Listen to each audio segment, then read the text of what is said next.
Let us pray. Almighty God, who in your wisdom and goodness have appointed the office of leaders and parliaments for the welfare of society and the just government of the people, we beseech you to behold with abundant favor us, your servants, whom you've been pleased to call to the performance of important trusts in this republic, and grant that we treat and consider all matters that shall come under our deliberation in so just and faithful a manner as to promote your honor and glory, and to advance the peace, prosperity, and welfare of our country and of those whose interests you are committed to our charge. Amen.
Can start.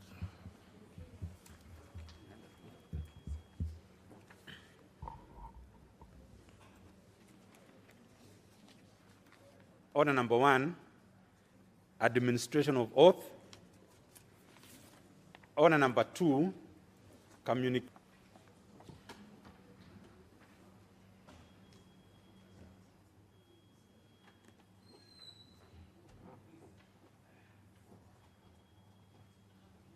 Take your seat. Just take your seat before.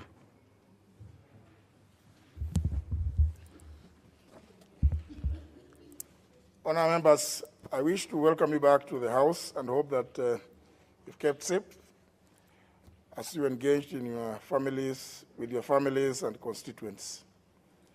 Pursuant to the provisions of Standing Order number 29, relating to the procedure for convening of special sittings of the House during recess, I wish to report the House that on the 22nd of April 2021, I received a letter from the leader of the majority party requesting that I convene special sittings of the National Assembly to consider certain matters.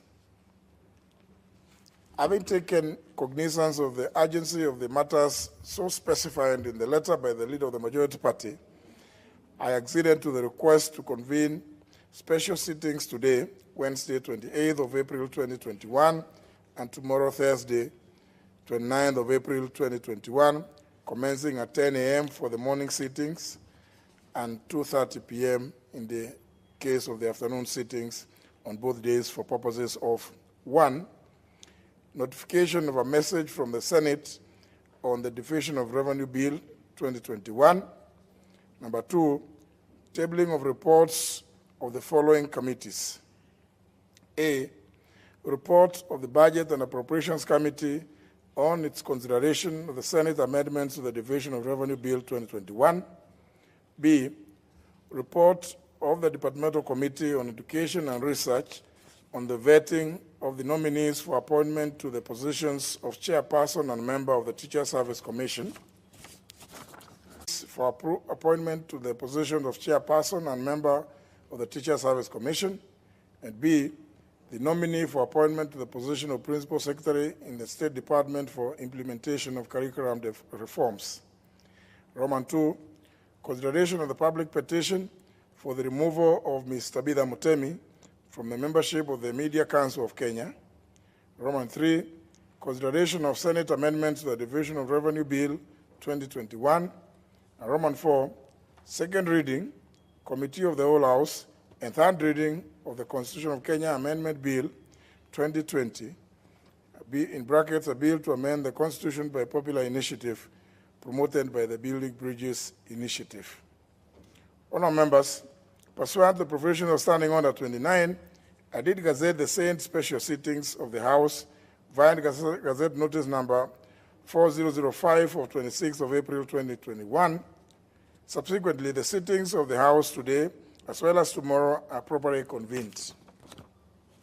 Through the notification sent to you in the course of the ongoing recess, I did receive 2 messages from the Senate regarding its passage of the Division of Revenue Bill, National Assembly Bill, regarding conditional allocation to counties, as well as passage of the Mang Beans Bill, Senate Bill number 9 of 2020. Pursuant to the provision of Standing Order 41, subsection 6, paragraph C, and the resolution of the House on 10th of February 2021, I did refer the said bills to the Budget and Appropriations Committee and the Departmental Committee on Agriculture and Livestock for consideration, respectively. I also received a statutory instrument, being Legal Notice number 27 of 2021, on exemption of income tax, which I determined to be a priority and forwarded to the Committee on Delegated Legislation for its consideration pursuant to the resolution of the House of March 30th, 2021, on business received during the recess period. On a sad note, though, honourable members, we learned with great dismay of the passing on of the late member for Kiambaa constituency and the chairperson of the Departmental Committee on Administration and National Security, the Honourable Paul Koinange, on the 31st of March 2021, while undergoing treatment at the Nairobi Hospital. This was truly a profound loss for the Parliament of Kenya, the country as a whole, and indeed the international community. I wish to convey my utmost gratitude to all members for their contributions, condolences, and support during this difficult time, as well as the ad hoc committee that spearheaded the funeral arrangements chaired by the Honourable Peter Mwadhi, Member of Parliament for Limuru constituency. This House has without doubt lost a trustworthy, calm, friendly, consistent, and devoted leader. I request that we rise and observe a minute of silence in honor of our departed colleague, the Honourable Paul Koinange. I thank you.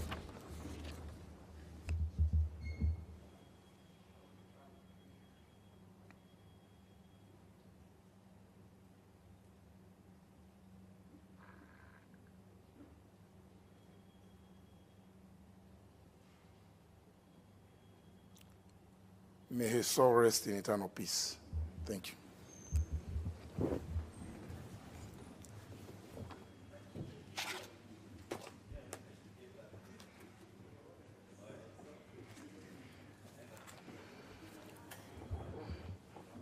Next. Order number 3, messages.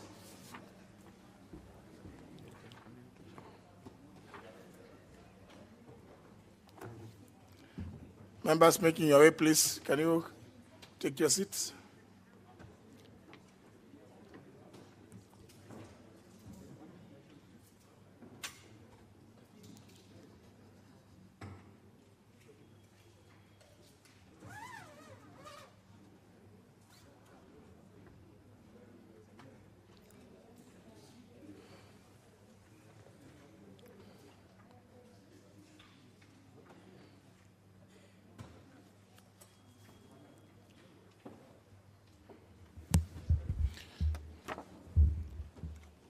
Honourable members, as you are aware, Standing Order 41, subsection 5 of the National Assembly Standing Orders requires the Speaker to cause the transmission of any message received from the Senate at a time when the House is not in session to every member and later report such message to the House at its next sitting. In this regard, on April 19, 2021, I did notify you of a message from the Senate regarding the passage of the Division of Revenue Bill, National Assembly Bill number 7 of 2021. Honourable members, the message conveyed that the Senate considered and passed the said bill on Tuesday, 13th April 2021, with amendments to the schedule, and now seeks the concurrence of the National Assembly on the said amendments in accordance with the provisions of Article 112, Clause 1, Paragraph B of the Constitution. Honorable members, upon notification to all members pursuant to the provisions standing under 41(5), subsection 5 and 6, I did refer the message to the Budget and Appropriations Committee for consideration. I am aware that the committee is already seized of the matter and will submit its report in the course of this morning's sitting to guide the House during the consideration of the Senate's amendments to the bill. Honourable members, given the urgent need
Let us pray. Almighty God, who in your wisdom and goodness have appointed the office of leaders and parliaments for the welfare of society and the just government of the people, we beseech you to behold with abundant favor us, your servants, whom you've been pleased to call to the performance of important trusts in this, and grant that we treat and consider all matters that shall come under our deliberation in so just and faithful a manner as to promote your honor and glory, and to advance the peace, prosperity, and welfare of our country and of those whose interests you are committed to our charge. Amen.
start.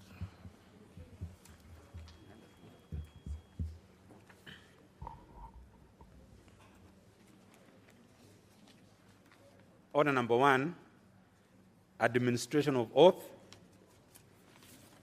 Order number 2, communication.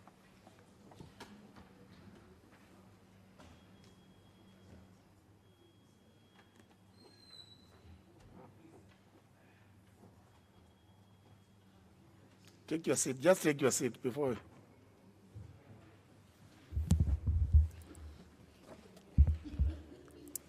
Honourable members, I wish to welcome you back to the House and hope that you've kept safe as you engaged in your families, with your families and constituents. Pursuant to the provisions of Standing Order number 29, relating to the procedure for convening of special sittings of the House during recess, I wish to report the House that on the 22nd of April 2021, I received a letter from the leader of the majority party requesting that I convene special sittings of the National Assembly to consider certain matters.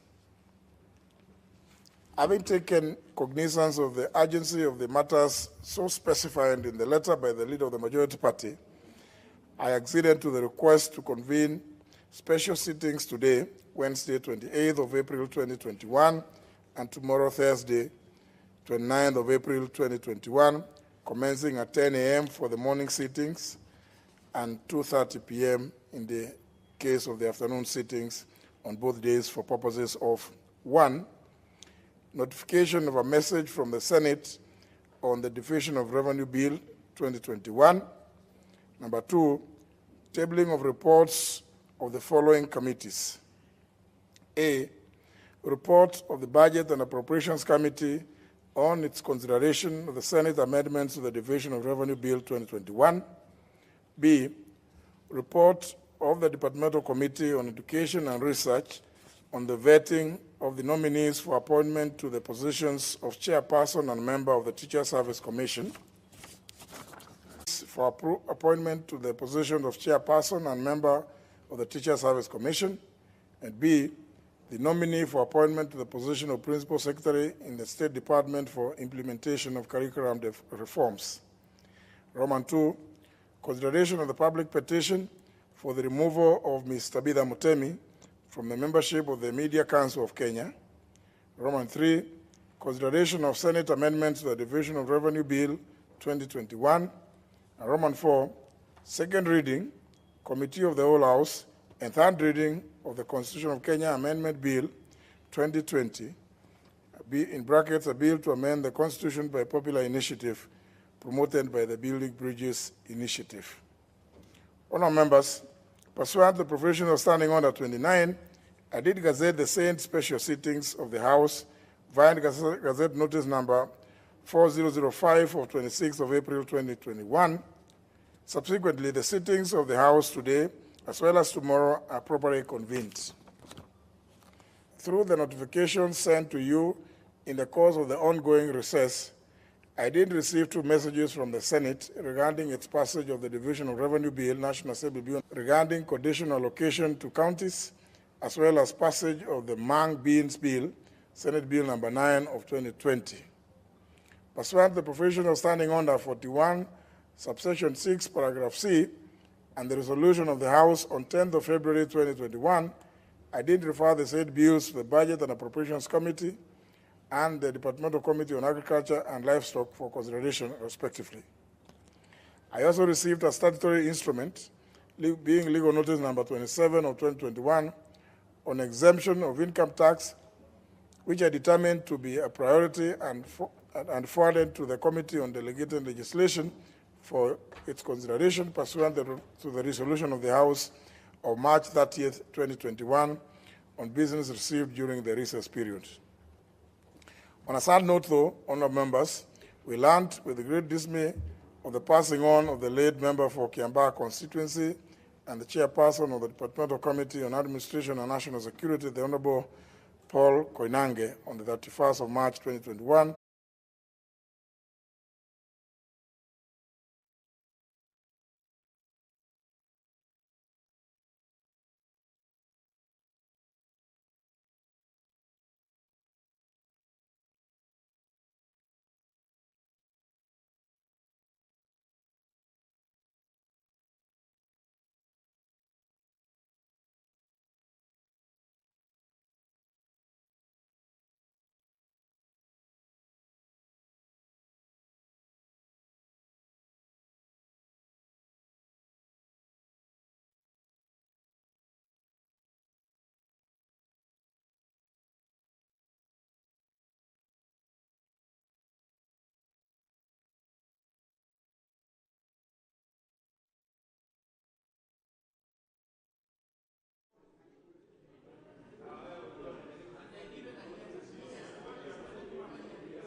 Let us pray.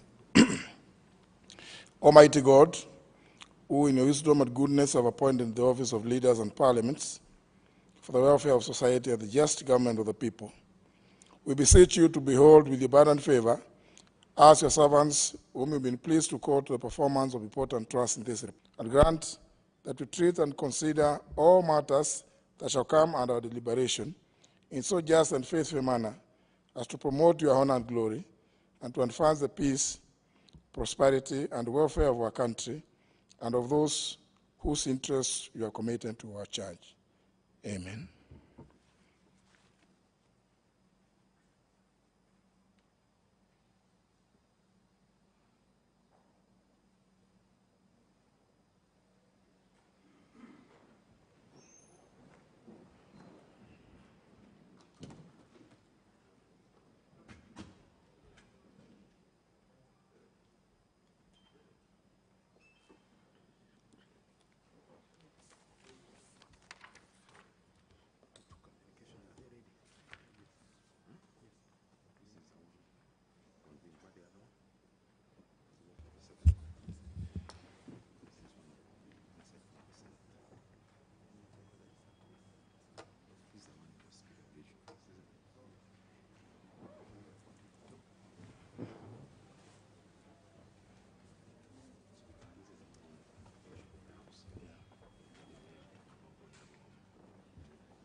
Can start.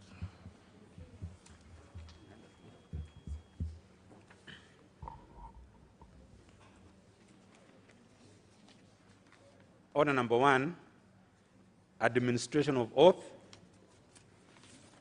Order number 2, communication.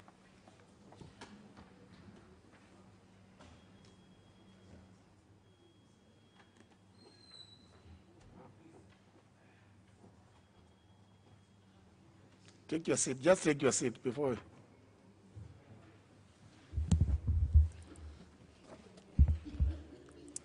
Honourable members, I wish to welcome you back to the House and hope that you've kept safe as you engaged in your families, with your families and constituents. Pursuant to the provisions of Standing Order number 29, relating to the procedure for convening of special sittings of the House during recess, I wish to report the House that on the 22nd of April 2021, I received a letter from the leader of the majority party requesting that I convene special sittings of the National Assembly to consider certain matters. Having taken cognizance of the urgency of the matters so specified in the letter by the leader of the majority party, I acceded to the request to convene special sittings today, Wednesday, 28th of April 2021, and tomorrow, Thursday, 29th of April 2021, commencing at 10 a.m. for the morning sittings and 2:30 p.m. in the case of the afternoon sittings on both days for purposes of 1, notification of a message from the Senate on the Division of Revenue Bill 2021. Number 2, tabling of reports of the following committees. A, report of the Budget and Appropriations Committee on its consideration of the Senate amendments to the Division of Revenue Bill 2021. B, report of the Departmental Committee on Education and Research on the vetting of the nominees for appointment to the positions of chairperson and member of the Teacher Service Commission, for appointment to the position of chairperson and member of the Teacher Service Commission, and B, the nominee for appointment to the position of Principal Secretary in the State Department for implementation of curriculum reforms.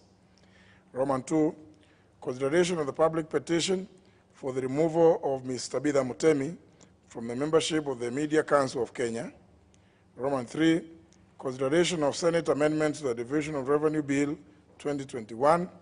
And Roman 4, second reading, Committee of the Whole House, and third reading of the Constitution of Kenya Amendment Bill 2020, in brackets, a bill to amend the Constitution by popular initiative promoted by the Building Bridges Initiative. Honourable members, pursuant to the provision of Standing Order 29, I did gazette the same special sittings of the House via Gazette Notice number 4005 of 26th of April 2021. Subsequently, the sittings of the House today, as well as tomorrow, are properly convened. Through the notification sent to you in the course of the ongoing recess, I did receive 2 messages from the Senate regarding its passage of the Division of Revenue Bill, National Assembly Bill, regarding conditional allocation to counties, as well as passage of the Mang Beans Bill, Senate Bill number 9 of 2020. Pursuant to the provision of Standing Order 41, subsection 6, paragraph C, and the resolution of the House on 10th of February 2021, I did refer the said bills to the Budget and Appropriations Committee and the Departmental Committee on Agriculture and Livestock for consideration, respectively. I also received a statutory instrument, being Legal Notice number 27 of 2021, on exemption of income tax, which I determined to be a priority and forwarded to the Committee on Delegated Legislation for its consideration pursuant to the resolution of the House of March 30th, 2021, on business received during the recess period. On a sad note, though, honourable members, we learned with great dismay of the passing on of the late member for Kiambaa constituency and the chairperson of the Departmental Committee on Administration and National Security, the Honourable Paul Koinange, on the 31st of March 2021, while undergoing treatment at the Nairobi Hospital. This was truly a profound loss for the Parliament of Kenya, the country as a whole, and indeed the international community. I wish to convey my utmost gratitude to all members for their contributions, condolences, and support during this difficult time, as well as the ad hoc committee that spearheaded the funeral arrangements chaired by the Honourable Peter Mwadhi, Member of Parliament for Limuru constituency. This House has without doubt lost a trustworthy, calm, friendly, consistent, and devoted leader. I request that we rise and observe a minute of silence in honor of our departed colleague, the Honourable Paul Koinange. I thank you.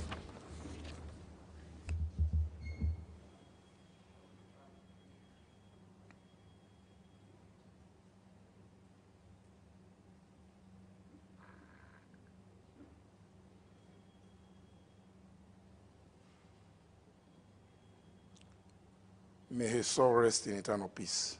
Thank you.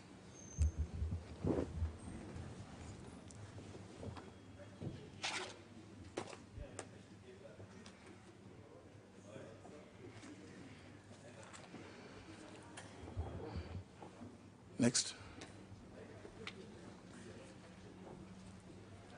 Order number 3, messages.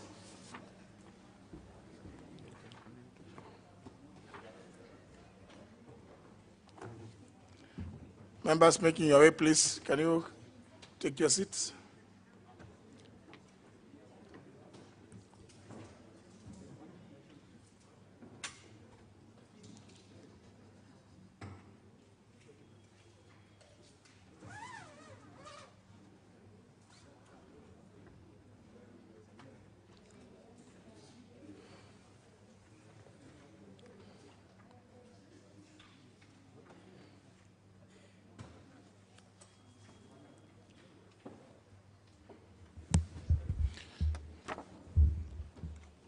Honourable members, as you are aware, Standing Order 41, subsection 5 of the National Assembly Standing Orders requires the Speaker to cause the transmission of any message received from the Senate at a time when the House is not in session to every member and later report such message to the House at its next sitting.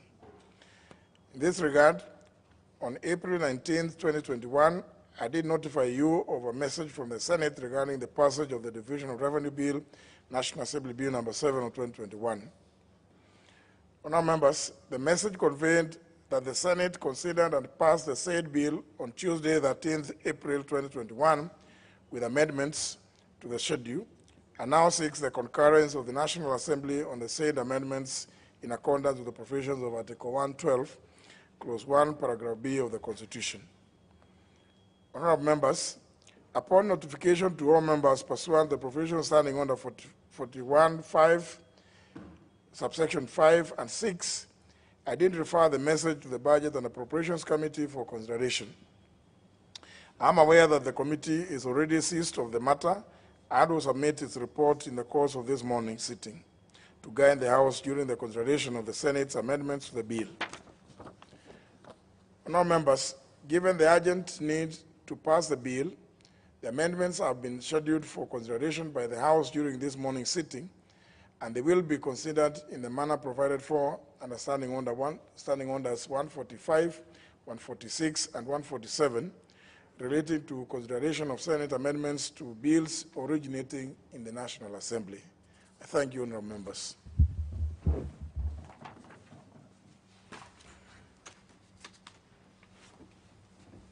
Order number 4, petitions. Order number 5, papers. Honourable Speaker, I beg to lay the following paper on the table of the House today, Wednesday, April the 28th, 2021, morning sitting. Legal notice number 27 of 2021 on exemption from income tax and the explanatory memorandum from the National Treasury and Planning. Thank you. The Chairman, Departmental Committee on Justice and Legal Affairs Committee. Honorable Speaker, sir, I beg to lay the following paper on the table of the House today, Wednesday, April 28th, on Justice and Legal Affairs, and the Senate Standing Committee on the Justice, Legal Affairs and Human Rights on the Constitution of Kenya Amendment Bill 2020. Thank you. The Chairperson, Departmental Committee on Education and Research.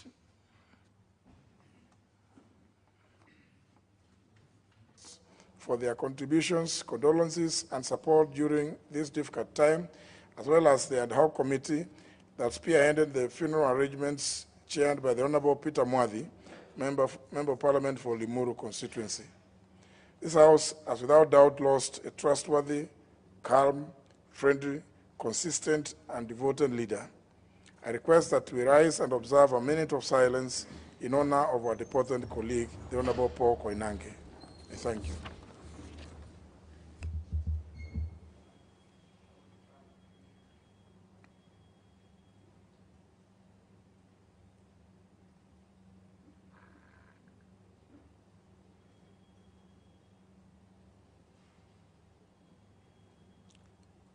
May his soul rest in eternal peace. Thank you.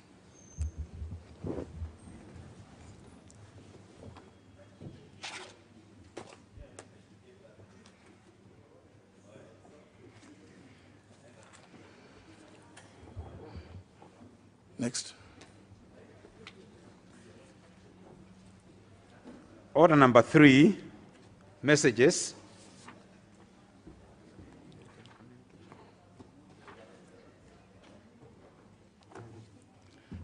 Members making your way, please. Can you take your seats?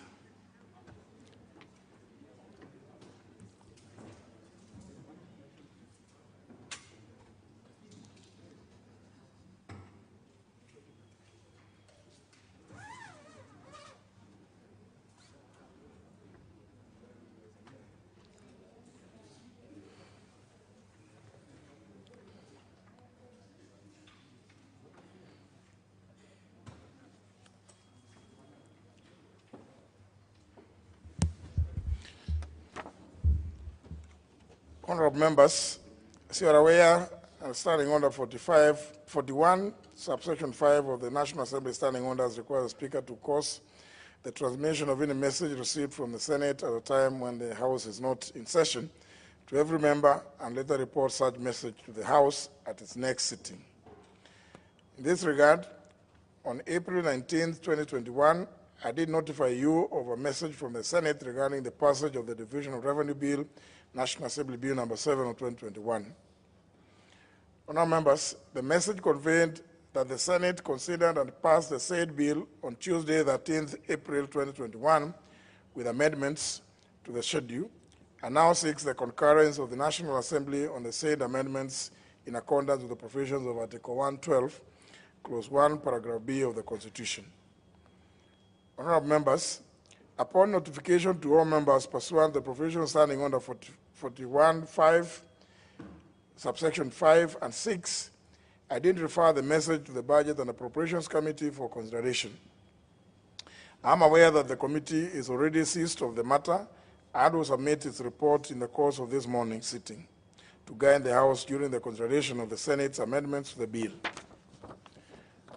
Honourable members, given the urgent need to pass the bill, the amendments have been scheduled for consideration by the House during this morning's sitting, and they will be considered in the manner provided for under Standing Orders 145, 146, and 147, relating to consideration of Senate amendments to bills originating in the National Assembly. I thank you, honourable members.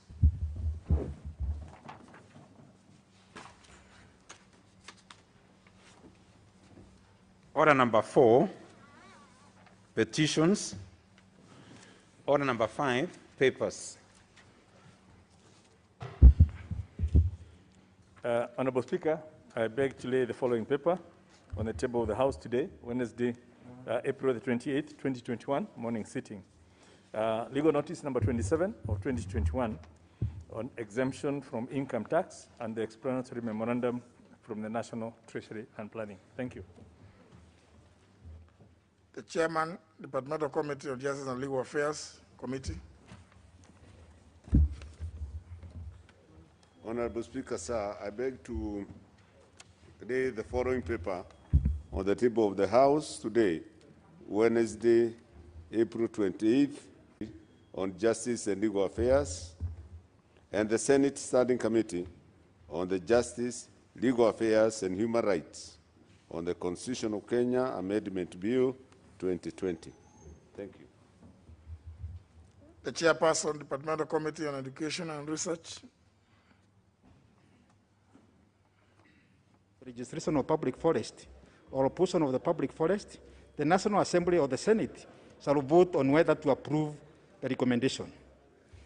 And 6, Mr. Speaker, if the resolution under 5B is supported by majority of the members of the National Assembly present and voting, the Cabinet Secretary shall publish in the Gazette. Mr. Speaker, as you are aware, the following petitions were forwarded to the National Assembly pursuant to Section 34(1) of the Forest Conservation and Management Act 2016 and subsequently committed to the Departmental Committee on Environment and Natural Resources for consideration pursuant to Standing Order number 227.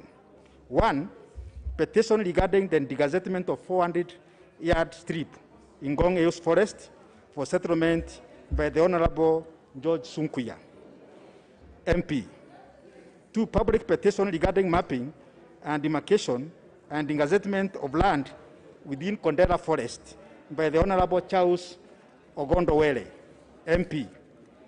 And 3, Mr. Speaker, public petition on gazettement of Kitalel Forest Settlement Scheme by the Honorable Caleb Amisi, MP. 4, public petition regarding settlement and the compensation of families dispossessed of land in Vihiga County by the Honorable Charles Ngemose, MP.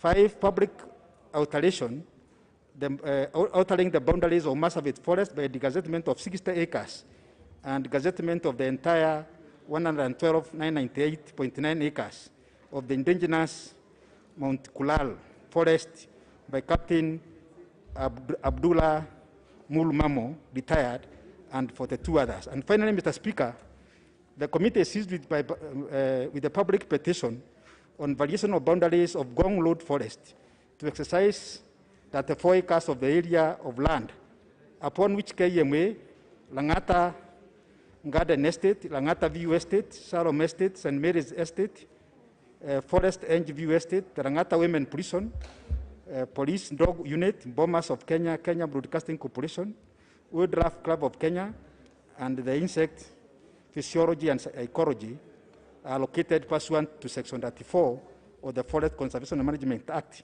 number 34 of 2016 by the Honorable Nixon Korir. Mr. Speaker, allow me to, however, inform this House that to date, the Ministry of Environment and Forestry have been reluctant to respond to the said petitions on the ground that the petitions were forwarded for consideration by the National Assembly without the recommendation of the Kenya Forest Service as required under Section 34(2)(a) of the Forest Conservation and Management Act 2016. And Mr. Speaker, that's where we have a bone of contention, because Section 34(2)(a) indicates that for any member to forward any petition on the variation of boundary, they must be able to seek the consent and the approval from KFS before the House is sit with that particular matter. And that's why, Mr. Speaker, you are seeking one guidance so that you can be able to guide us accordingly as a committee on how we need to handle this issue. On Speaker, a cross-reading of Section 34(2)(a) indicates that this provision requires all petitions for variation of boundaries or revocation of public forest must be approved by KFS before they can be considered by this House. It appears that subsection 2(a) is couched in a mandatory terms to the extent that there is use of words shall only be forwarded to the National Assembly on the recommendation of KFS. On Speaker, Article 25(2) of the Constitution provides that one of these functions of this House is to deliberate and to resolve issues of concern to the people. Further, Article 119(1) of the Constitution provides that every person has a right to petition Parliament to consider any matter within its authority, including to enact, amend, repeal any legislation. A reading of Article 95(1) and 119 clearly reviews that the right to petition Parliament may not be stifled. On Speaker, we further note that Section 34(3) provides that a petition made under subsection 1 shall be considered in accordance with the provision of petitions to Parliament, Procedure Act, and the standing orders of the relevant House. It is in this regard, Honourable Speaker, we observed that neither the petitions to Parliament, Procedure Act, nor the national standing orders of the National Assembly provide for the manner of consideration of petitions to vary boundaries of forest, which in our considered opinion are not ordinary petitions, and the standing orders ought to provide specifically on how the House need to process such petitions. Honourable Speaker, the question that subsequently arises is what rules and procedures does the House apply to process such petitions? On Speaker, we know that Standing Order 1.1 provides that the manner in which standing orders does not specifically provide for, the Speaker has the discretion to determine any procedural question on how the matter shall be dealt with. In this regard, on Speaker, you have the discretion in terms of directing the House on how to discharge such petition. So, Mr. Speaker, I'm standing here seeking one guidance so that you can be able to guide us as a committee on how we need to prosecute these issues of the petitions which before the committee when it comes to the variation of the various forest boundaries has been petitioned by various members. Thank you, Mr. Speaker. Now, please, I do appreciate that we've been on some short recess, and therefore you could have forgotten. Honorable Millie Odhiambo, he was on a point of order, so it doesn't help for you to rise in your place and start shouting at a point of order. I'm sure you may have forgotten because of the few days. But now you are at liberty. Raise your point of order, Honorable Millie Odhiambo. Thank you, Mr. Speaker, for reminding us when we have been on recess, sometimes we forget. But now that I'm fully reminded, Mr. Speaker, I just want to say that actually my point of order is not in relation to what the honorable member was saying. But there was a time, Mr. Speaker, I was charged almost $500,000 Kenya shillings, though I didn't finally, through your intervention, I didn't get to pay, because of a broken desk. Where I'm sitting, there's a broken desk, and I'm just fearing the Parliament might again presume that I'm the one who has broken it. So can the House just take note that I've walked in and there's a broken desk? I am not the one responsible, Mr. Speaker. Because as we are going through election, every penny counts, and I don't want any of my money to be taken for a broken desk. Thank you, Mr. Speaker.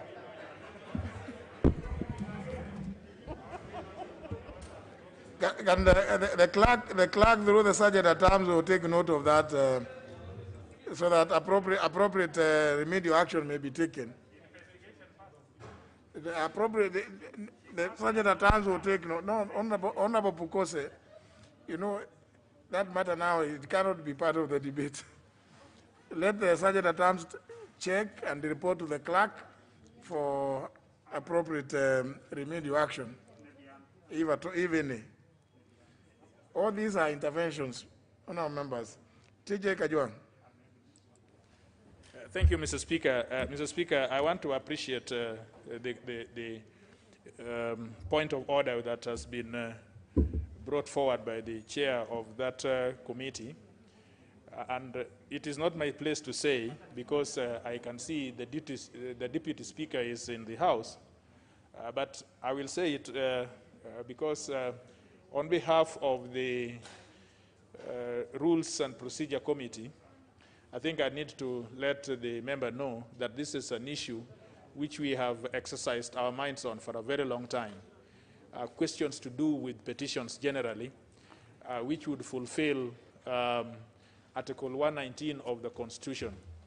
And Mr. Speaker, let me also tell him that the committee has looked through Section 34 and the standing orders in which would require petitioners to bring these matters to the House. And recently, just recently, as recently as 1 month ago, the committee approved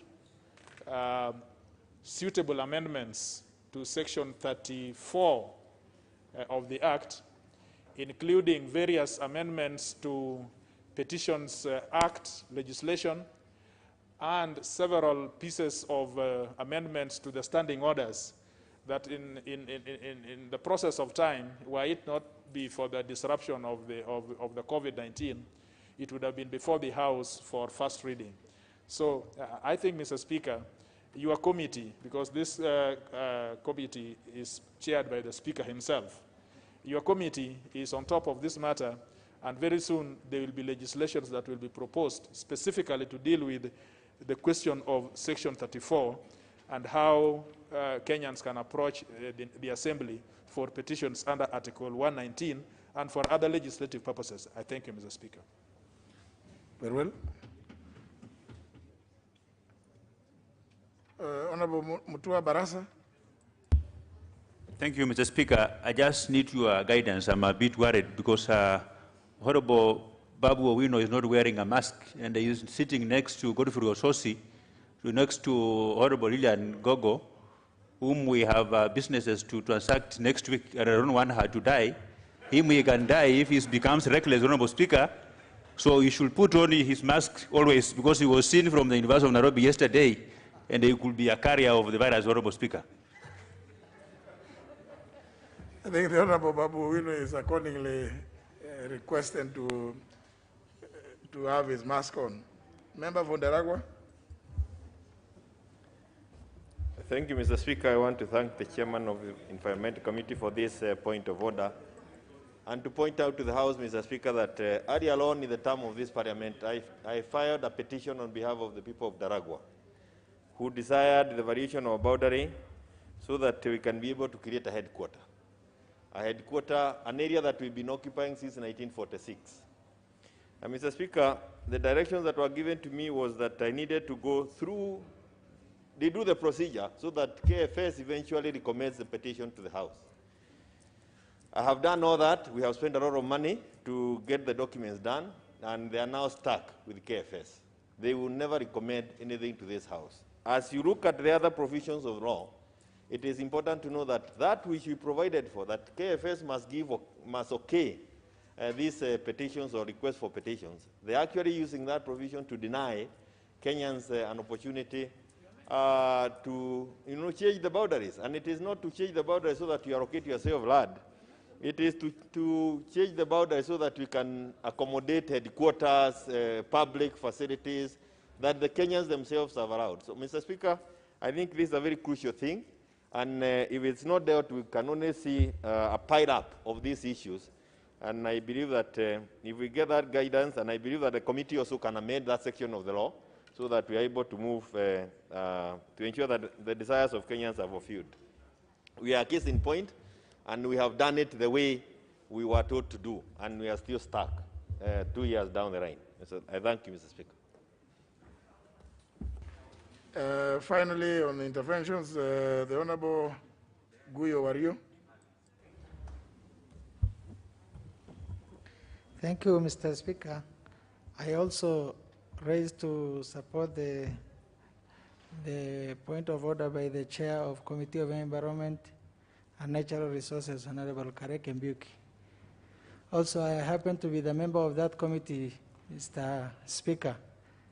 The petitions, actually we rely on the CS to give directions.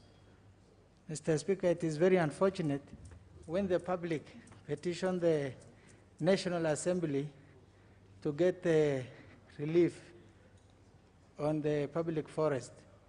And then the CS, Mr. Speaker, is very arrogant. He doesn't consider the parliament as an institution.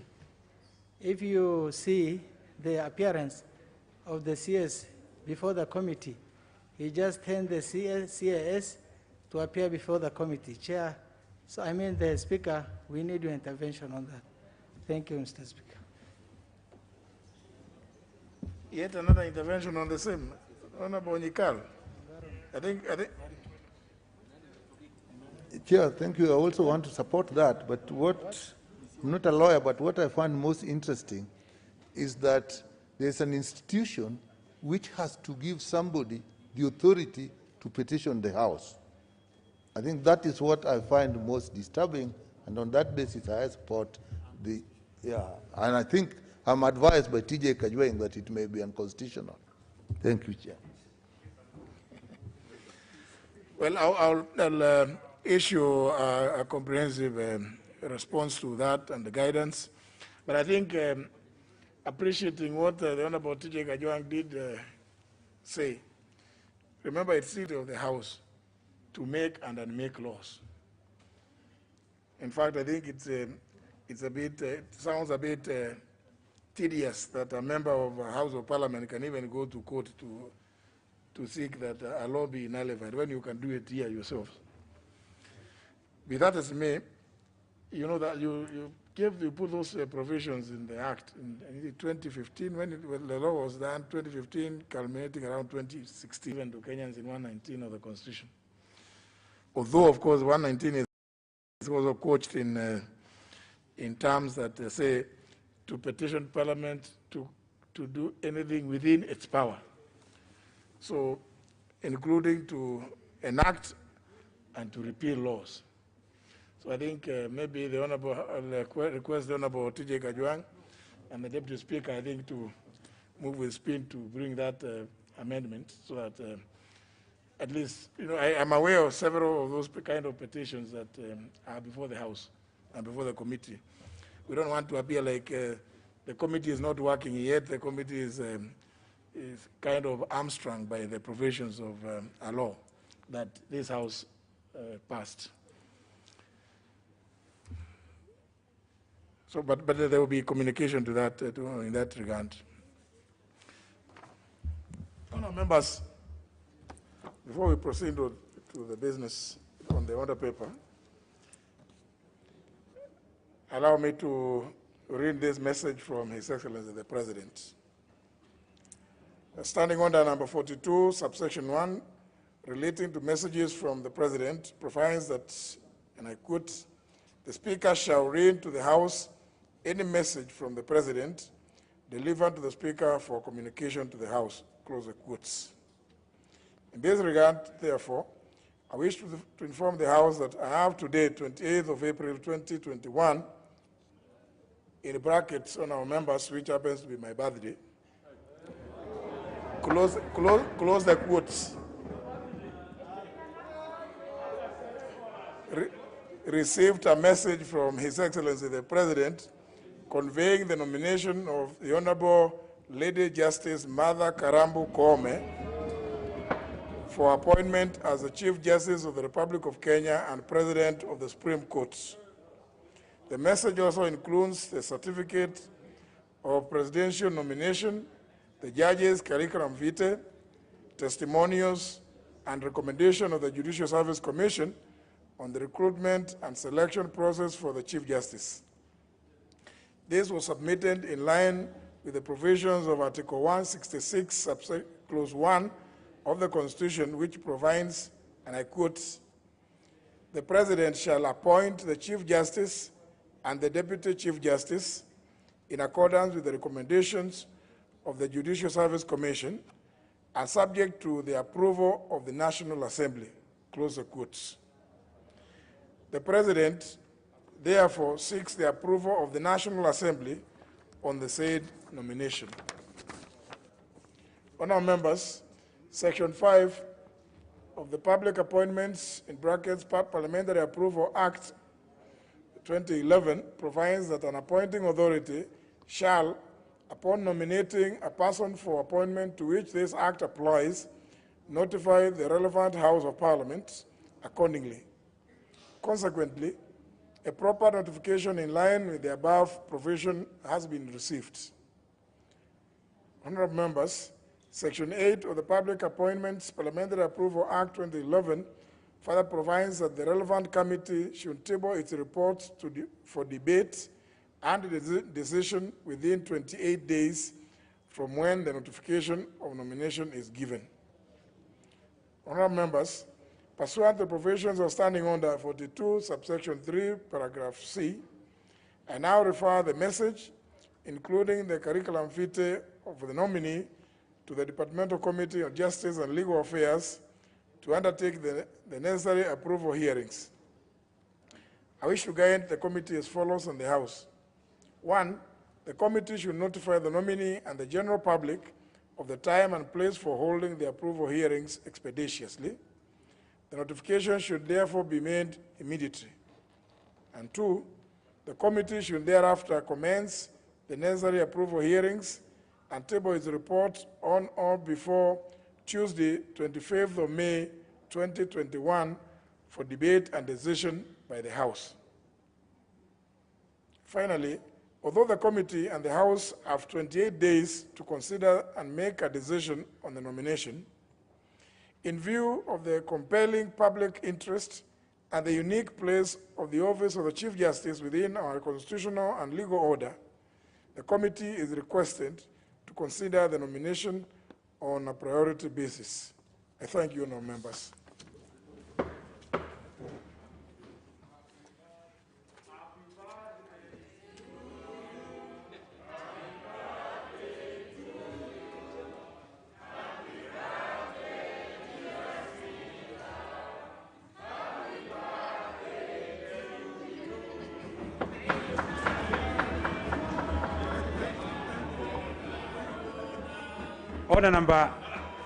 Order number 8, special motion, consideration of a nominee for appointment as Principal Secretary in the State Department for Implementation of Curriculum Reforms. The Chairperson, Departmental Committee on Education and Research. The Honourable Mukali Mutua.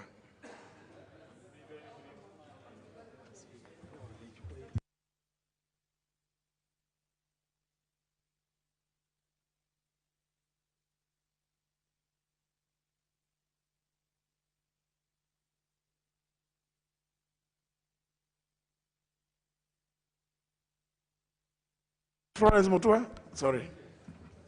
Thank you, Mr. Speaker. Honorable Speaker, I beg to move the following motion, that this House adopts the report of the Departmental Committee on Education and Research on the vetting of Professor Fatuma N. Chege, PhD, laid on the table of the House on Wednesday, 28 April 2021.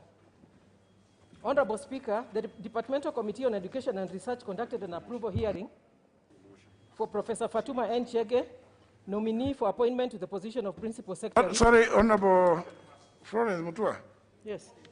The motion, the motion I have said.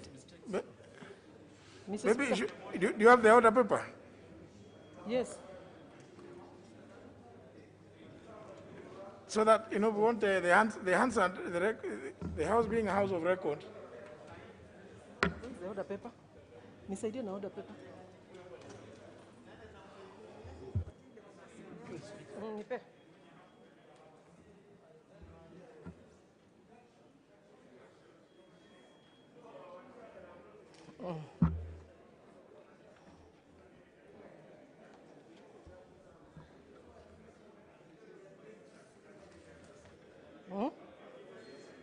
Yes. Thank you, Mr. Speaker.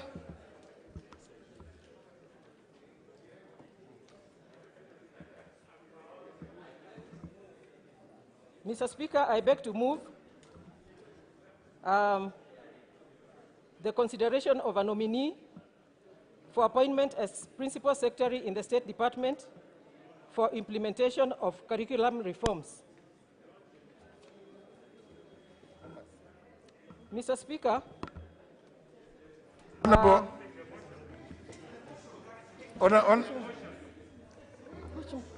Maybe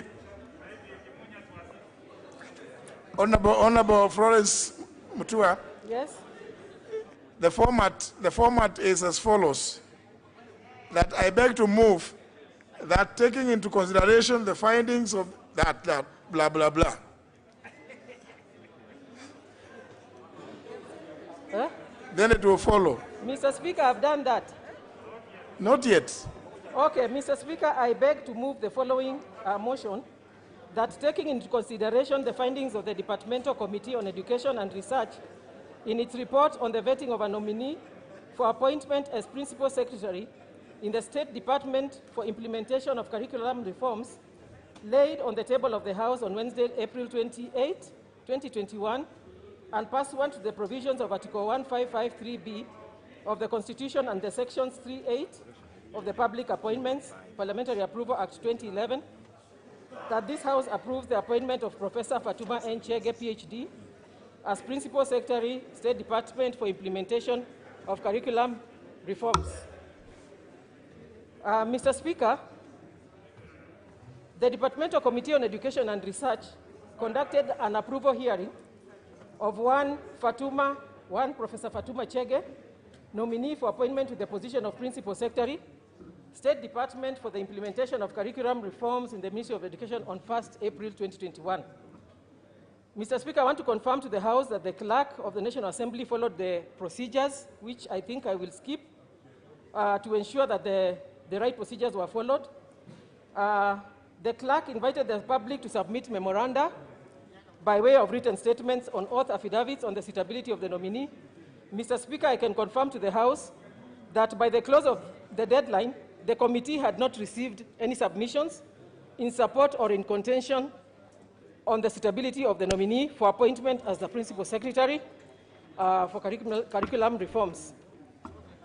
Further, Mr. Speaker, in fulfillment of the provisions of Article 1181B of the Constitution, Section 6(4) of the Act and Standing Order 45(3), I can confirm, Mr. Speaker, the procedure was fully met.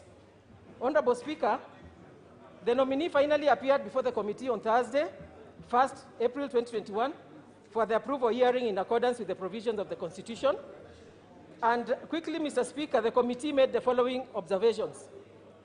First, the committee considered the nominee's duly filled questionnaire in accordance with Section 6(8) of the Public Appointments Parliamentary Approval Act, curriculum vitae, report from relevant authorities, oral submissions during the approval hearing, and made the following observations.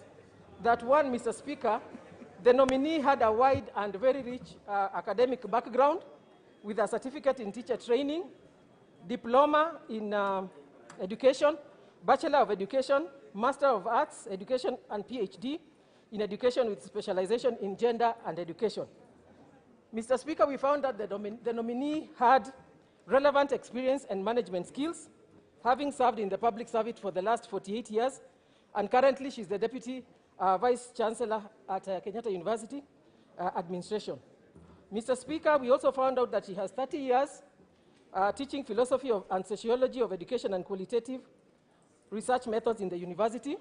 She is trained and a certified teacher with 5 years teaching experience at all levels of basic education in Kenya and 2 years tutoring in teaching training colleges. Mr. Speaker and the House, the nominee served as an elected chairperson of the Department of Education Foundation for 4 years and was an elected dean, School of Education for 6 years, chairperson of the Kenya Education Management Institute, chairperson of the Kenya School of Law, and she was a member of several boards. The nominee served as the chairperson of the Presidential Task Force on implementation of curriculum reforms. Mr. Speaker, the nominee demonstrated adequate leadership and extensive research skills gained during her long academic period. Mr. Speaker, the procedure that has been followed to arrive at the nominee is provided for under Article 155, 3A and read with Section 47.3 of the Public Service Commission Act number 10 of 27 was adhered to by the selection panel. And that out of the 3 nominees presented to His Excellency the President by the Public Service Commission, the President nominated Professor Fatuma Chege for approval by the National Assembly and subsequent appointment as Principal Secretary, State Department for Curriculum Reforms, pursuant to Article 1553. Mr. Speaker, we went through the oral submissions and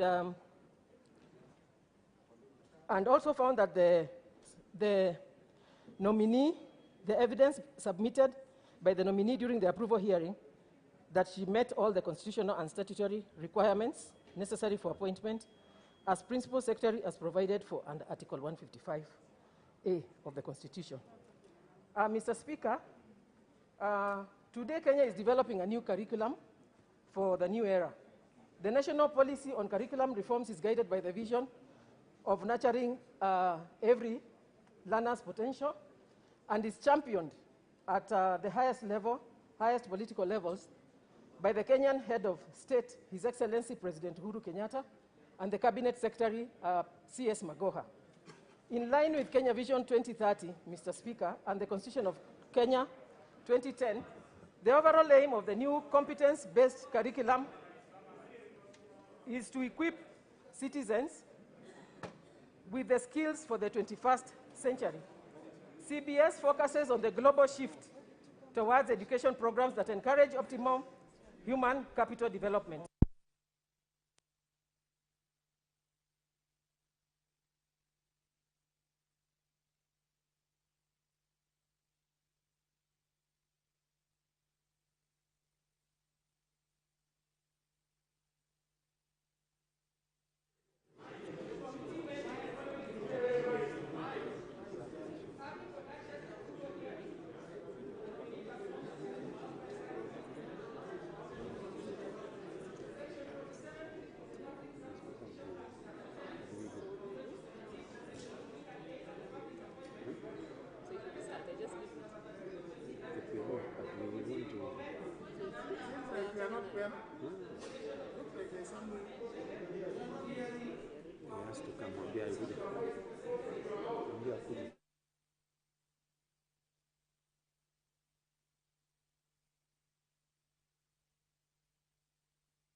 Thank you, Mr. Speaker. I rise to second this motion that Professor Chege be appointed the PS for the newly created Department of Curriculum Reforms and implementation. Mr. Speaker, as the chair has alluded, the committee found this lady to be capable of running this department owing to the fact that she convinced us the way of handling her questions. She is mature, composed, and able to handle very stressful questions. And her vast experience, also owing to the fact that she even worked at lower levels of education, all the way to the university and currently an administrator there, and also complemented with the fact that she actually chaired the task force that the president appointed to look into the issue of curriculum reforms and implementation. Mr. Speaker, we found that there would be no better person actually to implement the recommendations of that committee. And Mr. Speaker, I would have said more, but reading the mood of the House, it appears like I just have to second Mr. Speaker and request the House to adopt this report and approve the appointment of Professor Chege. Thank you, Mr. Speaker. I second.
Very well.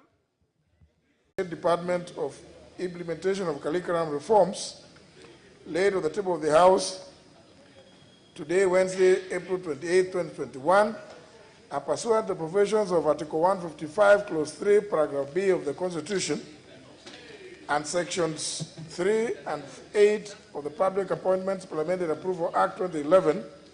This House approves the appointment of Professor Fatuma N. Chege, PhD, as Principal Secretary, State Department for Implementation of Curriculum Reforms.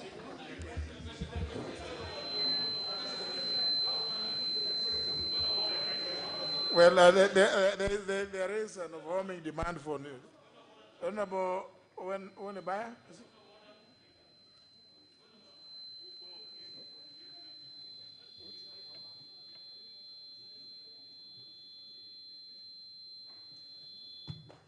Yes, thank you. Mr. Speaker, I would like to, Now, can we, let's just wait, let's hold on. As the staff are busy trying to rectify the mics, we'll get back to you, Honorable David Ochieng, I believe. Yes. Yes, proceed on. Mr. Speaker, I would like to support the report and support the appointment of Professor Fatuma Chege as Principal Secretary in Education Reforms, Curriculum Reforms.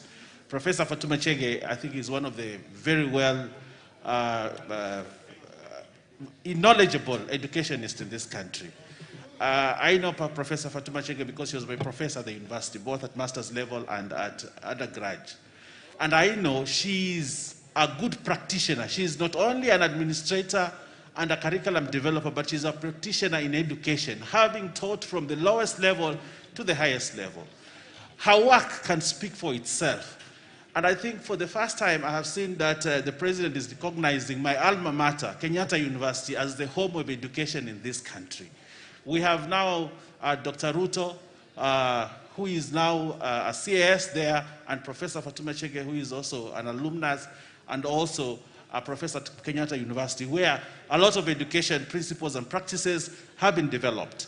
I think this country now has the right people to drive education curriculum reform for the betterment of this country, and also driving this country towards industrialization and using education for development.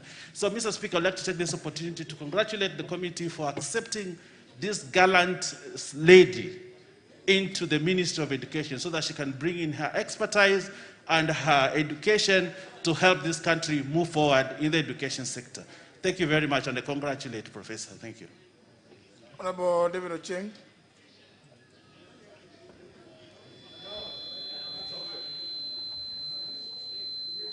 Thank you so much, Mr. Speaker. Listening to the chair of the committee give a report, and this being out of record, I was looking forward to seeing this lady's CV and her credentials. But what we have on the portal, Mr. Speaker, are for some other people. If you check through your portal now, the documents uploaded with regard to this nomination are of other persons, not of Professor Fatuma Chege. Mr. Speaker, it's not just us following these proceedings. These are nationwide processes. And so if you go to that portal, the persons whose names or whose documents have been given to us as Fatuma Chege, I mean, this House of Record, Honorable Junet, you should go to school a bit. This House of Record, that what we are discussing is Professor Fatuma Chege, not these other people whose names appear now in the record. Mr. Speaker, the names that appear now are those of Dr. Jamlek Muturi and Timon Alfred. So could these records be made proper so that, because the only way of us interfacing with this document is this process, not hard copies anymore. And so if the records are showing other people, not Fatuma Chege, then we are not debating the right report. Mr. Speaker, thank you, and I thank you so much. Maybe the Honorable Chair, what would be your reaction to what the Honorable David Ochieng has raised?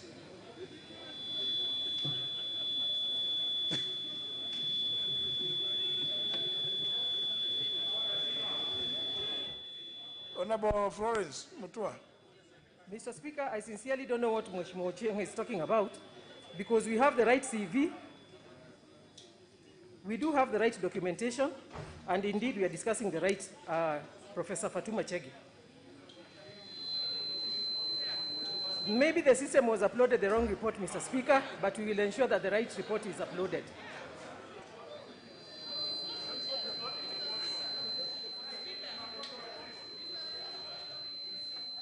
No, who are you informing? You want to provide information to Honorable Ochieng about what has been uploaded? What is? Very well. Mr. Speaker, thank you very much. The information that I wanted just to pass to support what my chair is saying, we had two reports. So the names he's reading is for the second report. So I believe he must have just opened a different CV. There are two different reports that we are presenting today. There is this appointment of the PS and then the TSC commissioner. So I think he has opened the wrong report, Mr. Speaker.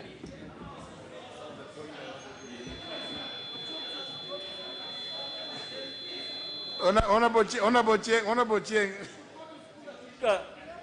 Mr. Speaker, what I have on my desk reads the following.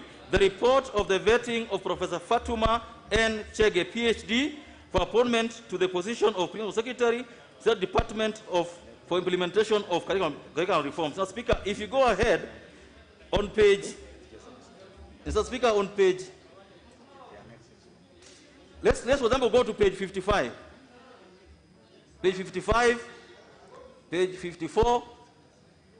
Mr. Speaker, the documents annexed, all of them relate to other persons other than Fatuma Chege, as uploaded here. Who are those ones? They relate to the TSC commissioners, Mr. Speaker. That's what is on the record here. So the issue, Mr. Speaker, is not for... Can you perhaps go to, maybe where they're dealing with the one of TSC commissioners, maybe that's where the one of the lady may be. Mr. Speaker, but we are also of record, Mr. Speaker. We cannot allow this to stand as a house. So, you know, it will be corrected. It will be corrected, not about Ching. It will be corrected. If there is that mix-up, it will be corrected. I can't see the documents, Mr. Speaker. Because I can't see them. obviously, that cannot be the work of the chair. That is the work of the staff. It's not the chair, Mr. Speaker, it's the staff. Yes, it must be. It will be corrected. The clerk takes to correct. Honorable Dr. Tuitoek, Cameroon. Thank you, Honorable Speaker. I also rise to support the candidacy of Professor Fatuma. Her background was very strong, Honorable Speaker. She rose from humble backgrounds, and she really went through education up to the highest academic levels, and also practiced education from as a teacher, as well as rising through the university, teaching the university. And we found her to be quite ready to carry the issues of implementation of reforms. Especially, she has been the chair of the task force on the CBC. So we actually support her candidature. Therefore, I request that the House approves her appointment. Thank you. I beg to support. Andy. Thank you, Mr. Speaker. Mr. Speaker, whereas I don't have a problem with Professor Fatuma Chege, first, I don't know her well, but I've heard from those who have interacted with her and the committee that she's qualified for the job. But, Mr. Speaker, the concern I have, which I thought this committee would help the House deal with, is the tendency of the executive, and more particularly I want to say the president, in creating too many departments in ministries.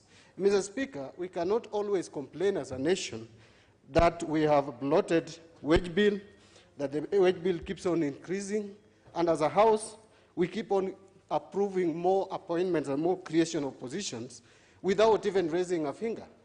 Mr. Speaker, what is our role as oversight institution in this country if we have agreed that the government is heavy, then we cannot continue allowing creation of more positions in government. And so, Mr. Speaker, this lady does not need a new job. She already has a job. We can only create more positions if we need them. But if those positions are not needed, then why do we create them?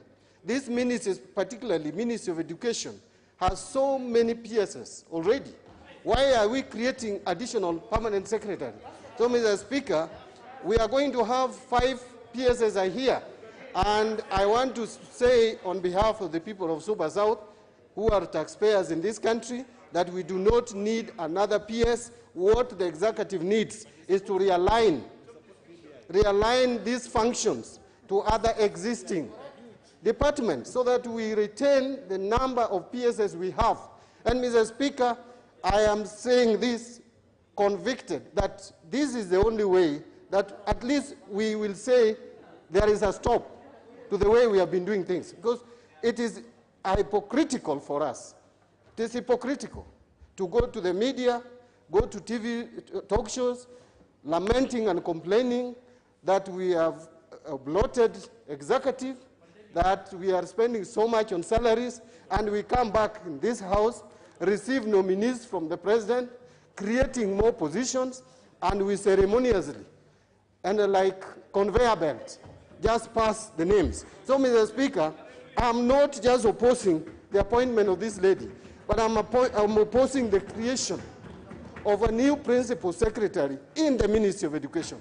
It is unnecessary, it is wastage of public resources, and so I oppose this motion, Mr. Speaker. There's a point of order from the member for Kilifi North. Mr. Speaker, you see, I like what my leader is saying, but he also contradicts himself because he supports the BBI, which creates even more positions. And therefore, when he stands here and says that, he is saying no to this because of a new position, it creates even more positions, Mr. Speaker.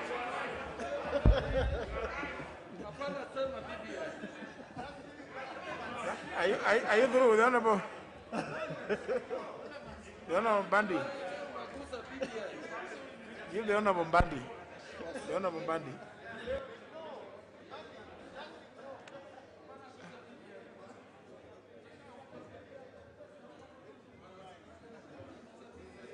Mr. Speaker, thank you very much. Mr. Speaker, whereas Honorable Owen Baya is my friend and sits very close to me, but Mr. Speaker, since he deserted ODM and went some other wing, I don't want to mention today, Mr. Speaker is so confused. Well, Mr. Speaker, really, BBI has not been costed. Or the positions that are created in BBI, if I ask you today to present a cost, you may not. So those are allegations. Mr. Speaker, I think what we are discussing is a substantive issue as to whether we should expand the executive or not, Mr. Speaker. Minority Whip. Mr. Speaker, thank you, Mr. Speaker. Mr. Speaker, I also stand to oppose this motion, Mr. Speaker. Mr. Speaker, I want to agree with what my chairman has said and my leader. Mr. Speaker, curriculum is a very important thing, I know. And I know that we are moving from 844 to another system, 6.3, I don't know what. But, Mr. Speaker, that is just one item in the Ministry of Education, Mr. Speaker. Now, if you are going to appoint a PS for one item, Mr. Speaker, when you want to do school feeding program also, you'll appoint a PS. When you want to do something, Mr. Speaker, this is not the best way to manage the public service, Mr. Speaker. I think this is just creating a job for someone, Mr. Speaker. And this must stop, Mr. Speaker. Mr. Speaker, how many PSs are in the Ministry of Education so far? There are around five of them. 5 PSs, Mr. Speaker. There is one I know that his title is Development of Post-Skills something, Mr. Speaker. It's called Chariot. That man is doing nothing, that minister, Mr. Speaker. Why can't you give this job to that guy, Mr. Speaker? He can do it. Honestly, he is idle. I have visited him. He has no work to do completely. Why can't you give that job to that guy so that he can do it? Because he's already earning a salary as a PS, Mr. Speaker. Post-skill development, Mr. Speaker, with those few remarks, I urge this House. I don't want to say I'm supporting her because let us drop this matter, Mr. Speaker. Let us reject something for the first time so that we go on record as Parliament, Mr. Speaker, that there is something this Parliament has rejected, Mr. Speaker. And this is an opportunity, Mr. Speaker. This is the first opportunity, Mr. Speaker. Let us reject this one, Mr. Speaker. Thank you, Mr. Speaker. Member for Nyeri Town. Member for Nyeri Town.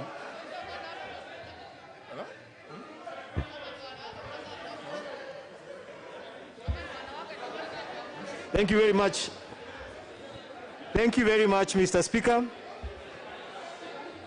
Thank you very much, Mr. Speaker. Honour members. I can see those who are light moments. But let's go back to business. Thank you. Thank you very much, Mr. Speaker. I rise to support this appointment, and Mr. Speaker had actually raised a point of order on the comments that were made by Minority Leader Honorable Bandi. Because as a member of the Education Committee, one of the things we actually interrogated was the importance of that particular department.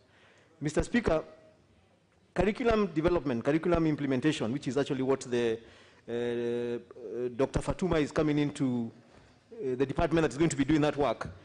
Mr. Speaker, I do not know whether Honorable Bandi, maybe he doesn't have children who are in the lower classes.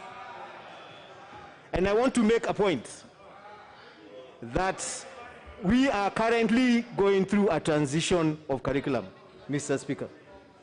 And the transition of curriculum is affecting millions of children. Mr. Speaker, I wish he was arguing for us to remove another state department, not this one. Because this particular department is affecting millions of children. We have children in primary school right now who are undergoing education under two systems. Lower classes who are under CBC, and upper classes who are under 844. That transition is a critical part of our education system that needs to be oversighted very closely. That is what this department is going to be seeing. Mr. Speaker, it would be important then, in my opinion, for Honorable Bandi and Honorable Junet to actually interrogate what role this particular department is going to be doing. Because we cannot reject, of saying we are going to reject this appointment so that we make a point. We have to do it based on context. So, Mr. Speaker, I'm a bit disappointed in Honorable Bandi and Honorable Junet, and I wanted to maybe just inform them that this department is going to be overseeing work that is affecting millions of children who are going through a transition in their curriculum. Thank you very much, Mr. Speaker. Honourable members, remember the rules of debate. You could even get excited, be disappointed, but just make your point. Don't bother. This reference to one another, honourable members, is not helping in debate. And because I know we are getting into some, I can see a lot of members who have indicated desire to speak. I don't know whether all of you want to speak to this one or.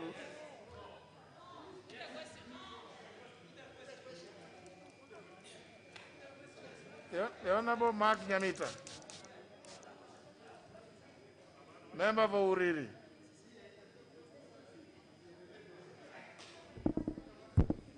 Thank you, Mr. Speaker. I also rise to reject this appointment. And my reason for the same, Mr. Speaker, is very simple. Within the Ministry of Education, Mr. Speaker, we have the Kenya Institute for Curriculum Development, which is a fully fledged institution that deals with the curriculum of both primary and secondary schools in this country. All I want to ask, Mr. Speaker, you might want to know that the current PS for basic education came from the Kenya Institute of Curriculum Development. He is already skilled, and together with that institute, Mr. Speaker, I'm sure if it is the issues of curriculum development, it can ably be handled at that particular point. In any case, Mr. Speaker, the PS will be working with, the PS is not going to work in this department alone, but the PS is going to be working with the technocrats within the ministry. So all we're asking is that the President should consider reorganizing the Ministry of Education. Mr. Speaker, today if you go to the Ministry of Education, sometimes, even when we are following up on matters that affect us in our different schools, you will be tossed back and forth because the departments are too many that sometimes they don't even know who is in charge of what. So I just want to say that in as much as we are encouraging the government to continue to create employment, but these many appointments that we are having, this current constitution put a limit on the number of cabinet secretaries that were supposed to be there.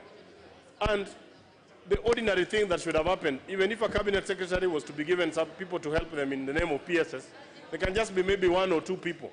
But we can't have 6 people under one cabinet secretary. So, Mr. Speaker, I want to urge my colleagues that this appointment is misplaced and we need to reject it in total. Thank you, Mr. Speaker.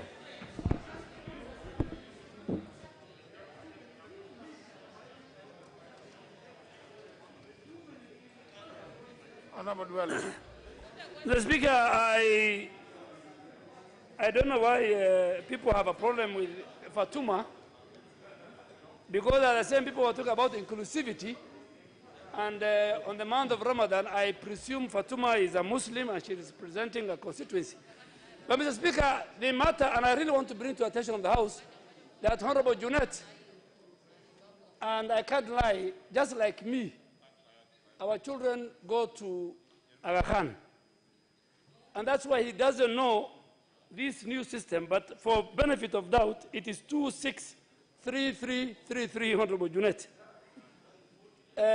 But the question is, the whole concept of shifting from 844 to this new system itself is faulty.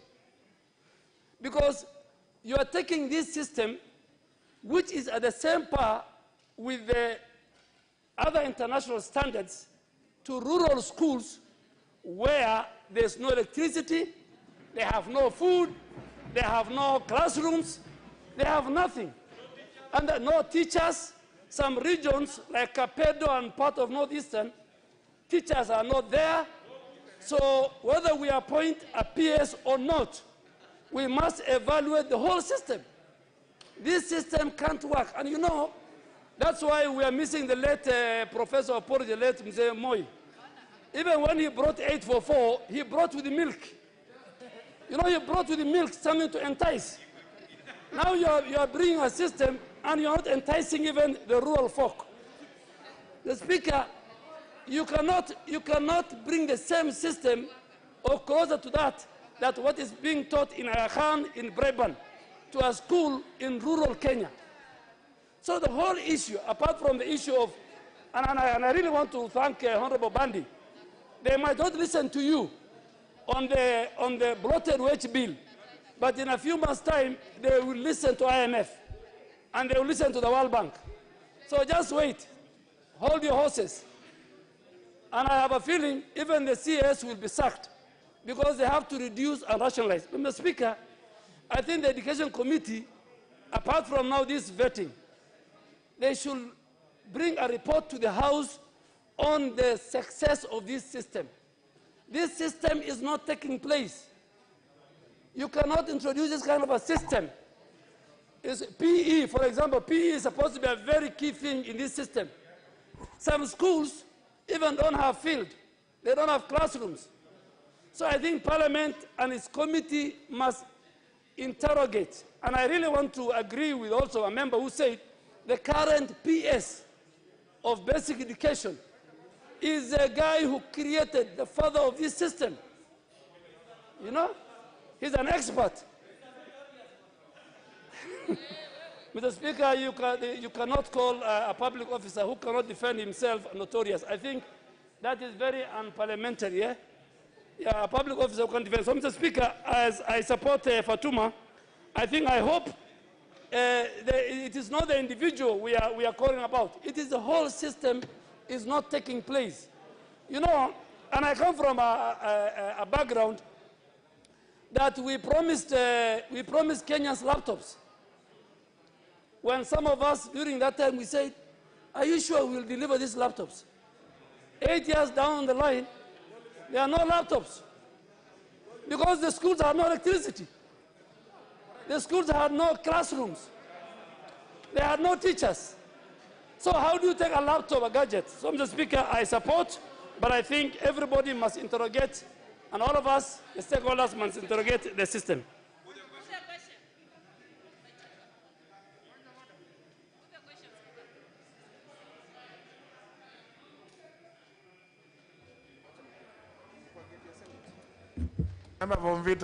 Thank you very much. Mr. Speaker, I think you probably might want to give guidance to myself and my colleagues.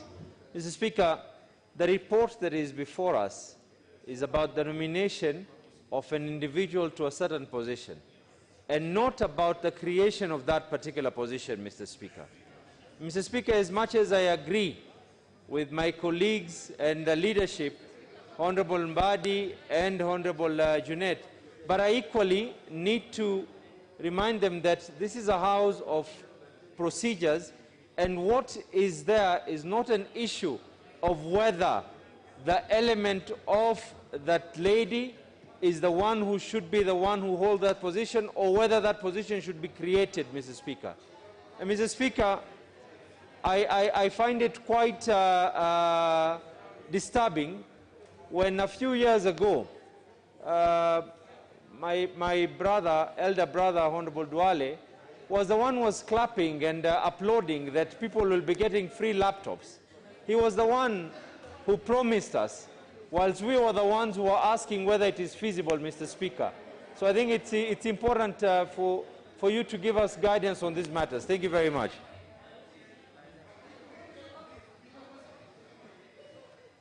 Honorable Kimunya. Honorable Speaker. Leader Majority. I can see very clearly that perhaps there is some confusion within the House on the report that has been tabled and on the matter that we are discussing. And because of the seriousness of the matter, I would want to, pursuant to Standing Order number 96, which basically allows a member to move that the question being discussed be postponed to another day.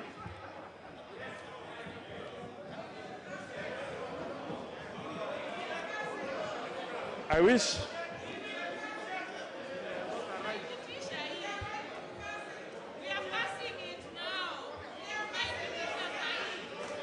honorable members, Honorable Speaker, I want your protection. Honorable Speaker, the issue, some issues have been, there are some questions that are rising on the floor that perhaps the Education Committee needs to bring more information. Where are we on the curriculum? Why do we not appear for the curriculum? These matters have not come, and hence we might end up making a decision based on the wrong premise. And it's important that by the time this House makes a decision, we have all this information on the floor. So I would wish, Honorable Speaker, to move that the debate on this motion on the approval of Professor Fatuma Chege be now adjourned, pursuant to Standing Order 96. That's it. Are you a question?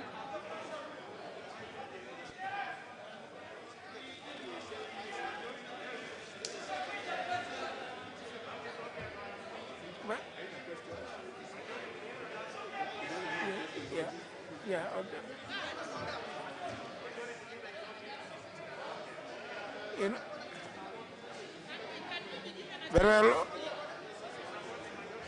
Very well, honour members.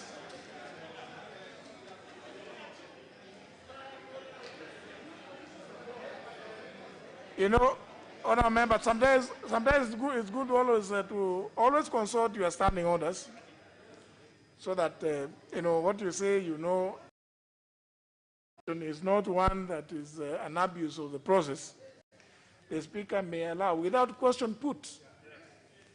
So I don't know why many of you want to do my work. So you just have to allow me to do my work, because you know you will do the other one.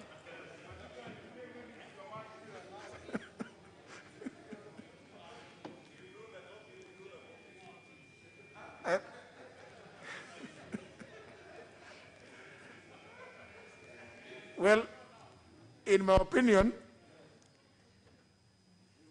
the motion is proper, and in my view, it's not an abuse of the process of the House. And therefore, I grant the request without question put. Debate will resume at another date when the House fumes. Next order. Next order.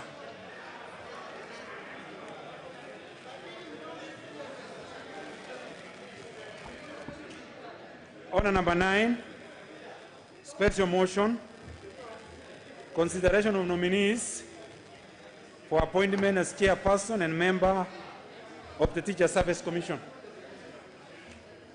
The chairperson, Honorable Florence Mutua. Thank you, Mr. Speaker.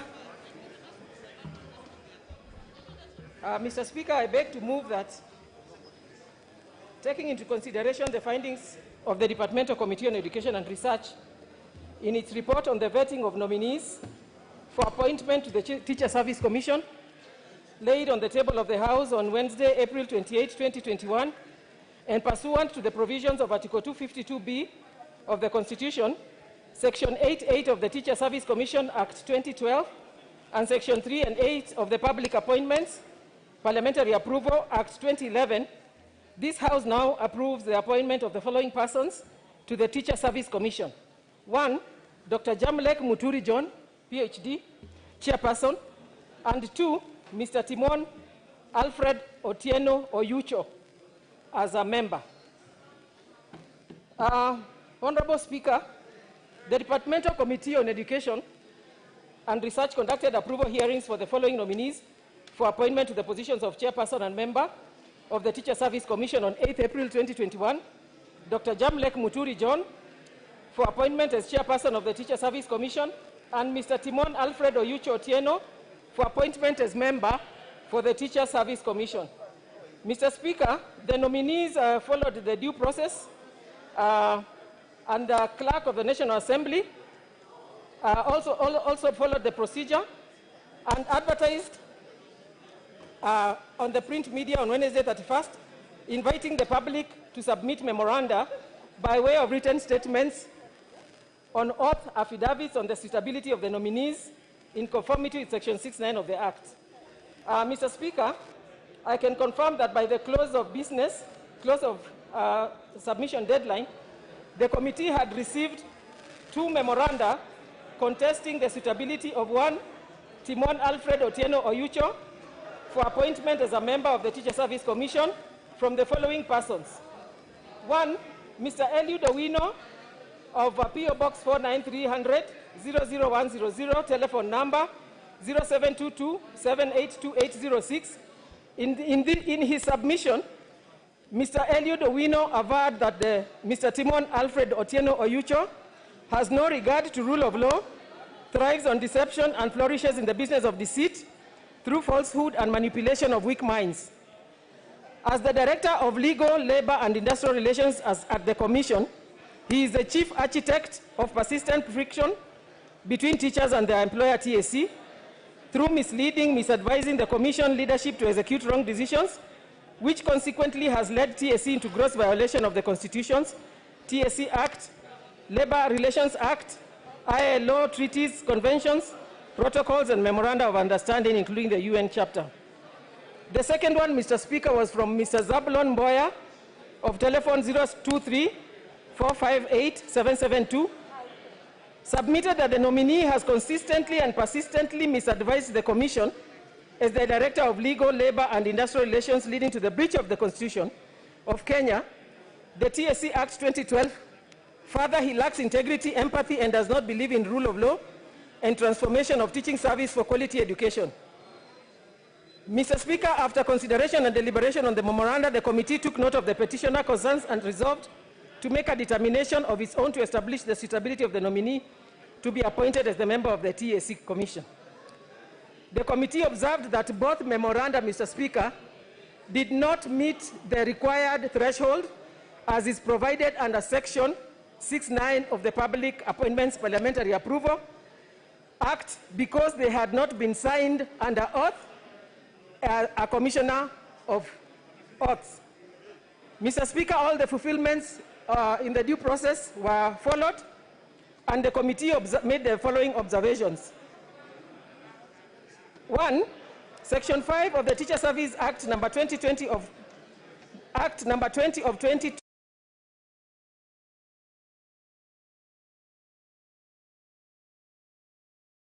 in accordance with Article 250 of the Constitution.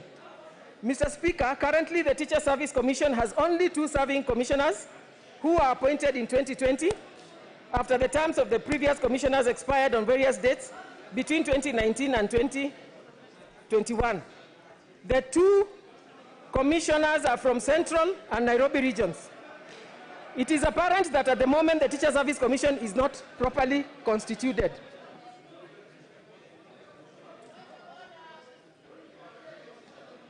That the nominees... Now, honour members, Mr. Speaker, honour members, I think we had lunch break when you could go and do these kamukunjis.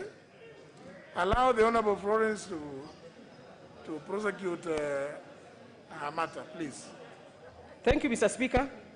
Mr. Speaker, we found that the nominee being considered for approval or otherwise by the committee from Eastern and Nyanza regions for the chairperson and member respectively. Mr. Speaker, this morning, Mr. Speaker, we had a meeting with the Public Service Commission and the TSC, where we requested them that they should advertise for the other regions. The other regions that are remaining are 5, and we have been, it has been confirmed that within the next 14 days, the advertisements for the 5 remaining regions are going to be advertised. Mr. Speaker, that to fill the vacant positions, an advertisement was done by the Teacher Service Commission in March 2020. However, only 2 vacancies were advertised, one for chairperson and the other one for member, as opposed to advertising all the 7. And that is why we had a meeting with the Public Service Commission to confirm why all the 7 commissions, the positions were not advertised. That the procedure used to arrive at the nominees for the position of chairperson and member was adhered to by the selection panel, and that out of the 3 nominees, Mr. Speaker, presented to His Excellency the President by the selection panel, the President nominated one Dr. Jamlek Muturi John, PhD, for approval by the National Assembly, and subsequent appointment as chairperson, Teacher Service Commission, pursuant to Article 252B and C of the Constitution. That out of the 3 nominees presented to His Excellency the President by the selection panel, the President nominated one Mr. Timon Alfred Otieno Oyucho for approval by the National Assembly, and subsequent appointment as member, Teacher Service Commission, in line with Article 250B and C.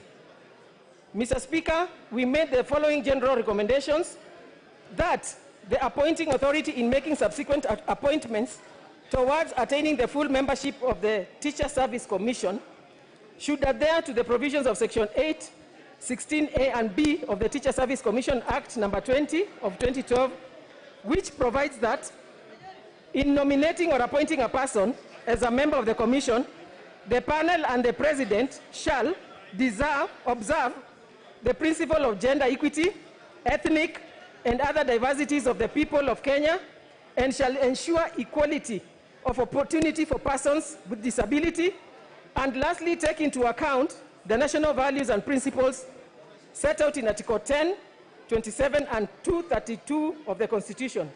Further, the appointing authority should place emphasis on age to ascertain whether the youth are represented, provided under Article 55C of the Constitution, and nationality, to ensure the nomination is in compliance with Article 78 of the Constitution. Mr. Speaker, about our nominee, Dr. Jamlek Muturi John, PhD, nominee for the position of Chairperson, Teacher Service Commission, we made the following observations: that the nominee possesses a rich academic background. He holds a PhD qualification in agricultural entomology from Kenyatta University, 2 master's degrees, namely a master's degree in agricultural entomology from Kenyatta University, and a Master of Business Administration in Global Business Management from the United States of America, from the United States International University. He has a bachelor's degree in education science from Kenyatta University. In addition, the nominee holds a higher diploma in human resource management from the Institute of Personnel Management in Nairobi. The nominee, Mr. Speaker, has a wide experience of 32 years in educational management and training, has served in various capacities of classroom teacher, high school principal, university lecturer, and county executive committee member in charge of education, science, and technology in Embu County, and is currently working as the CEC in charge of agriculture, livestock, fisheries, and cooperatives in Embu County government. That during the approval, Mr. Speaker, the nominee exhibited knowledge in matters relating to education and management, leadership skills, and human resource management, qualities necessary for the position, Mr. Speaker, he is being nominated to. Mr. Speaker, that based on the number of submissions during the approval hearing, the nominee demonstrated abilities and knowledge, understanding and experience, qualities necessary for the appointment as Chairperson, Teacher Service Commission. Mr. Speaker, I'll go straight to Mr. Timon Alfred Otieno, and these are the observations that we made as a committee, that the nominee has a rich background, rich academic background. He holds a Master of Laws degree and Bachelor of Laws degree, both from the University of Nairobi. In addition, he holds a postgraduate diploma of law from the Kenya School of Law and is a member of the Law Society of Kenya. The nominee also holds a diploma in science education majoring in mathematics and physics. He has undertaken other short courses, workshops, and conferences on education, law, and related fields. Mr. Speaker, currently the nominee is pursuing a master's degree in employment and labor relations at the University of Turin in Italy. The nominee has 34 years' experience in matters relating to education, training, and law. He served under the Teacher Service Commission for the entire period of his public service in different capacities, rising from the level of assistant teacher to director legal, labor and industrial relations directorate commission. That his service under the commission comprises 13 years of classroom teaching in various secondary schools. And for me to summarize, let me go directly to the recommendations. All the other procedures were followed, Mr. Speaker. The committee recommendations, having conducted the approval hearings for the nominees pursuant to Article 252B of the Constitution, as read with Section 8.8 of the Teacher Service Commission Act, number 2020, number 20 of 2012, Section 3 and 8 of the Public Appointments Parliamentary Approval Act, number 33 of 2011, the committee recommends that this House approves the nomination of Dr. Jamlek Muturi John for appointment to the position of Chairperson of the Teacher Service Commission, and approves the nomination of one Timon Alfred Otieno Oyucho for appointment to the position of member of the Teacher Service Commission. Mr. Speaker, it should be noted by the members that we only have 2 commissioners performing duties. We have 2 commissioners in the commission right now, and they cannot perform any duties because they do not have the required quorum. So, Mr. Speaker, I kindly beg the House to support the adoption of this report so that the TSC Commission can be able to have the required quorum to be able to support. Honorable members, it is important for us to know that the current CBA is coming to an end of June, and we need this commission in place so that we can be able to discuss serious matters relating to teachers. Mr. Speaker, it is also upon the honorable members to know that the promotion, placement, and recruitment can only take place if we have the entire commission on board. Mr. Speaker, I therefore beg to move and call upon Honorable Ngunjiri Wambogo to second this motion. Thank you. Who's seconding? Honorable Wambogo. Eric Dick. Thank you very much, Mr. Speaker. I rise to second the motion on the appointment of Dr. Jamlek Mutungi John, PhD, and to be Chair TSC, and Mr. Timon Alfred Oyucho Otieno to be a member of the Teacher Service Commission. Mr. Speaker, the only thing I would like to emphasize that has come from the substantive presentation by the Chair is the critical role that TSC plays, and the fact that we have a CBA coming up in a few months, which will require us to have quorum at the Commission, and right now we do not have, as we only have 2 commissioners. Mr. Speaker, I would also want to emphasize the issue of regional diversity, ethnic diversity.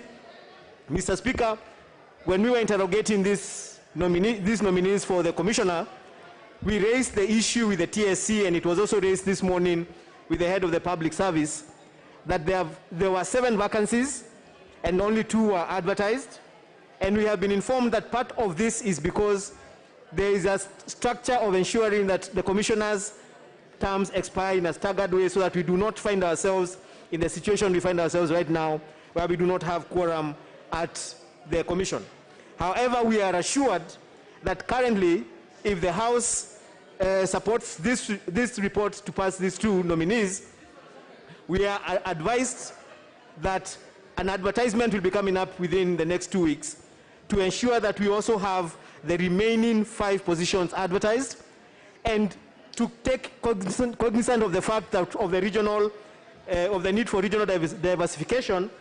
It has been noted that the nominees, the commissioners we have, including these nominees, will be representing Northeastern, Central, Eastern, and Nyanza.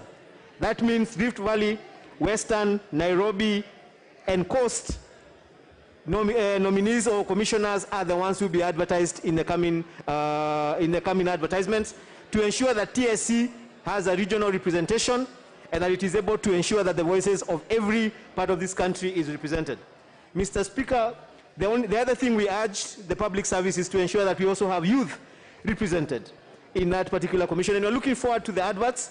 As a committee, we want to make a commitment to this House that we will ensure that the next appointments ensure that the commission, once fully constituted, having a chair and 8 commissioners, has a representation and has a regional diversification and gender diversification by the time that as it operates and heads into the next term. I second. Thank you.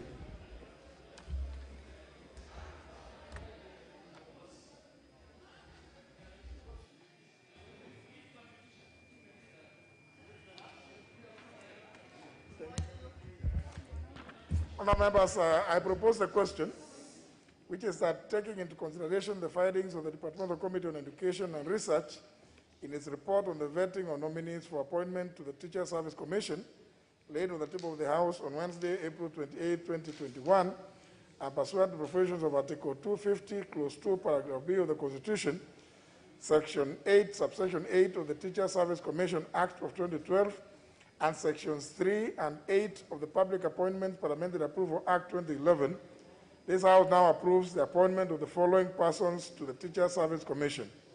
1, Dr. Jamlek Muturi John, PhD, Chairperson, and 2, Mr.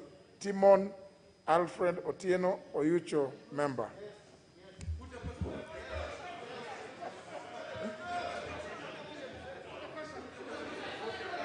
Is that the House I put the question? Honour members,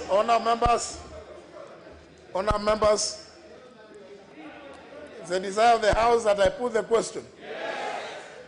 I therefore accordingly do so. That taking into consideration the findings of the Departmental Committee on Education and Research in its report on the vetting of nominees for appointment to the Teacher Service Commission, laid on the table of the House on Wednesday, April 28, 2021, and pursuant to the provisions of Article 250, Clause 2, Paragraph B of the Constitution, Section 8, Subsection 8 of the Teacher Service Commission Act of 2012, and Sections 3 and 8 of the Public Appointments Parliamentary Approval Act of 2011, this House now approves the appointment of the following persons to the Teacher Service Commission. 1, Dr. Jamlek Muturi John, PhD, Chairperson. 2, Mr. Timon Alfred Otieno Oyucho, Member. Will as many as that opinion say aye? Aye. Will as many as the contrary opinion say nay? The ayes have it. Very well.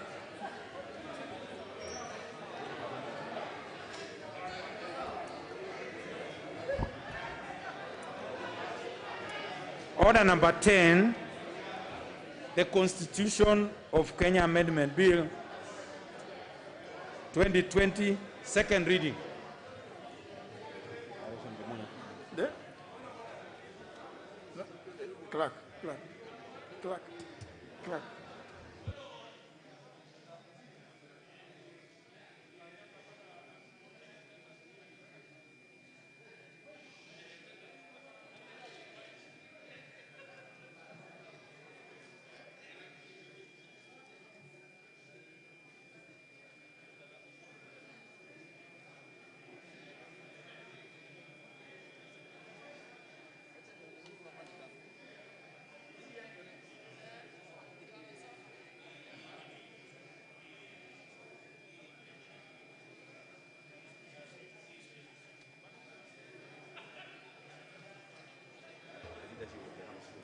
Just, yeah.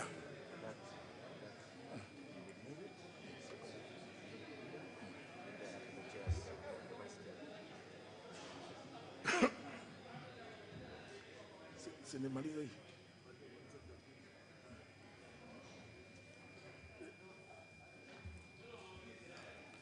What is happening at the back there? No, honourable members,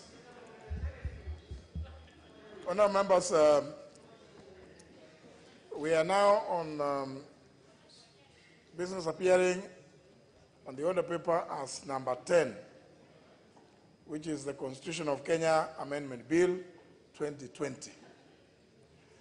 As you can see from the order paper, it is introduced pursuant to the provisions of Article 257, Clause 7 of the Constitution. And again, it is indicated that a member nominated by the promoters of the Building Bridges Initiative to move. I have since received a letter signed by the promoters as the hand of the Secretariat of the Building Bridges Initiative,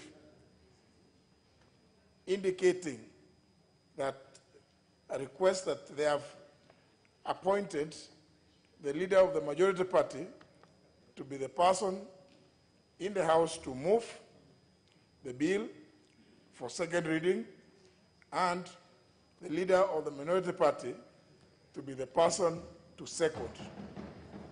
That letter is in my office and deposited with the clerk. And therefore, that is what will happen thereafter is then the chairman of the departmental committee to which the bill was referred will have the first bite of the cherry.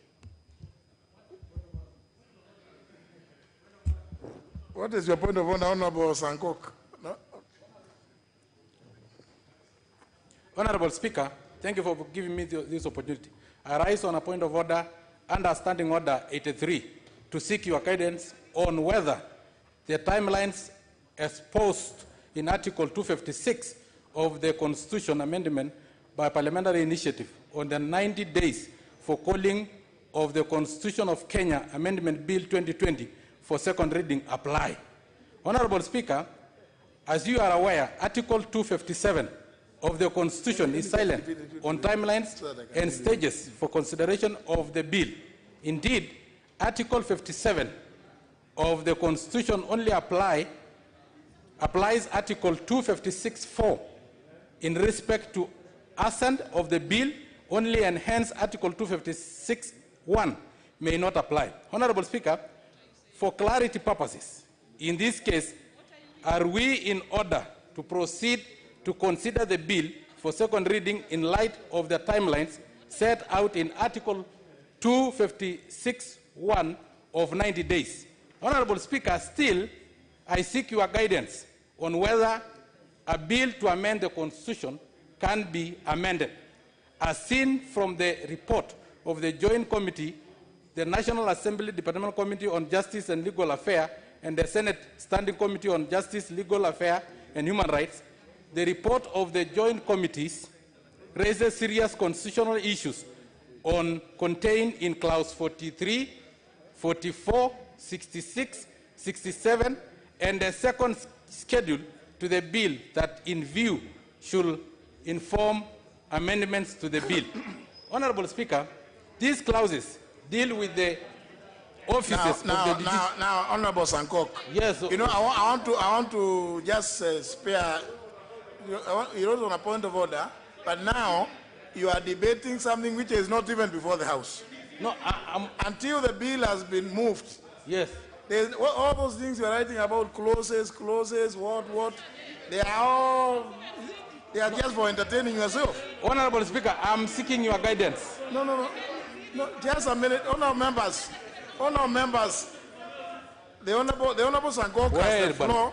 No, Honorable Sankok, you have the floor, but please, do not refer to something that has not been moved. Okay.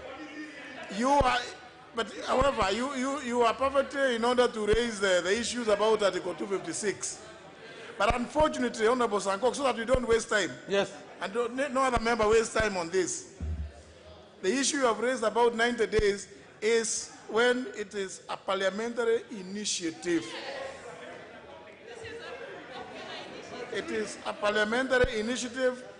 That is when the 90 days publication period applies. It does not apply to a popular initiative. Yeah, Your Honorable Speaker, that is why I was seeking your guidance, because I know you are very intelligent, you are well informed, you are a mobile encyclopedia when it comes to the constitution. Well, shut up, Honorable Badi. Don't. So I really do agree, and I'm well guided. Thank you very much, Honorable Speaker. Sorry, Honourable members, you know, no, Honourable Chris Wamalwa. You know, yes, and you know, even as you raise, all of you who want to speak at this point, yes. Remember there is nothing has been, is before the House. All that we have done is to read the order paper, the order. Thank you. So that you don't address me on what is the contents, the substance. Yeah, of course. Yes, Honorable Amalo. Thank you, Mr. Speaker. Mr. Speaker, I'm raising a point of order regarding your earlier communication of 4th March, regarding the second and the third reading pertaining this BBI report, whereby you had indicated clearly, Mr. Speaker, and this being a House of Records, that should be moved by the committee chair. And today you've mentioned another letter from the promoters that the majority and the minority respectively. So what happens with that ruling of the 4th March, Mr. Speaker? We need your guidance. I thank you. Very well. That's a valid concern, Honorable Amalwa. Remember, the promoters are at liberty. What has been communicated to the Speaker is the desire of the promoters. It will really be unfair for the Speaker to come and chat them, the promoters, since they have indicated their preference. And they can actually nominate, they could even nominate you, Honorable Amalo. If they nominated you, we will still have, no option but to because after you say they cannot nominate the Honorable Amalo. So if they nominated the Honorable Amalo, again, I would have no issue, just to accede to their desires. My earlier communication was on the basis that there was no indication as to how it was going to be moved.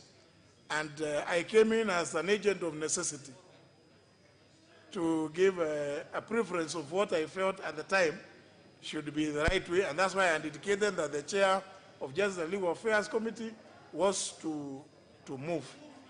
But the promoters, having written and clearly indicated their preference, I should accede or defer to their desire and wish. Honorable Murugara.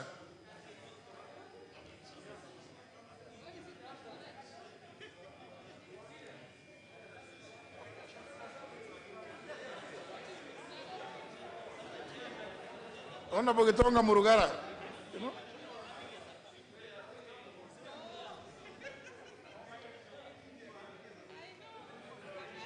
Let me.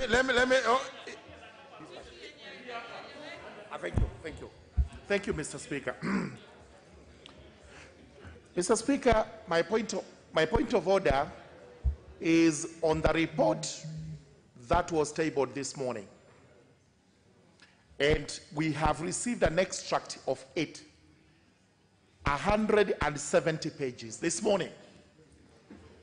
I have been approached by several members, and I speak as an insider, that I actually sat through the sittings of the Joint Committee when we wrote this report. It is a report that is intensive in the content. Most of the members have not had the opportunity to read the 170 pages, so that when the time comes for us to debate the bill, we require to do justice because of the monumental value of that bill to the citizens of Kenya. Therefore, If you look at what was tabled this morning, to be fair, it is bigger than our holy book, the Bible. It is in fact bigger than the Bible and the Quran combined. It is even bigger than the Bible, the Quran, and the Gita put together. Sincerely, we cannot debate and do justice to this bill unless we are given time to read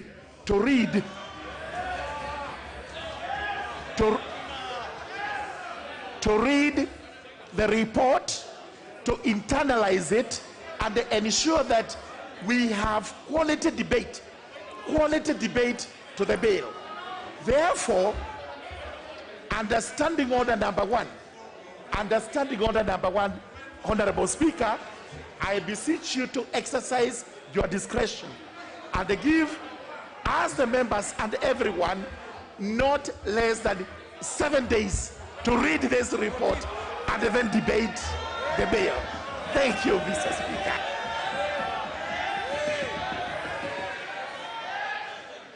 Now, honor members,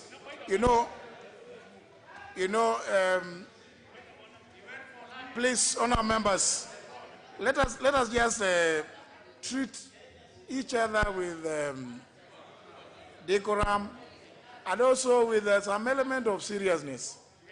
The Honorable Gitonga Murugara, the member for Tharaka, said that he speaks as an insider, a member who sat throughout all the meetings of the two committees sitting together, but he still has not read and understood what he even approved. So he wants now to be the one interceding on behalf of all the others. So what then Honorable Gitonga Murugara actually then is saying that he should not even be a member of the committee. Because members of the committee should, if you are the ones who stand here and say that you have not read. No. Let's have other members. Honorable Ndidi Nyoro. Thank you. You know, if you make the wrong, you must weigh your words as you make your interventions. Thank you very much. Yes. Thank you very much, Mr. Speaker. And I rise on a slightly different move, Mr. Speaker. Mr. Speaker, we are in a bicameral parliament in Kenya, Mr. Speaker. That is the National Assembly and the Senate. And Mr. Speaker, from where I sit, an affront to one of us is an affront to all of us, Mr. Speaker. Mr. Speaker, I am referencing on something that happened this afternoon, Mr. Speaker, in the precinct of Parliament, where one of our own, the Senator for Meru, Senator Mithika Linturi, was kidnapped by the DCI police, Mr. Speaker. Mr. Speaker, we have seen an alarming rate of intimidation. We have seen an alarming rate of intimidation, Mr. Speaker, by the executive meted to members of Parliament, Mr. Speaker. And Mr. Speaker, I seek your direction. Now, honor members,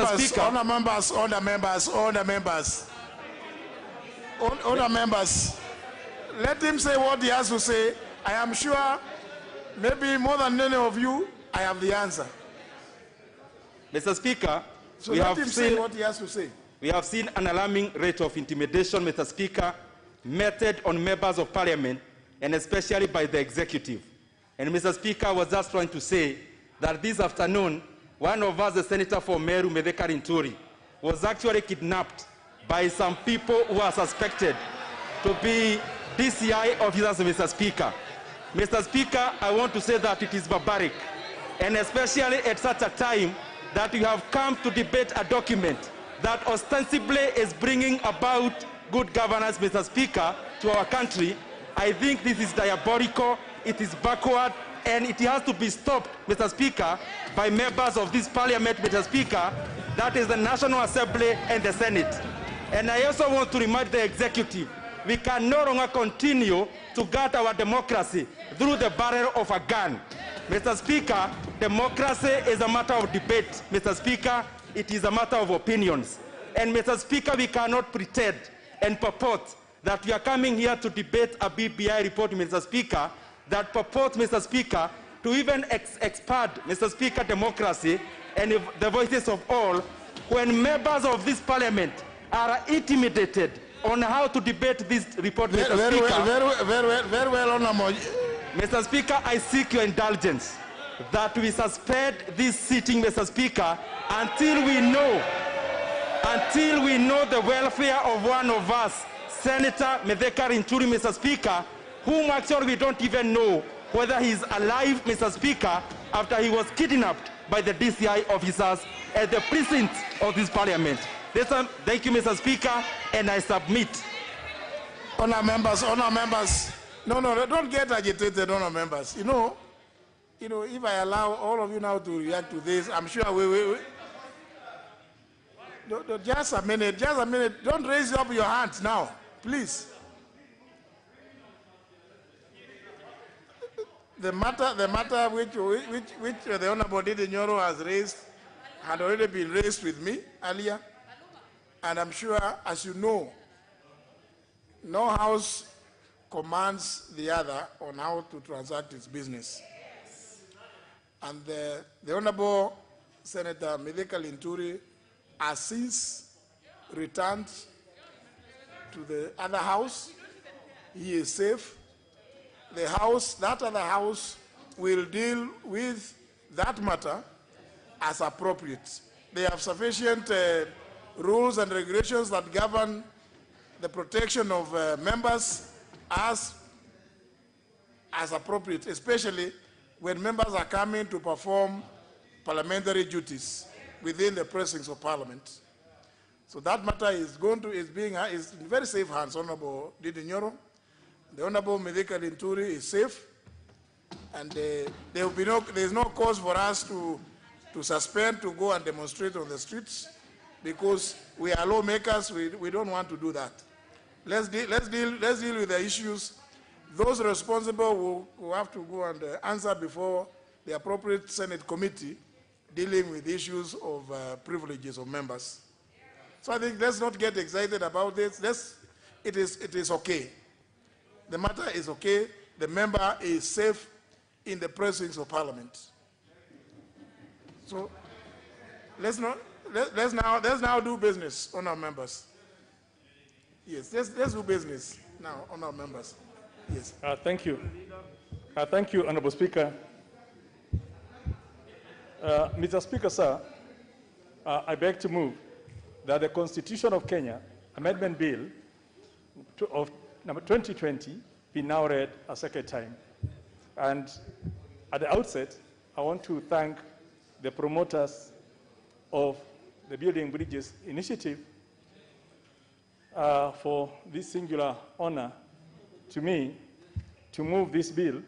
And I'm cognizant of the fact that the promoters are represented in this House by the Honorable Junet, who is one of the promoters. But he actually did sign the letter to assign that responsibility to myself and the Leader of Minority to move on their behalf.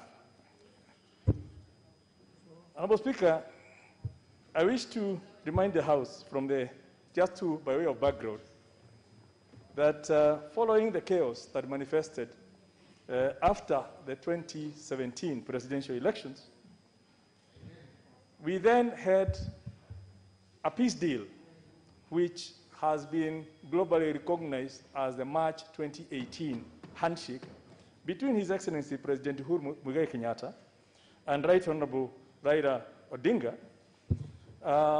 who one as the president and the other as the leader of the opposition coalition, and also known as the People's President, and who was sworn in by Honorable Kajwang as the People's CJ, which created Thank you, Honorable CJ, which created a movement that crystallized the constitutional imperative to seek peace, security, and unity. To seek peace, security, and unity. And that's something that we must constantly put at the back of our mind, that what we are doing is we are seeking peace, security, and unity. Now, the two leaders shook hands to create a truly bipartisan opportunity to unite this country, unity that has eluded this country from independence, and set in motion the process that will also identify some comprehensive and far-reaching changes that would strengthen the rule of law, unite Kenyans, deepen our constitutionalism, and launch a comprehensive process to consolidate this momentous opportunity. So the handshake was not an end in itself, but rather the beginning of a bigger process that will go beyond 2022, that may go beyond 2027, that may go beyond into the future. Mr. Speaker, to concretize this initiative, a Building Bridges Advisory Presidential Task Force was appointed by the President in May of 2018, and they submitted their report after consultations with Kenyans 1 year later on the 26th of November 2019. This was unveiled and was then taken back to the people for validation. But most importantly is that, so we remind ourselves where we started. During the handshake, the two leaders agreed on a 9-point agenda, which they believed if the 9 points are addressed, they will sort out the long-term issues of this country. And one of those issues was the lack of national ethos. What makes us Kenyan? Why are we shouting at one another? Why do people keep fighting? Can't people have some way they can talk to each other rather than at each other? Because we believe as Kenyans, there's something that binds us as Kenyans. So you say, I'm a Kenyan because I do the following. Our responsibility and rights. What are your responsibilities as a citizen? Members may recall that in the runner-up to the 2010 Constitution and within the Constitution itself, the agitation for rights was we need water in sufficient quantities. We need housing. Citizens must be given this. But if you look at the 2010 Constitution, apart from the obligation that citizens have a right to defend their constitution, there's very little in terms of what are the rights and responsibilities of citizens towards their country. The other item on the 9 points was the ethnic antagonism and competition. We fight based on our ethnic grounds, and that competition that comes at every election, 2 years before the election, 2 years after the election, we're healing the woods, 2 years before the election, we are fighting, and that costs our economy in the billions. Our elections have been seen to be divisive, and we've seen that in 1992, we've seen that in 1997. There was a lapse in 2003 when we didn't have any division, but we saw that again in 2005 when we have a very divisive referendum. Then 2007 was the climax, and in 2013 there was a lull, perhaps because of the cloud, the ICC cloud, and then in 2017 the divisions came again. The issue of inclusivity, and I had a taste of that even this afternoon, and it's something that we need to figure out. How do we ensure that the youth, the women, all the 47 groups that constitute Kenya can be included within the governance structures of their country so everyone feels included? Shared prosperity.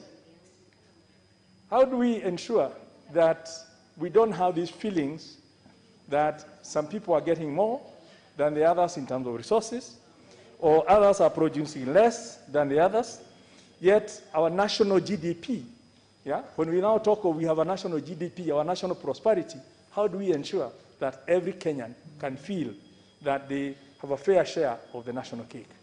But most importantly, looking back at what we said about responsibilities and rights, how do we also ensure that every Kenyan can feel I should also take my fair share in the baking of the national cake?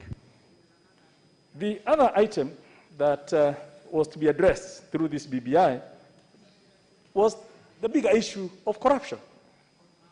I mean, everyone believes that we waste a lot of resources on corruption. And whether you're talking of who is taking a bribe or who is wasting resources, and you can take this to the bank.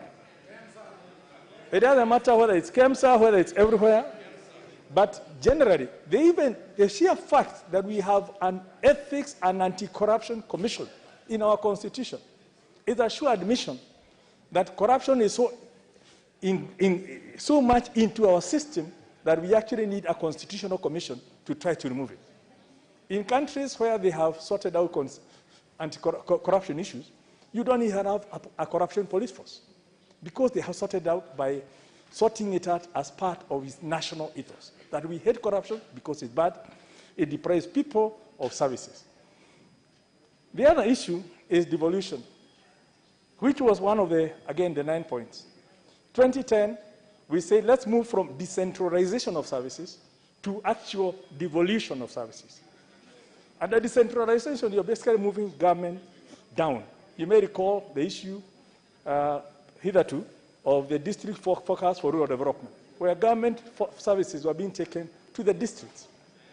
But there was no power at the district level to make decisions. In fact, the first model of devolution was the setting up of CDF, where money was devolved to the constituencies, and there was decision-making at the constituency level in terms of what do we do with that money. And that seemed to have persuaded people, even at the 2010, that perhaps we should move most of these funds, and the functions, which used to be under the old CAP 265, the Local Governments Act, which had listed the things to be done by local authorities.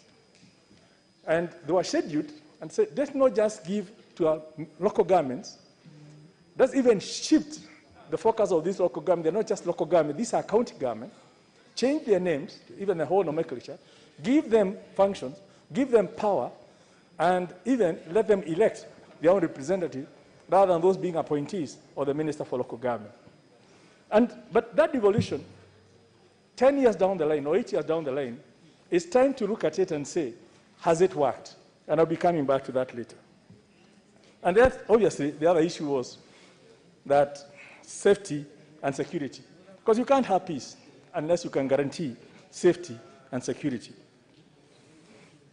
Honorable Speaker, in January of 2020, His Excellency the President then appointed a steering committee on the implementation of the recommendation of the BBI to a United Kenya task force through Gazette Notice number 264, volume CXX11 Roman number 7, with the following terms of reference.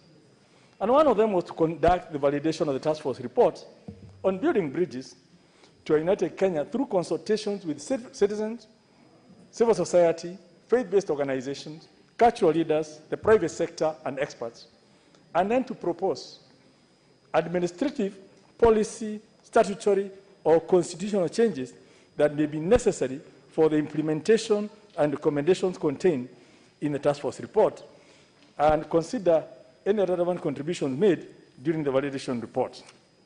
And the output of that process was this report, which I had the honor of tabling in this House on the 28th of October. On the 3rd of November, that's when I tabled it, and I hope members have also had the opportunity to look through it, which contains not just the bill, but also saying what administrative measures need to be taken, what policy measures need to be taken, what legislative measures need to be taken to achieve the issues under the 9 agenda items. In October of 2020, and that's when this report was done, and again, within it, it contained the constitutional issues that need to be addressed. And these were contained in a draft bill that was then processed through the provisions of Article 257, which basically outlined what you need to do if you want to convince Kenyans to support your amendment to the Constitution without having to go through the parliamentary route. And on the 26th of January, the BBI Initiative Steering Committee delivered a draft bill to amend the Constitution by popular initiative, supported by not less than 1 million signatures. In fact, there were 4 million, then out of which 3 point something were validated. And it was more than the mandatory 1 million. So they passed that test, they give it to the IEBC. And then IEBC, that's the Independent Electoral Bodies Commission, pursuant to Section 4 of Article 257, submitted a draft bill to each of the 47 county assemblies for consideration after verification of the signatures in support of the initiative. Mr. Speaker, Article 257, subsection 7 of the Constitution provides that if a draft bill has been approved by a majority of county assemblies, it shall be introduced in Parliament without delay. And it's something that we need to have at the back of our mind, that whereas in the county assemblies, it was very clear that they need to consider within 90 days. In the House, there is no time limit as to what we need to consider, except the operating word, that it shall be introduced in Parliament without delay, which now brings in the whole issue of the urgency. And that's why we're even having this special sitting today, because we have no reason to delay the consideration, the committee having finished its report last Friday. Now, having satisfied the threshold for introduction by the people in Parliament and attendant requirement, the Constitution of Kenya Amendment Bill was read for the first time in both houses on the 4th of March 2020.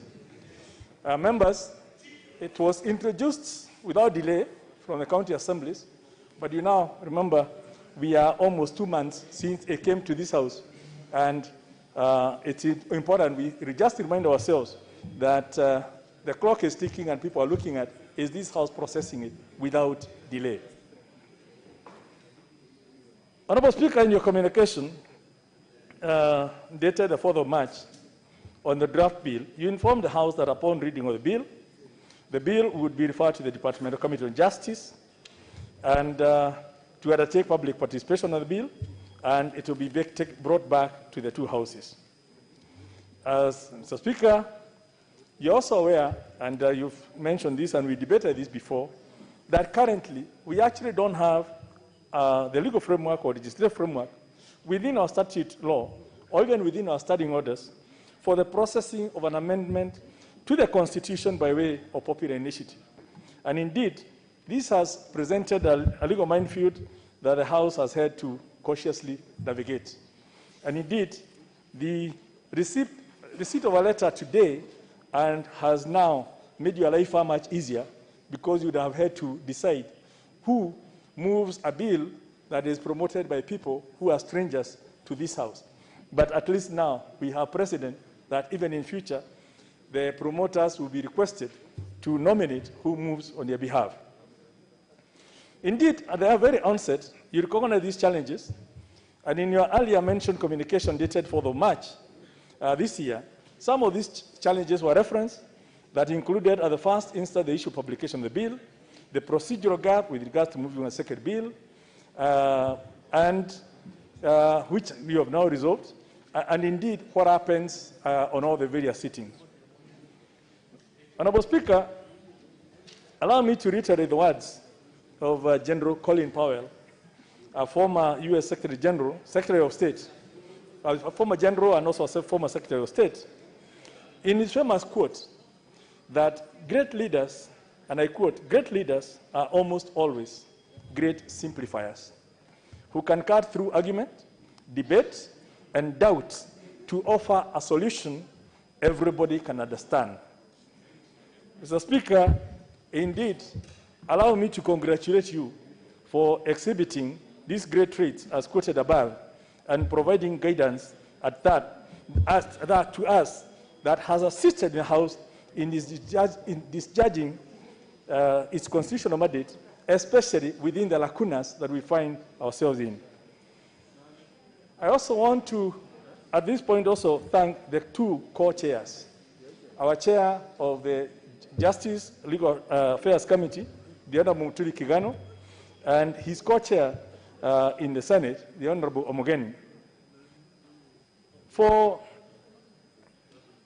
We gave them the responsibility to safeguard the integrity of the process, and they took time to build consensus through giving due regard to every member to air their views and to avoid the pitfalls and vagaries of joint sittings, which we have seen in the past, even in simple mediations. At least we avoided the potential conflicts that would have subjected a very good report to rejection due to questions of credibility. I am aware that the process has taken rather long, but at the end, they have come to a conclusion that they, as a committee, they support the bill. Never mind, there are small nuances in terms of divisions on some of the paragraphs, which I don't want to get into because the chairman will be presenting those. But the bottom line is we are all happy that after the time they took and having listened to one another, having listened to the experts, they all agreed that it is important to recommend to the House that we support the bill. And I've read the report. Now, turning to the bill. In brief, the object of this bill is to amend the Constitution of Kenya to address issues arising from its implementation, and specifically to resolve issues of divisive elections, promote gender equity in governance, that's the issue of inclusivity, strengthen the structure of devolution, and increase resource allocation to the counties by strengthening the amount available for devolution. Honorable Speaker, the other issue is to broaden the mechanisms for all people of Kenya to benefit from economic growth, to harmonize certain roles and functions of the bicameral legislature, to fortify national ethos by specifying the responsibilities of citizens, and to strengthen the accountability of public resources and the fight against corruption. Mr. Speaker, the proposed constitutional reform originates from the views of citizens expressed through the Building Bridges initiatives. And through the BBI, citizens from all corners of the country share their concerns and views on issues ranging from responsibilities and rights, national ethos, and indeed all the 9 agenda items. Now, this bill, which comprises 74 clauses, addresses each of these issues, and those that are not addressed within the bill are addressed within the 12 pieces of legislation that are proposed, the several policy measures that are proposed, and the several administrative measures that are proposed. And the totality of that will then sort out these problems into the long term. If I then go to specifically the matters within the bill, I've chosen to focus on 5 key issues, which in my opinion were the main focus of the proponents of the BBI, in line with the aspirations of the over 3 million Kenyans who appended their signatures in support of the BBI and subsequently affirmed which was approved by another 43 county assemblies, and 1 abstention and 3 negatives. Further, the public participated heavily when our committee did call for public participation, and the chair of the committee will be giving us that issue. I want to concentrate on 5 key issues. And one is the need to resolve issues of divisive elections, that includes the harmonization of certain roles and functions of the bicameral parliament, the promotion of gender equity in governance, strengthening of the structure of devolution, and strengthening of accountability of public resources, and our future, the youth. Mr. Speaker, it's a matter of national, regional, and international notoriety that Kenya has experienced electoral violence during the general elections held in the years 1992, 1997, 2007, and 2017. the violence that followed the elections of 2007, much of which was related to ethnic tensions, was serious enough that it actually led to international mediation and accommodation through a coalition government, which ultimately built crucial support for the adoption of a new constitution, which was approved in a referendum in 2010. A similar effort has been failed in 2005, mainly due to mistrust. Now, that constitution of 2010 established a presidential republic in which sovereignty is exercised by the people through directly or through their democratically elected representatives. The 2010 constitution also made a number of key changes. It created a decentralized system. It also limited presidential powers, that every appointment needed to come to the House to be approved. Hitherto, there was not such thing. It also established this devolution in the 47 counties, which replaced the 46 districts for the capital, and a greater level of oversight over branches and levels of government through independent commissions and a more robust chapter on the Bill of Rights. This constitution also highlighted the sovereign power of the people within Article 1, which was not hitherto as highlighted.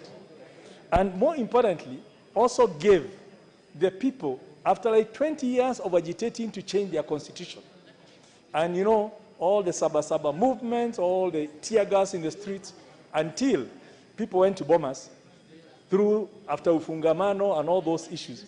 For those who were active politically before 2000, you will know the struggle the Kenyans went through in an effort to change their constitution.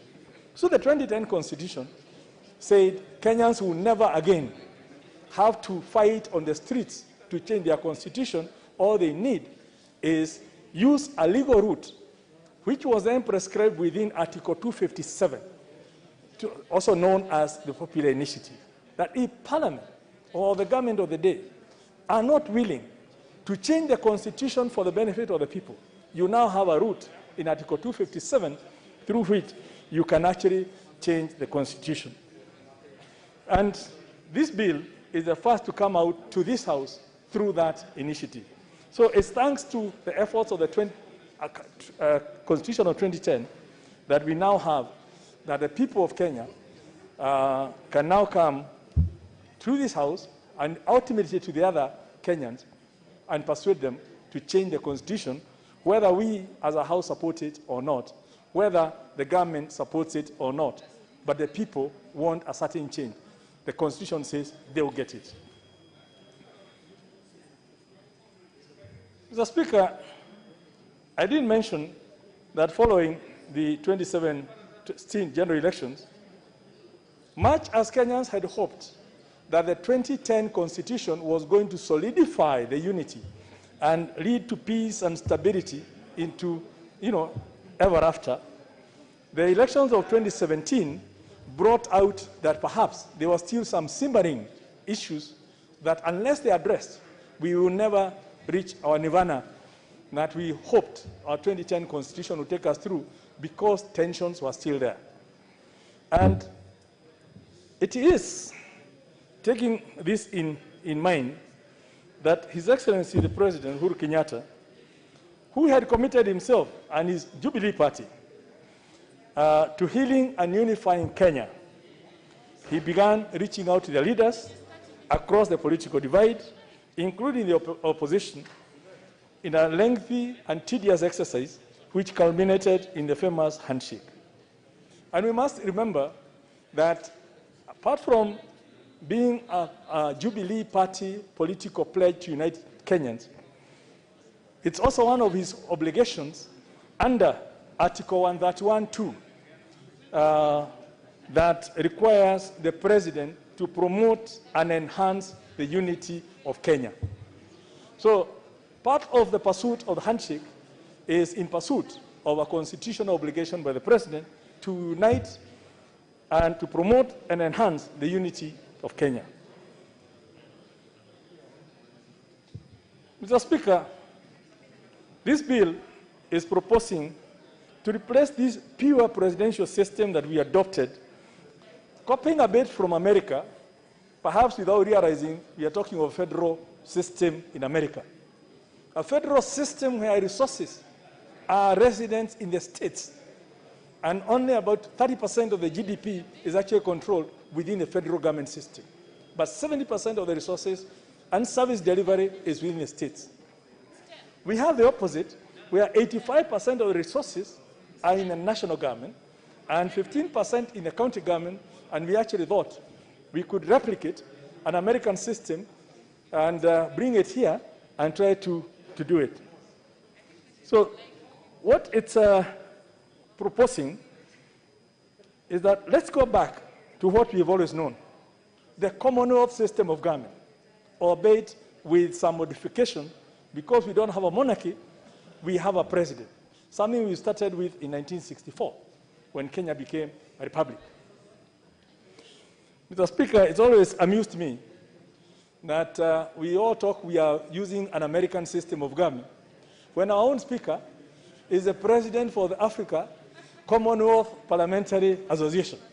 So we do agree that we are Commonwealth parliamentary system, but our NGOs and people who agitated had convinced us we need to go through a non-Commonwealth system. So the proponents are then basically saying that the promoters, let's go back to having government intertwined within the legislature, like we've always had, so that we have a hybrid where, much as we've been talking, or we have total separation between the executive and legislature, it makes our positions here very difficult when 206 members of the 349 belong to the Jubilee Coalition under the president, who is also head of the executive. Now, when do they wear the party hat and say, we are in parliament, we are going to kind of, as part of our oversight role, we are going to reject what the president, without being seen as if they are disobeying. Yeah? So we have some unique situations here that the pure presidential system cannot address. Mr. Speaker, we also know we've had problems, even when members question here. The accountability has been so limited because the cabinet secretaries would appear in committee room number 4 or somewhere in Protection House or Continental to answer a question by one member. But that question might be of interest to the entire House. When questions are answered on the floor of this House, the accountability is to the entire House, and people can then follow up rather than small pieces. So the members did then say, let's have the executive back in the House, and the position, when you have that kind of situation, that ministers are in the House, then obviously you need somebody to coordinate them who cannot be the leader of majority. Because the ministers would, what used to be in the old days, the leader of government business, then is what is now being brought in as the Prime Minister, who will be the coordinator of the ministers in the House, assisted by two deputies. So I've heard people saying that there's creation of vacancies or many positions for political reasons. But immediately you introduce ministers in the House, of necessity, you will need somebody to coordinate them.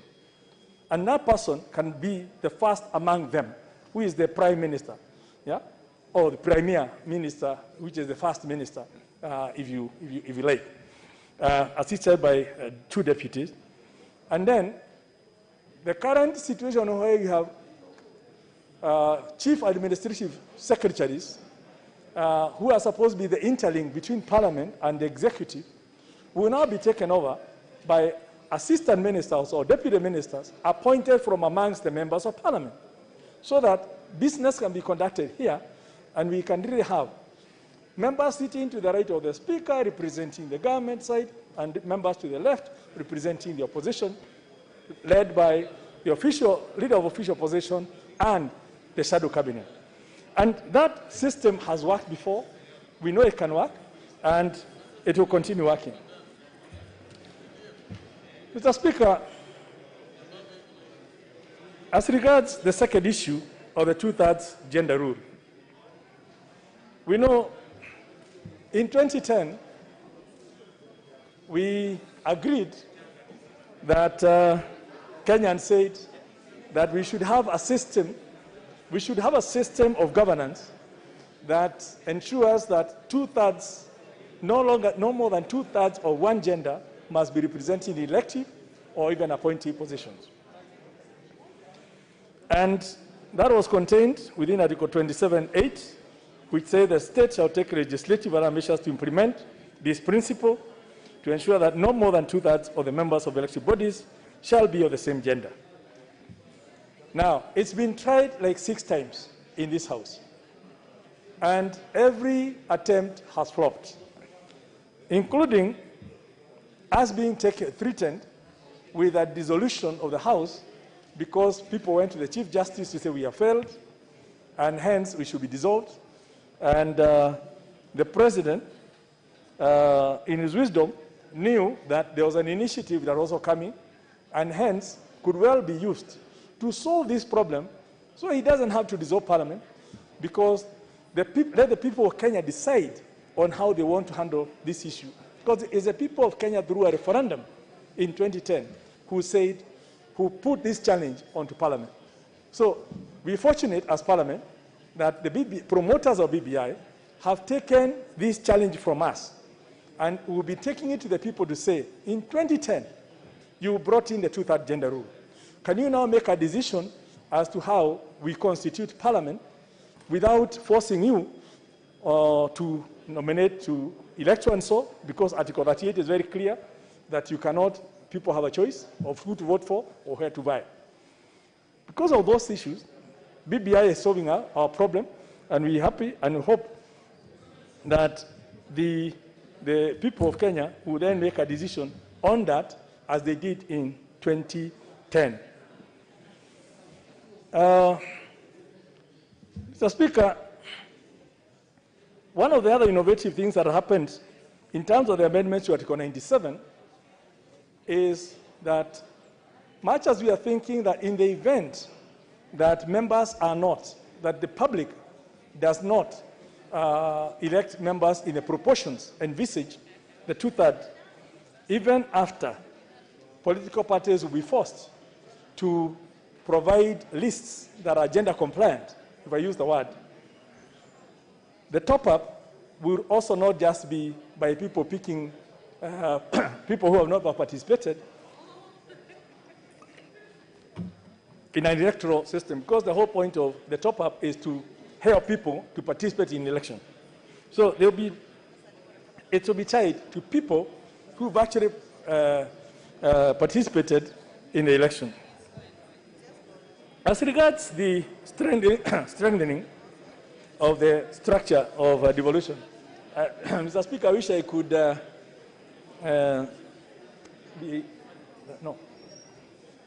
if I could be allowed to make do with a mask, having been vaccinated. Thank you. And nobody is standing before me.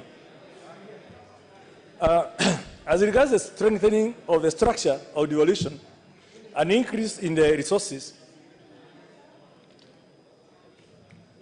the bill proposes to increase the minimum allocation of national revenue from the mandatory 15% to 35%. Now, it's important to note that even as we were discussing the Division of Revenue Bill this afternoon, if you did a quick calculation, you'll find that we are not actually at 15%, and it's moved from between 26% to about 30%. But this is because of the goodwill of the current president. Now, we don't know what a future president, whether he will have the same goodwill, or would actually say, the Constitution says 15%, here is your 15%, if it's not enough, do what you have to do at the counties. So to guarantee devolution, and ensure the guarantee that devolution works, and sort out all the service delivery at local level. This proposal is let us make sure that we devolve not less than 35%, which is estimated that that's the money you need to ensure healthcare, to ensure better roads, to ensure that water is provided to people in sufficient quantities, all the things that are within the 14 services that are scheduled to be delivered by the county government.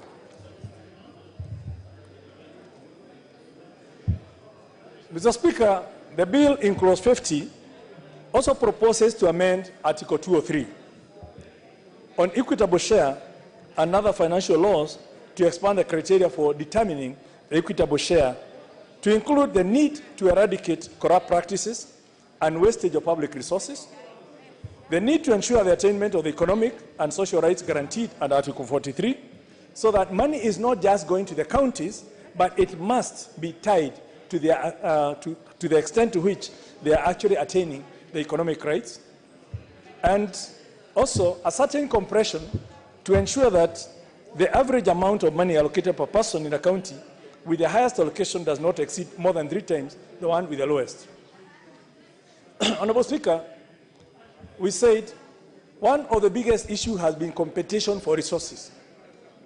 And if people cannot get resources fairly through a distributive system, through a formula, people will then want to fight for the top position so that if they get to State House, they can guarantee resources for their people.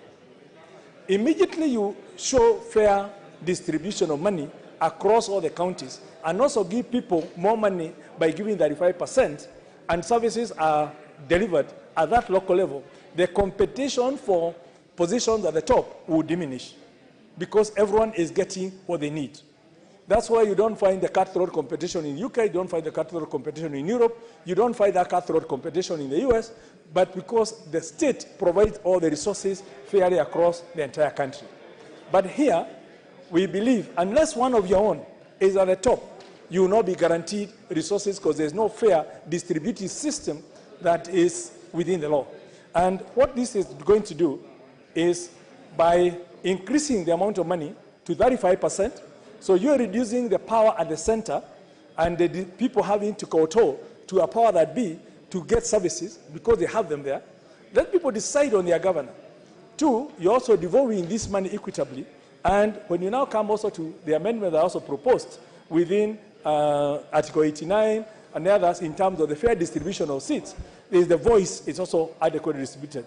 So what would people be fighting for to actually get to the center to guarantee themselves a piece of the pie when it's already guaranteed by the law? And these are some of the things that BBI, we may not see it that way.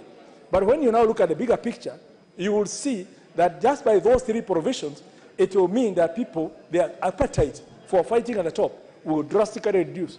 And we will get to a point where we will now be looking for a leader going to the top, being who will safeguard Kenya within our international obligations, rather than who bring water to the 47 counties. Not who do more electrification in the country, but who will ensure that Kenyan goods can operate within the Africa trade framework or open up markets in China and all those things. That's the kind of president we'll be looking for in the future once you sort out some of these issues where we are seen, the president is seen as a provider of basic goods that should be provided by law and through the devolved system. Mr. Speaker, these amendments obviously mean that we will sort out the issues of underdevelopment, economic empowerment across the different counties, and it's part of that sharing of the national prosperity. Mr. Speaker, I also note that some provisions have been brought within Article 11A of the bill that seeks to anchor within the Constitution the aspiration of a new economic model based on value creation and that provides equitable opportunities for all the people. It promotes industrialization. It mainstreams the issue of pastoralism, rather than just talking about agriculture. It also brings in the issue of the green economy, of the blue economy, which again is something that was not foreseen in 2010. And all these things, by bringing to the front in the Constitution, mean that they can now be mainstreamed in all the policy papers. More importantly for us, Mr. Speaker, I did mention earlier that we, in 2003, the Constituency Development Fund was introduced, which has shown that with limited resources, properly focused, it can yield a lot of development.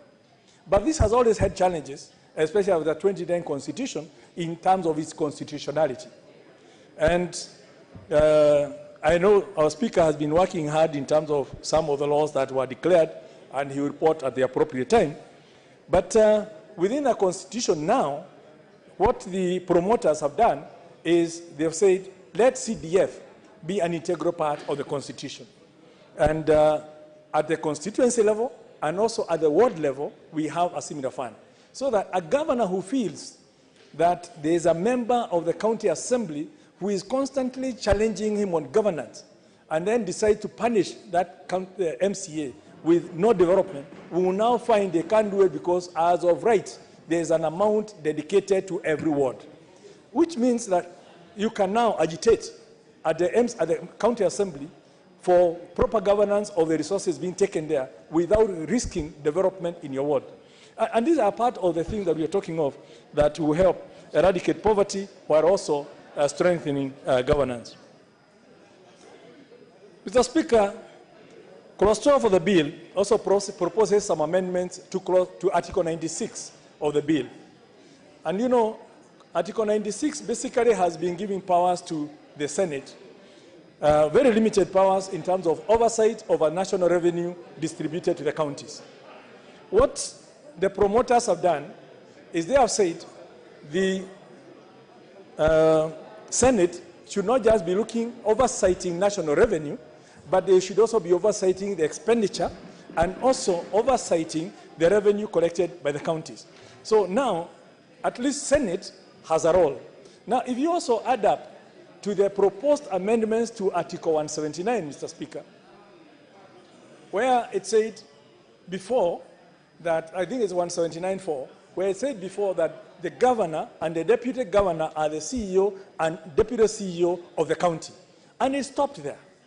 But what the promoters are doing is now extending that and say that they are not just the CEO and deputy CEO, but shall be accountable to the county assembly.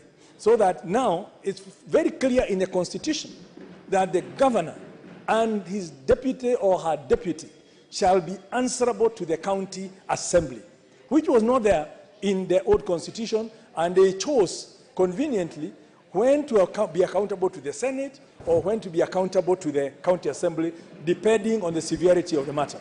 So this is something that is very important for fighting corruption and enhancing governance, because we are giving more money to the counties. Let them also be more accountable to the county assemblies and to the Senate.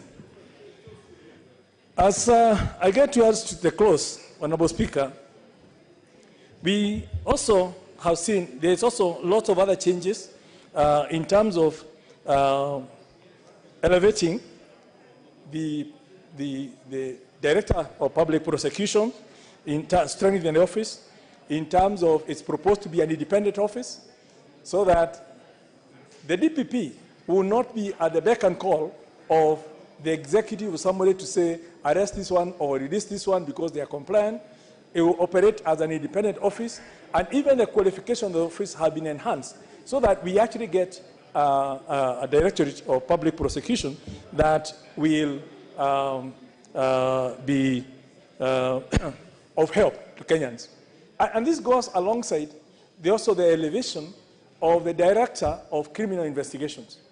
When you now look at the changes within the police bit, the Director of Criminal Investigation will be at par with the other deputies, the Deputy for Inspector Generals of Police, Administration, and also now crime, so that he actually feels, or she will feel facilitated to pursue crime without having to go to the Director General for Police to look for police officers to send for arrest missions. At par with the rest, he will be able to command his force. And this is a notice for all those who are corrupt that your days are numbered. And there are also provisions within the law and within the Constitution to also bring in the timelines for the resolution of these corruption cases, so that we don't have a case like Goldenberg, which started in 1992 and is still in court. There are other cases that started in 2003 are still in court, there has to be a timeline when these things must be finalized. Finally, Mr. Speaker, regards the issue of youth. Youth is our future, and they have not been addressed adequately. 75% of our population is falling within this bracket. And if we don't internalize, if we don't include them within the economy, then it's a powder keg waiting to explode. And what the promoters are doing is establishing a youth commission, which will advance the participation of youth in all spheres of public and private life. And Mr. Speaker, it also, when you look at all the other bills that will also be coming in as associated with the BBI, in terms of the strengthening of the micro-enterprise, in terms of the taxation holidays on new startups for the youth, in terms of all those other bits and pieces that will need to be to accompany this, you can see that the youth have actually been mainstreamed into this. Mr. Speaker, one of the founders of the most revered presidents of the U.S., Franklin D. Roosevelt, once said that you can't always build the future for our youth, but we can build our youth for the future. And the proposed amendments are aimed at establishing this youth commission, providing a platform for the youth engagement and participation, which will, without doubt, positively contribute towards empowering and building this youth for the future, not as building a future for our youth. And you can see that just the other day, His Excellency was in Karatina, was in Kimathi University, launching a company that is doing microchips for Japan in Kenya. In Manyani, there is the youth doing all manner of digital things for the world.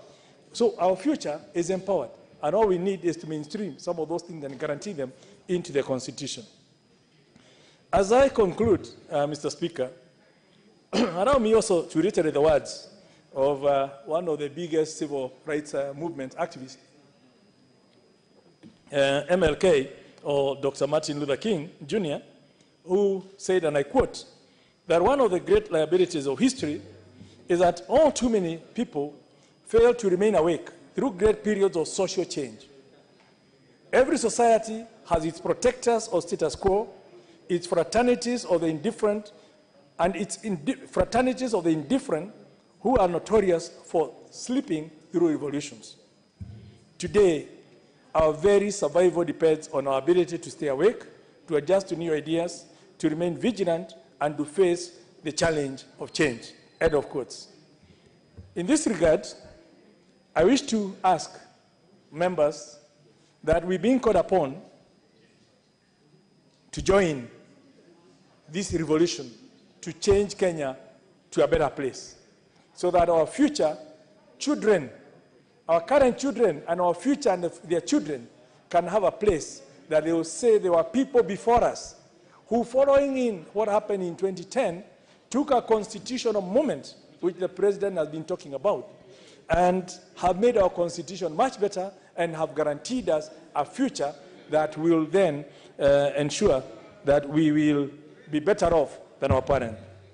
In this regard, Honorable Speaker, I wish to urge members to take cognizance of our political and constitutional challenges that we face as a country, that have threatened our national unity in the past, and which this Constitutional Amendment of Kenya Amendment Bill of 2020, popularly known as the BBI, seeks to address. Let the legislature not remain captive to the status quo due to fear of the unknown, and let us remain steadfast to the wishes of the Kenyan public as enumerated in the proposals in the bill. And, honorable members, like I said, every election cycle, it is estimated we lose minimum of 1 year before, 1 year after. If you look at the GDP we lose, it's estimated by World Bank in 2007, it was estimated that the clashes cost our GDP 430 billion. And we saw the growth rate move from 7 to 0%.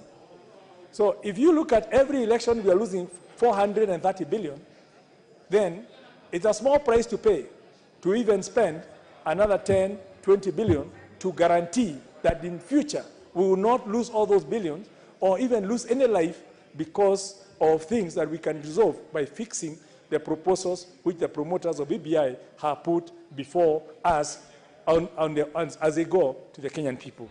And I wish to request that members do support this bill, and not just the bill, but even go and be the champions to go and talk to the people as the people who have the knowledge, as their representatives, and say, much as you did not come through us in Parliament, we support you and we support you through the referendum. Mr. Speaker, I beg to move the Honourable and ask the Honourable Leader of Minority Party, Honourable John Badi, to second. Honourable John Badi. Thank you, Mr. Speaker. Mr. Speaker, indeed, this is a historical moment. I think this is the first time that this country is facing the most realistic opportunity to implement the first amendment to our 2010 Constitution through a popular initiative. Some of these provisions, Mr. Speaker, when they were put in the Constitution, we never knew that they would be put to practice. And I am seeing that we are likely to actualize and implement Article 257 of the Constitution. But while seconding this motion, Mr. Speaker, allow me first to highlight the journey that we have taken so far. And as the saying goes, that a people without the knowledge of their past history, origin, and culture is like a tree without its roots. Honourable members will recall, Mr. Speaker, that sometime in March 2018, I actually stood on the floor of this House to move a motion on the Building Bridges initiative to a new Kenyan nation in support of the Unity Pact that had been cemented on Friday, 9th March 2018, between our leader, His Excellency Raila Odinga, and of course the President, Uhuru Muigai Kenyatta. This extraordinary opportunity, Mr. Speaker, enabled Kenyans to face and address the challenges that have been facing Kenya, and openly and honestly discuss successes and failures, and finally formulate the necessary corrective measures for the country to move forward. And this bill, Mr. Speaker, therefore, that we have before us today, we shall be debating from today, is actually a culmination of this process. And Mr. Speaker, in an effort aimed at sparing succeeding generations of Kenyans the scourge of the debilitating cyclic electoral violence and forging national cohesion, Mr. Speaker, His Excellency the President and the Right Honourable Raila Odinga, who are the foremost protagonists in the 2017 presidential election, surprised all of us by unveiling the now famous handshake on 9th March 2018. It is refreshing to note that the issues they wanted to be addressed that have continued to occupy the minds of Kenyans from that time to date, and which are being addressed through this process of Building Bridges initiative to a new Kenyan nation, include, but is not limited to, the 9 thematic agenda items, which I would just go through. One is ethnic antagonism and competition. The other one is lack of national ethos, inclusivity, devolution, divisive election, safety and security, of course, my pet topic of corruption, shared prosperity, and finally, the responsibilities and rights of Kenyans. The above issues, Mr. Speaker, were identified on the premise that when we end tribalism in this country, when we end corruption, when we end impunity and electoral theft or electoral fraud, and end nepotism and politically motivated development and employment. And Mr. Speaker, I want to clarify that politically motivated development and employment had taken and has continued to take root in this country.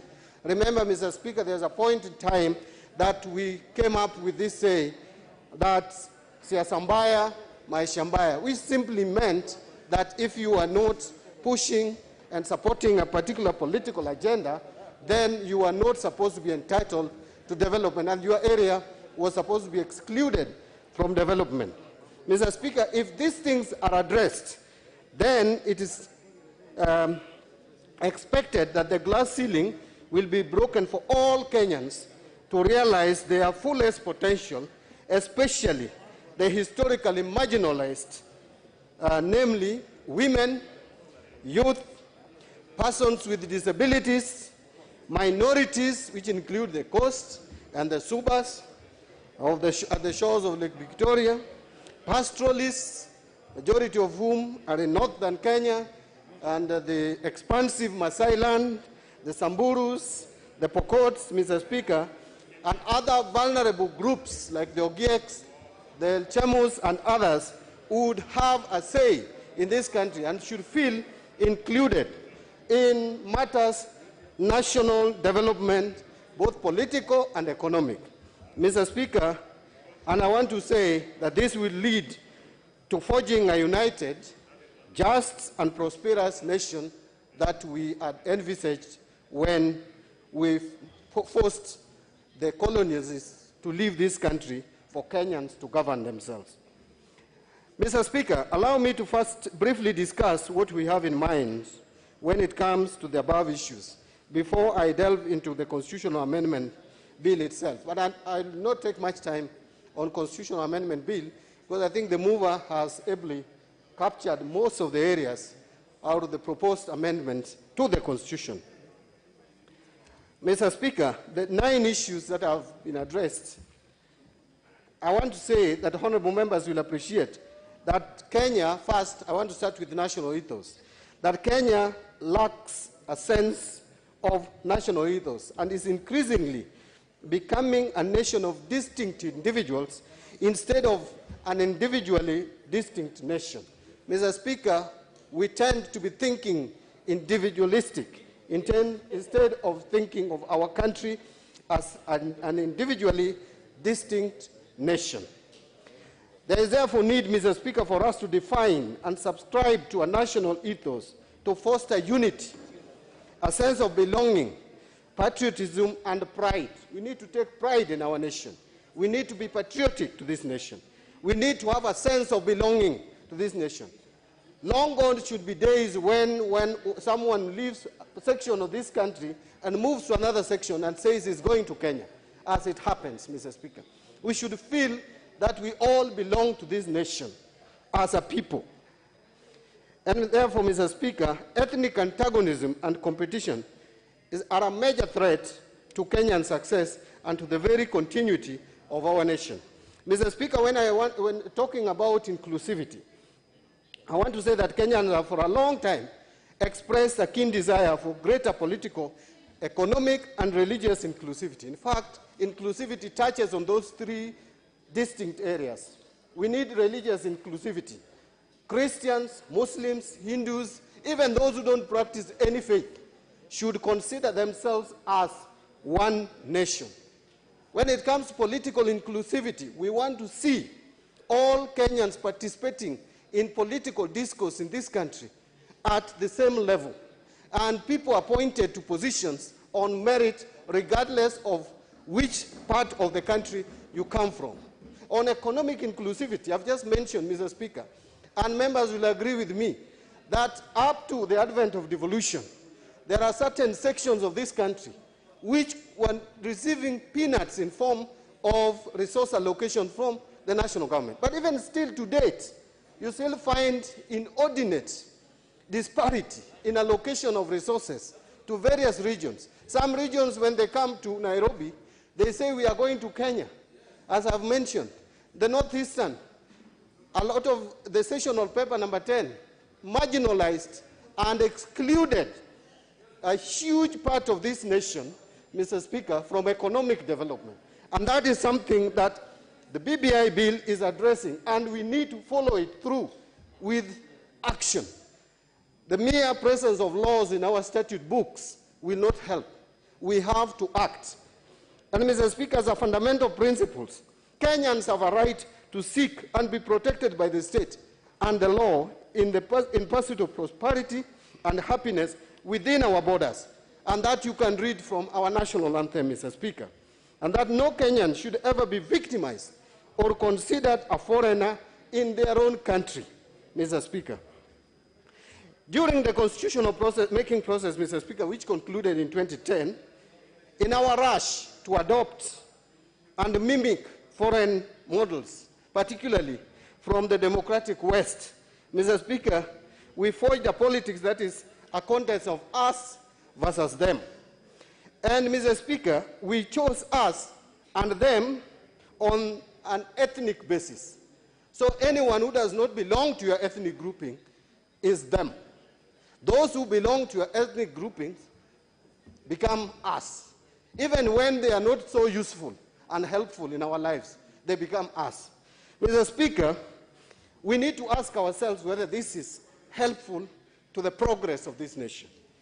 And we have and Mr. Speaker, I want to say that this has led and contributed to the divisive election that we have been facing in this country. We have associated progress in this country. We have associated development to who occupies the highest office in the land and the ethnic background of that particular individual. Hence, what we see after every election, the violence that is witnessed in this country is a manifestation of that us versus them principle, which has not worked for this country, and I dare say will not help this country even going forward.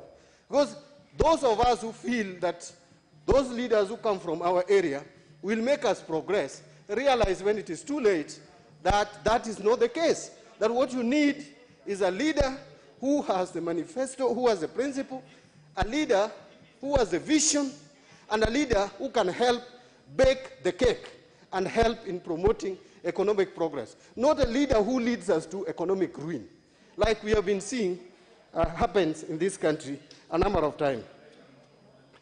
Mr. Speaker, the most important matter facing Kenyans when it comes to shared prosperity, which is one of those items that I've listed above, Mr. Speaker, is generating sufficient jobs and employment, particularly for our young people.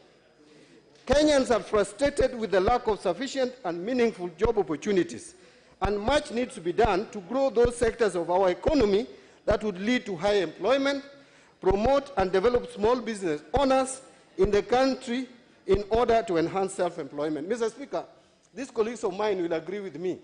How many abusive texts have we received from our unemployed youth who believe that we have a responsibility to give them jobs?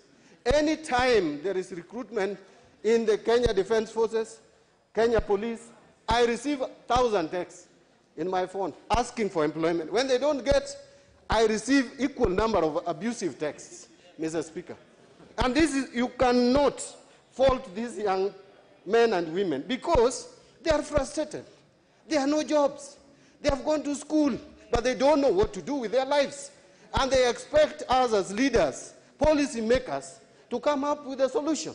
And if you don't get that solution, if you can't come up with that solution, in their own estimation, the net effect would be to insult you, to abuse you, call you names. And Mr. Speaker, with the social media, you will be surprised at what we see.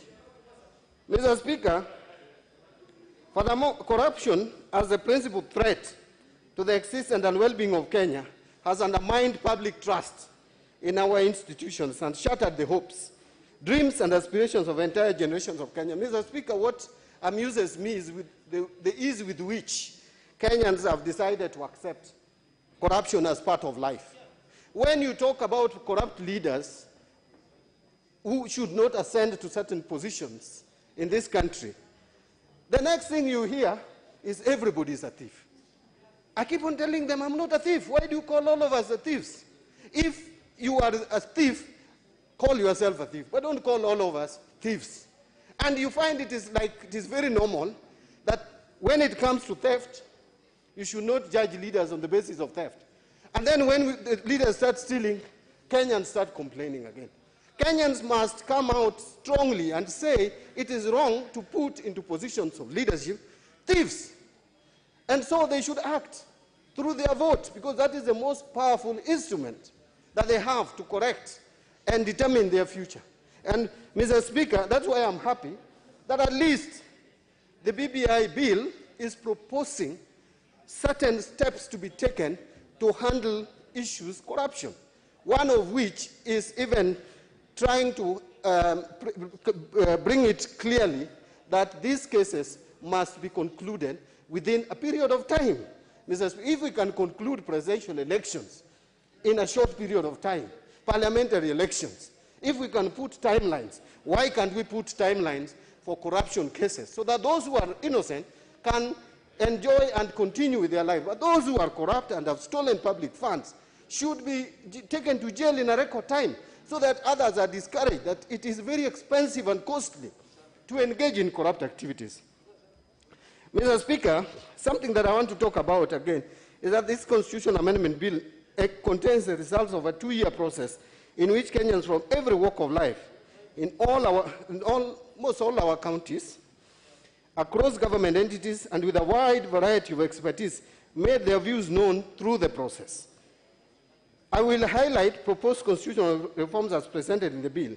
It is important to appreciate that the process has been all-inclusive through public participation, where views presented were analyzed and validated by Kenyans to initiate a constitutional amendment through or pursuant to the provisions of Article 257 of the Constitution. And, Mr. Speaker, that is where I don't agree with those who are questioning the public participation in this bill. Because public participation, Mr. Speaker, this bill is a process of popular initiative. It is the people themselves. Over 4 million Kenyans appended their signature. Over 3 million were verified by the IEBC as correct. And so, Mr. Speaker, this is quite an inclusive process. Mr. Speaker, when looking at Chapter 2 of the Constitution, the bill seeks to amend Chapter 2 of the Constitution on formative aspects of the Republic to address regional integration, cohesion, shared prosperity, and the centrality of the economy.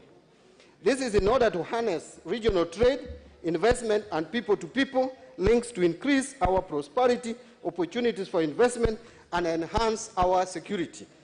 Further, the bill seeks to amend Chapter 3 also on citizenship to strengthen the national ethos that I talked about and the responsibility of citizens. You know, if you look at the current Constitution, Mr. Speaker, it talks about rights of individuals, but it is not addressing also responsibility. Rights comes with responsibility. You must also be responsible as a Kenyan. Mr. Speaker, the amendments are informed by the undertaking that the current Constitution has rightly imposed various socio-economic duties on the state, but does not envision any responsibility on the part of the citizen. Mr. Speaker, the bill also seeks to amend the Chapter 4 on the Bill of Rights to provide a constitutional underpinning for the privacy of citizens' personal data as an emerging area in human rights owing to significant technological developments in this area, the recent of which is the Huduma number, and all the information that we are providing to the state needs to be protected. Of course, Chapter 6 is also being amended on leadership and integrity to intensify the fight against corruption, as I mentioned earlier, by strengthening the relevant institution, and which includes a mechanism for more expeditious conduct of investigations, prosecution, and trial of corruption-related matters. Mr. Speaker, further, the bill seeks to amend Chapter 7 on representation of the people to remove issues of divisive elections arising from electoral processes, one of which is to enhance transparency and fairness of representation in the electoral system. Number 2 is to promote electoral competition based on ideas, values, and our shared humanity, rather than the common enemy identity politics that have defined our electoral circle to date. 3 is to promote gender equity in governance by actualizing the constitutional provision of the 2/3 gender principle, which has become illusionary all these years. We have attempted many times in this House, Mr. Speaker, to actualize the provisions of our Constitution regarding the gender principles. Implement the provisions of Article 81 D and 89(7) of the Constitution, which mandates that the electoral system is to comply with the universal principles of fair representation, equality of the vote, and the requirement that IEBC, in setting constituency and ward boundaries, should progressively work towards ensuring that the number of inhabitants in each constituency and ward is as nearly as possible equal to the population quota. I've had people fault the 70 constituencies, but the question is, when by 2022, chances are that those constituencies which were protected, including Budalangi, Othaya, and others, are supposed to be are supposed to disappear. How then do you all of a sudden tell people who have been enjoying representation that henceforth those constituencies don't exist? At the same time, there are constituencies which feel that they are underrepresented in terms of the numerical and demographics. So you must balance all this, and it comes with a price, Mr. Speaker. Of course, the bill seeks to amend Chapter 8 on the legislature to remodel the parliamentary system by bringing the government back into the House, Mr. Speaker. This we have talked about. Previously, you will agree with me, and members will agree, that, Mr. Speaker, the current system is not very desirable for our society. We need government in this House to answer, to address, and to be accountable in this House to the people's representatives. And, Mr. Speaker, that is something that I want to encourage, that even if you don't see anything positive in this bill, you should see that as a positive step. On Chapter 9 of the executive, of course, we'll be expanding executive in order to promote greater inclusivity and mitigate the drawbacks of the winner-take-all electoral formula. However, Mr. Speaker, I've heard many people say that by creating the position of Prime Minister and the deputies, that you are expanding the government, you're making it very costly. That may be true, it may not be true, because you need to take the Constitution in its totality. As you create those extra positions, and there are 3, we are also saying that members of the National Assembly can become ministers. And by that, you will be reducing costs. Because if the president nominates and appoints majority of members of the sitting members of the National Assembly into the cabinet, Mr. Speaker, the net effect will be reducing the cost of maintaining those cabinet secretaries out there. And then we need to do away with this CASS, do away with this unnecessary PSS. We are appointing too many PSS, like we almost attempted to do this afternoon. Mr. Speaker, we need to reduce costs at that level and have the position of Prime Minister and Deputy Prime Minister. On the judiciary, I don't want to talk about it. The Ombudsman is supposed to enhance accountability to the people. As we protect the independence of the judiciary and the integrity of the judiciary, there is also need to call for accountability. The judiciary also needs to be accountable for some of their actions to the people of Kenya, because the Constitution talks about the sovereignty of the people. It doesn't say judiciary is sovereign and others are not. People are sovereign, and all organs, parliament, executive, and judiciary, must be accountable to the people. A formula must be found. And if this is not the formula, then which is the formula? Mr. Speaker, as I move towards concluding, the bill seeks to amend Chapter 11 on the devolved government. Mr. Speaker, this has been talked about, and I know this is a very pet area for many of members of Parliament. I will not delve into it. We all know that we are proposing to have shareable revenue going to counties to increase to 35%. Those of us who don't want to beg for money from the national government all the time, this is coming as a blessing to us, that now we will reduce the begging, money will be automatically allocated to our regions, whether your person is in power or not. On the public finance management, Mr. Speaker, there is a proposal to streamline the principles and processes to promote efficiency and ensure expenditures are directed to maximizing utility. The proposals give special attention to the actualization of the rights guaranteed under Article 43, as well as strengthening devolution. Finally, Mr. Speaker, the bill seeks to amend Chapter 13, 14, and 15 to ensure that the public service, national security agencies and commissions and independent officers are not only strengthened but also are accountable to the people of Kenya, have internal accountability systems that clearly and transparently separate the power of appointment and promotion from that of interdiction and censure, Mr. Speaker. The proposal also helps in carrying out rigorous audits that would inquire into value for money and ensure that sound principles of public finance management apply to every arm of government and every public institution. And finally, to facilitate, promote, and enable ethical conduct and responsibility in public resource management. Mr. Speaker, moving on, the biggest question that has arisen is the Parliament's role in processing. That is where I will end, Mr. Speaker. Our role in processing a popular initiative bill to amend the Constitution, whether it is merely perfunctory or ceremonial. As the Dependent Committee on Justice and Legal Affairs has rightly observed, Parliament cannot replace the people's views on a popular initiative with its own. Thus, the ultimate authority regarding a popular initiative bill rests with the people, and that is the direction we should be driving this bill to. And, Mr. Speaker, I spoke as the national chairman of Orange Democratic Movement Party, which is the minority party in this House. And Mr. Speaker indicated that as a party we have taken a decision on this matter, that the bill should be passed as is in its entirety, because, Mr. Speaker, you cannot, in a process like this, a political process, you gain some, you lose some. You can never gain everything. You can never get everything you want.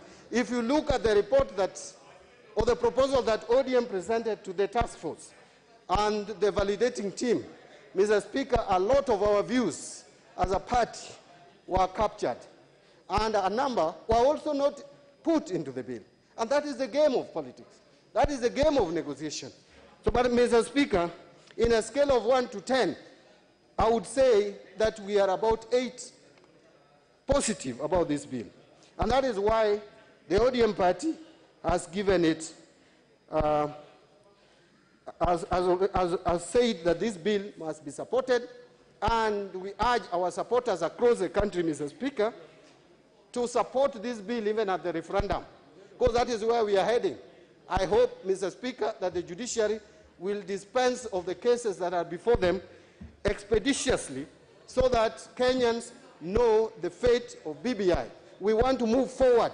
We want to finish with this matter, conclude it completely, and move to other things of national importance. Mr. Speaker, on the issue of unconstitutional amendments, in recognizing the Constitution as the supreme law of the land and constitutionalism as a basic principle of respecting the sovereignty of the people, it therefore means that in amending the Constitution and by having the people ratify it through the referendum, then you are actually creating a new order to be adhered to. Thus, the issue of unconstitutionalism should not arise, Mr. Speaker. I want to repeat, it should not arise. How can you call amendment to the Constitution unconstitutional? It can never be. We can make mistakes. We can make amendments that are not good for this country. But it will be the Constitution. It is the people of Kenya who created the 2010 Constitution. It is them who can change it. Whether they are making it worse, it is them. It is their prerogative. You cannot again turn around and say that the people of Kenya don't know what they are doing. They are making a constitutional amendment to the Constitution. How can amendment to the Constitution become unconstitutional? It can only be wrong. It can only be an amendment that does not help the country move forward. The committee has also pointed out in their report that a constitutional amendment becomes constitutional if it is approved by the people in a referendum. Therefore, powers of Parliament on legislation notwithstanding, the BBI Constitutional Amendment Bill should proceed as envisaged for the people to decide whether the amendments are constitutional or not, pursuant to provisions of Article 257(10). If Kenyans feel that they don't want those provisions, they will reject them. But you cannot call what goes to the people of Kenya unconstitutional. Mr. Speaker, the Constitution of Kenya Amendment Bill 2020, including its schedules, is one bill and has provisions contemplated under Article 225, where a referendum will be required. What we don't want to hear is that this bill can be signed into law without going to a referendum. That cannot happen. There are provisions in this bill, and it is one bill. It is one bill. This bill must go to the people of Kenya for validation. Mr. Speaker, in this regard, I urge this House to approve the bill, a decision that will enable the document to be subjected to a referendum as one bill. And I want to repeat, the people of Kenya will decide on the Constitutional Amendment Bill 2010 as one bill. There cannot be multiple bills in one bill. It is one bill, and Mr. Speaker, with those many remarks, I beg to second. Thank you.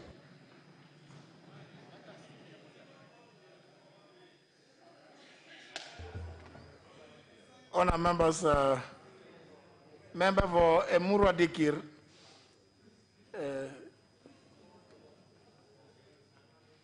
and this one, that one there, who?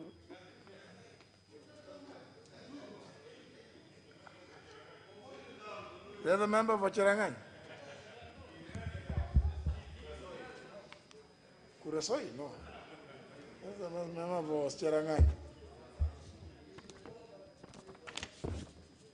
Honour members, I propose the question, which is that the Constitution of Kenya Amendment Bill 2020 be now read a second time.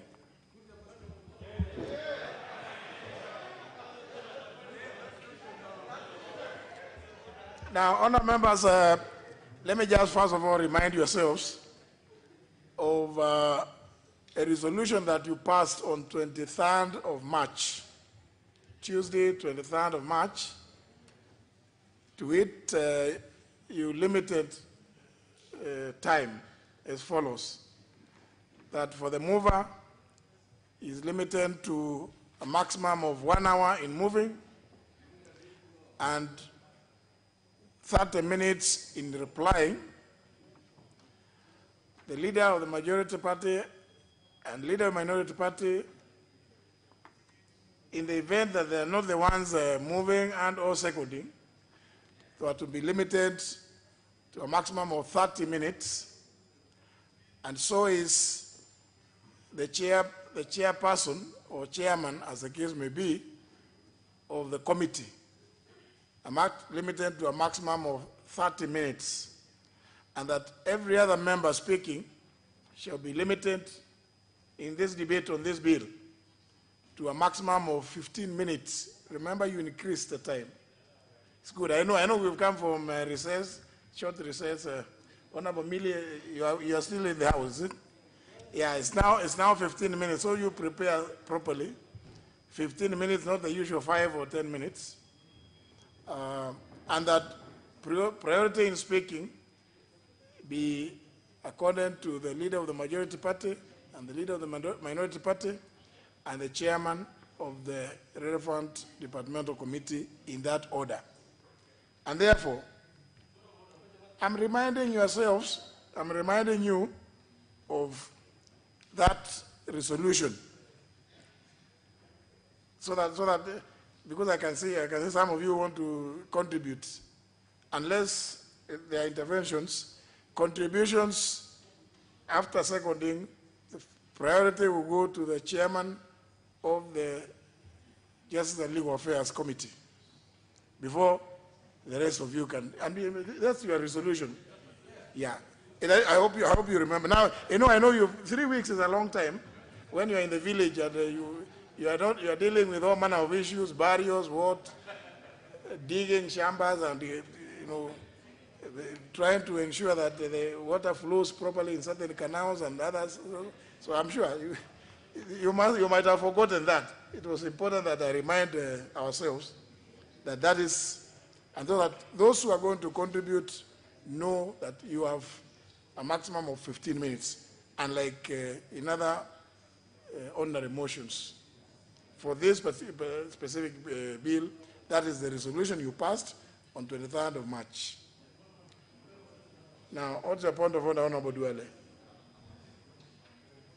Mr. Speaker, if you allow me, this is a great moment in the history of Kenya, and as one of the best speakers that I have served under as a member of parliament, I rise on a point of order pursuant to Standing Order 83 to seek your guidance on what is certain gray areas, so that as we move dealing with this bill, you at one stage can give us a very wise ruling on the matter. And Mr. Speaker, if you allow me, the matter I am dealing with is what is the value of public participation process on the Constitution Amendment Bill 2021. Mr. Speaker, number two, I also want to look at Article 94, Sub-Article 4 of the Constitution that allows me as a member of Parliament for Garissa Township. And I read and I quote, Mr. Speaker, if you allow me, Parliament shall protect this Constitution and promote the democratic governance of the Republic. Honorable Speaker, I had a chance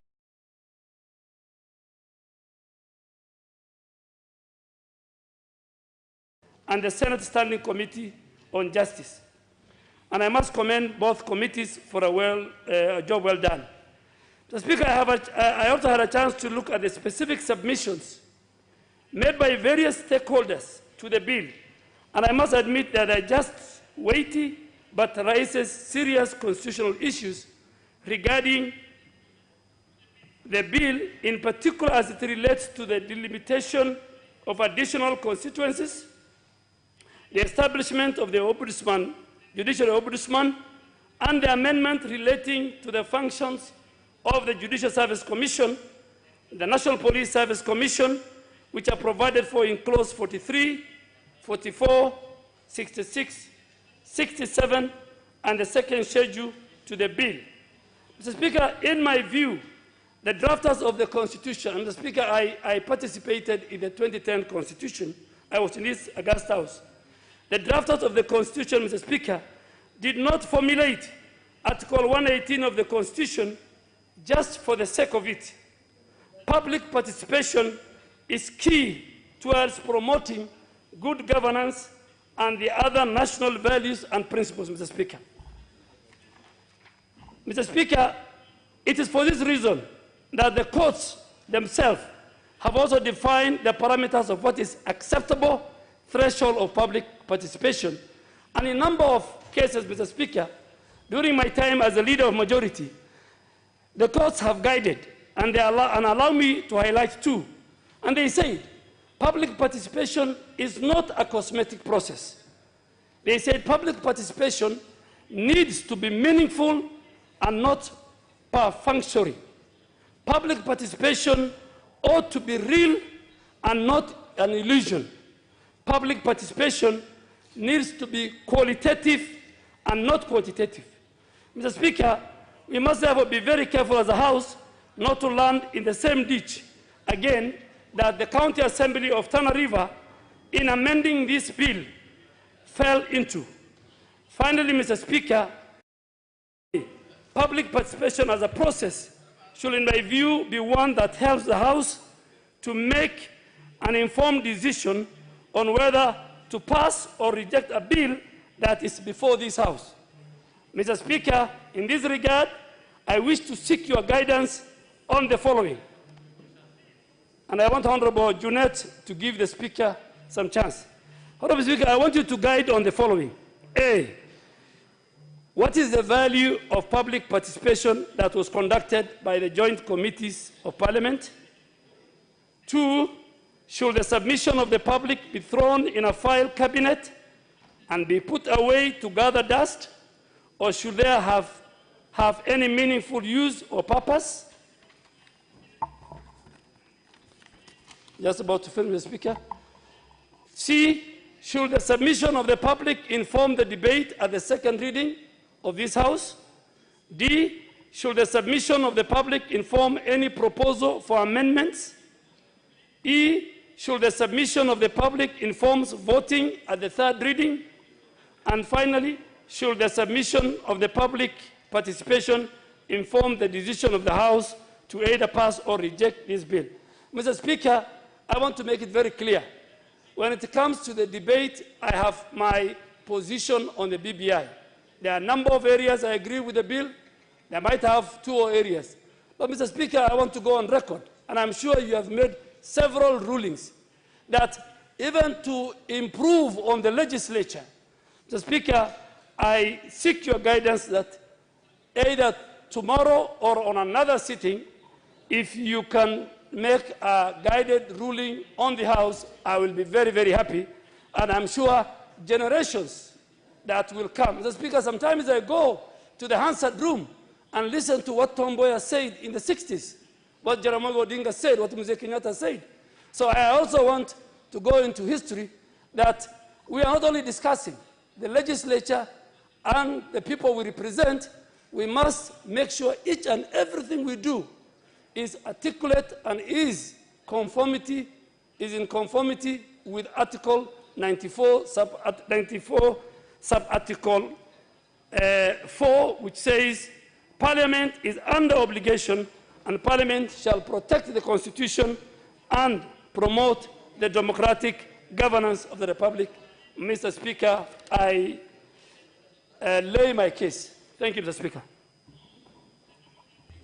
Very well. Is there any other person who has an issue? Honorable Chieng? Very well.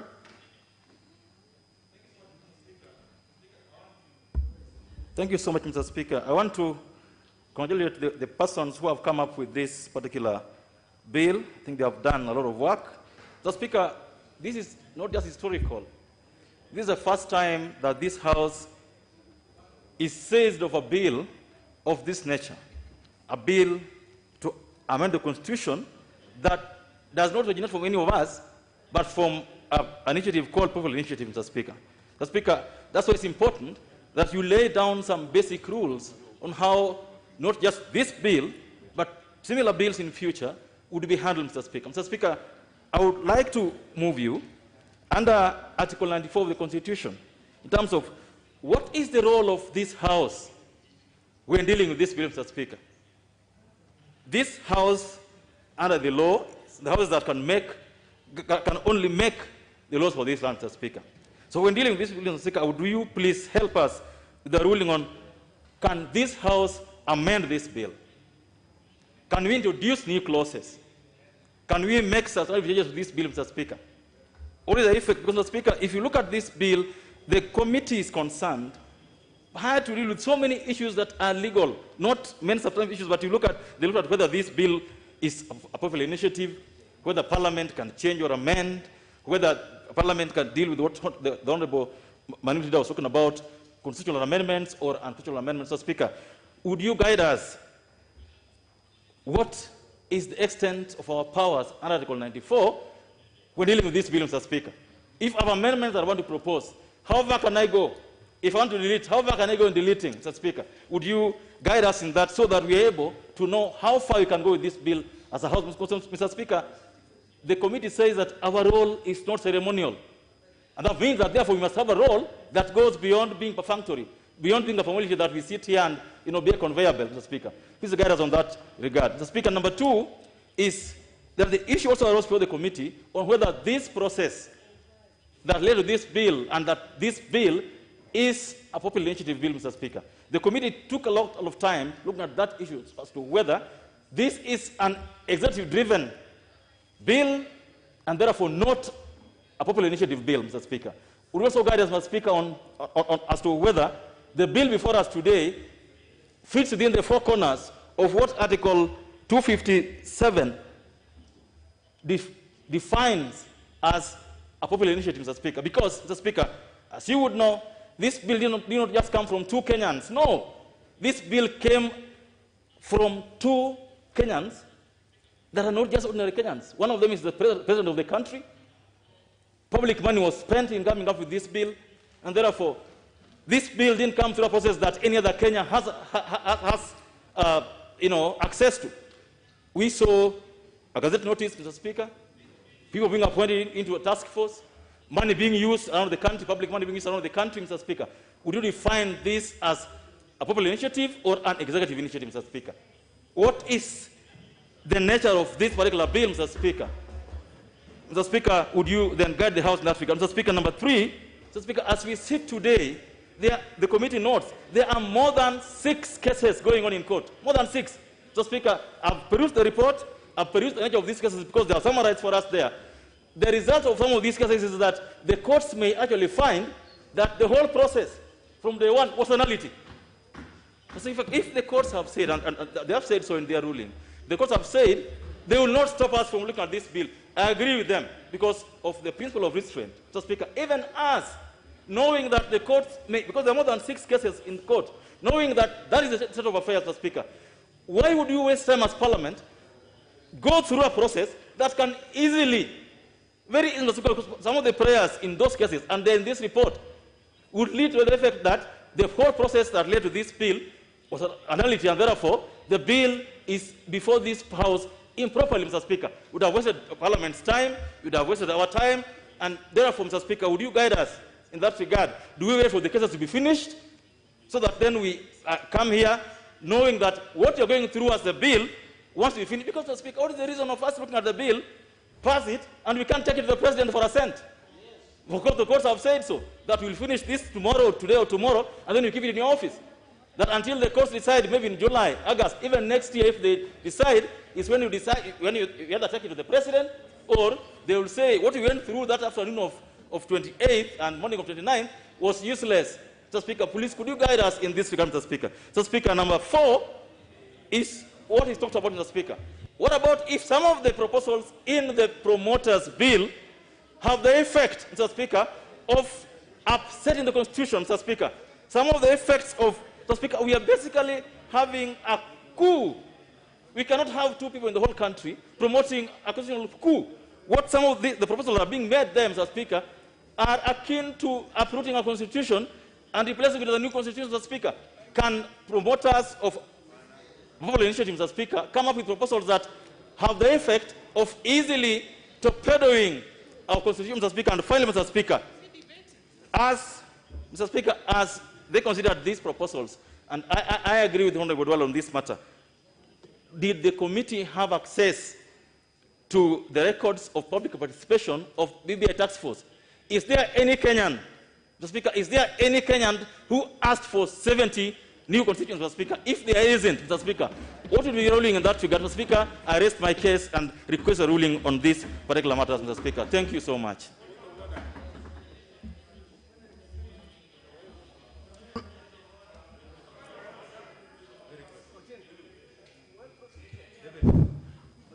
Yes, sir. Only with regard to those preliminary issues. On the preliminary issues, if you were in a court of law, you would be saying, oh, you have preliminary objections. But preliminary issues, but not, don't use them as the occasion for debate. Yeah?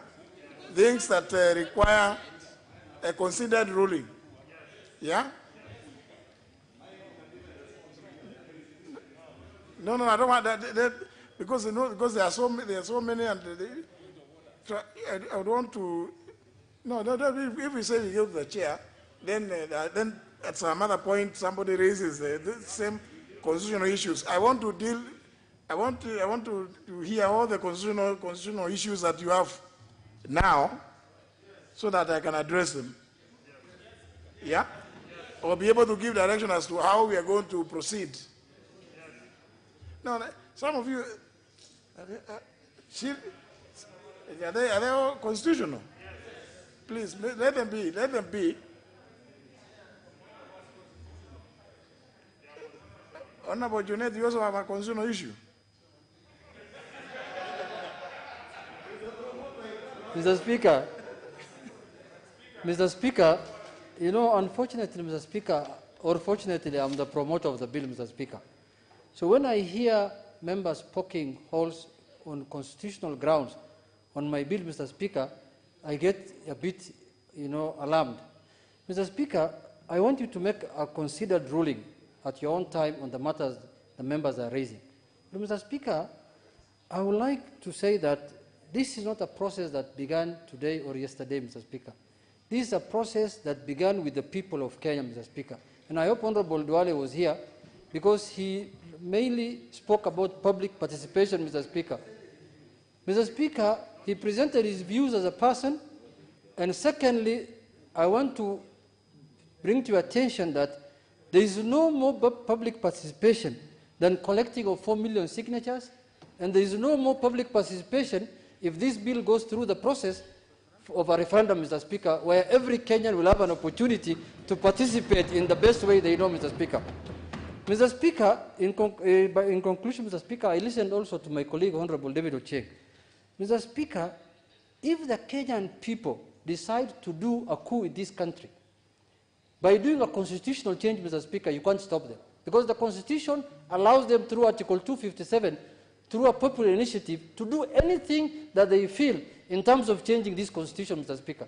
So, Mr. Speaker, everyone has a right, through a public initiative, as a Kenyan, Mr. Speaker, to initiate any constitutional change that they deem fit, Mr. Speaker, including scrapping Parliament. Kenyans can collect 1 million signatures and say that we don't need Parliament anymore. Let us stay without a Parliament. Let us stay with the judiciary and the executive, Mr. Speaker. If that goes through a referendum, Mr. Speaker, it becomes a constitution, Mr. Speaker. Mr. Speaker, many of the issues that are being raised, if you look at the report of the committee, many of the issues that are being raised as constitutional issues have been addressed majorly in the report of the committee, Mr. Speaker. But, Mr. Speaker, I know you are a man of wisdom.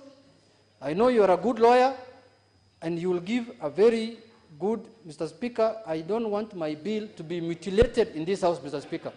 Mr. Speaker, I belabored, Mr. Speaker, as a promoter, to collect 4 million signatures. None of these members, Mr. Speaker, can collect 4 million signatures, Mr. Speaker. I went around the country, Mr. Speaker, to get 4 million signatures, Mr. Speaker. Mr. Speaker. Mr. Speaker, Mr. Speaker, after that, Mr. Speaker, I got the services, Mr. Speaker, of experts, Mr. Speaker, to formulate for me a constitutional bill, Mr. Speaker, in accordance with my aspirations, Mr. Speaker, on how I want to change this constitution, Mr. Speaker.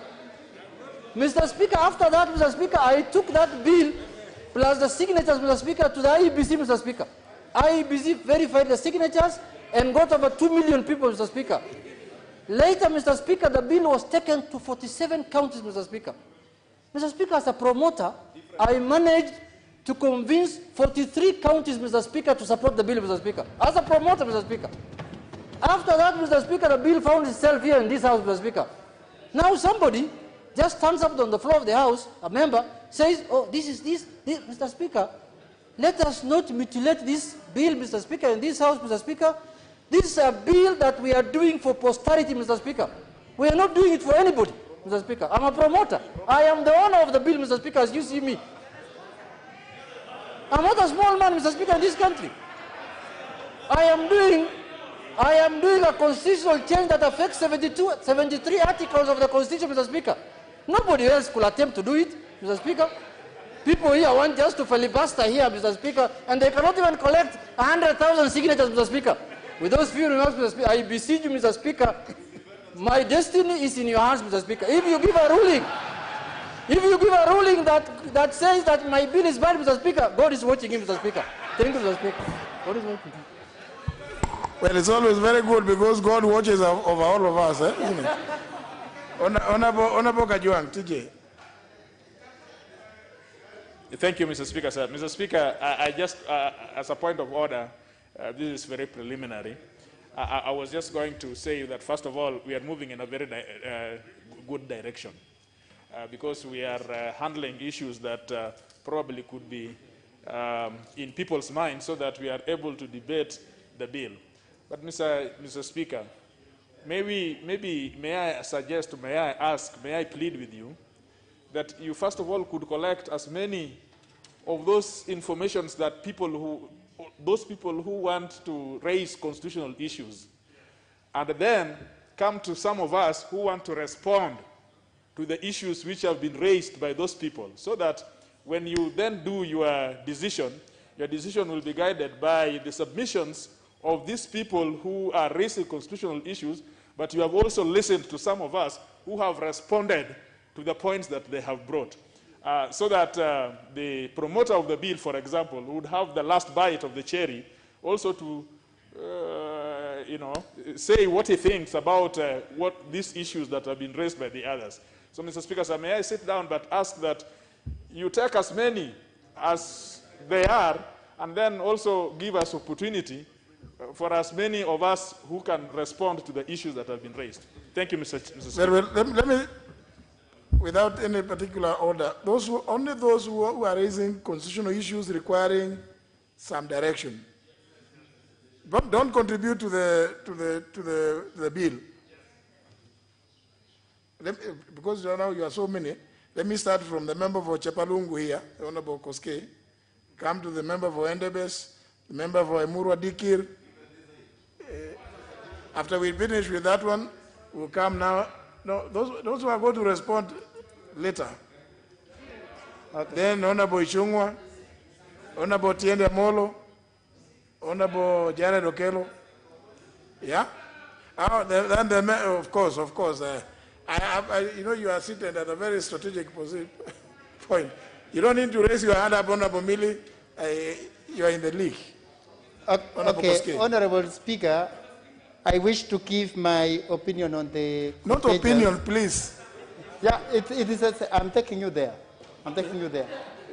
Okay, the Constitution clearly stipulates that the people are sovereign, and therefore their power over the Constitution and organs created by the Constitution is not limited.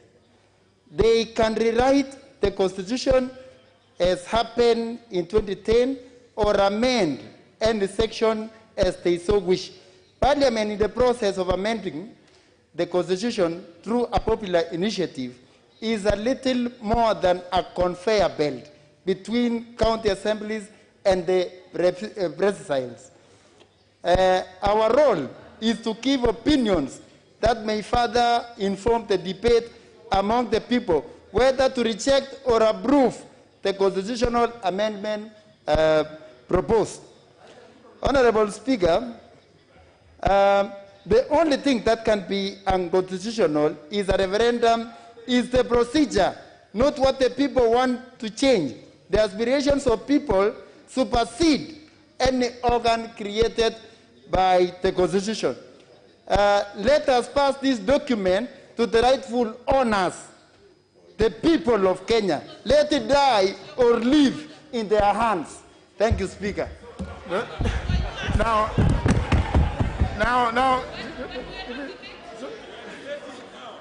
honour members, no. Now, let us agree. That's a good contribution. But please, something that requires, yes, that you think, Honourable Bukose. Thank you, Honourable Speaker. Honourable Speaker, the issue I want to raise is on the procedure. Honourable Speaker, the Constitution requires that 24 counties passes the bill at the county assemblies for it to proceed to this House. I have tried to look into this report, and initially we've had information that the bills that were submitted to the counties, only 13 counties received the right bill. I've tried to look at this report. It's not talking into that, but the information out there is that 13 counties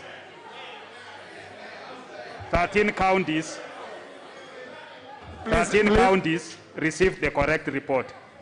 I seek your guidance, Honorable Speaker, to understand whether the correct threshold has been made by the counties for the right bill to be in this House, and whether we are discussing the correct bill or not the correct bill. That's what I seek to understand. Thank you, Honorable Speaker. Very well. Member for Emurua Dikir.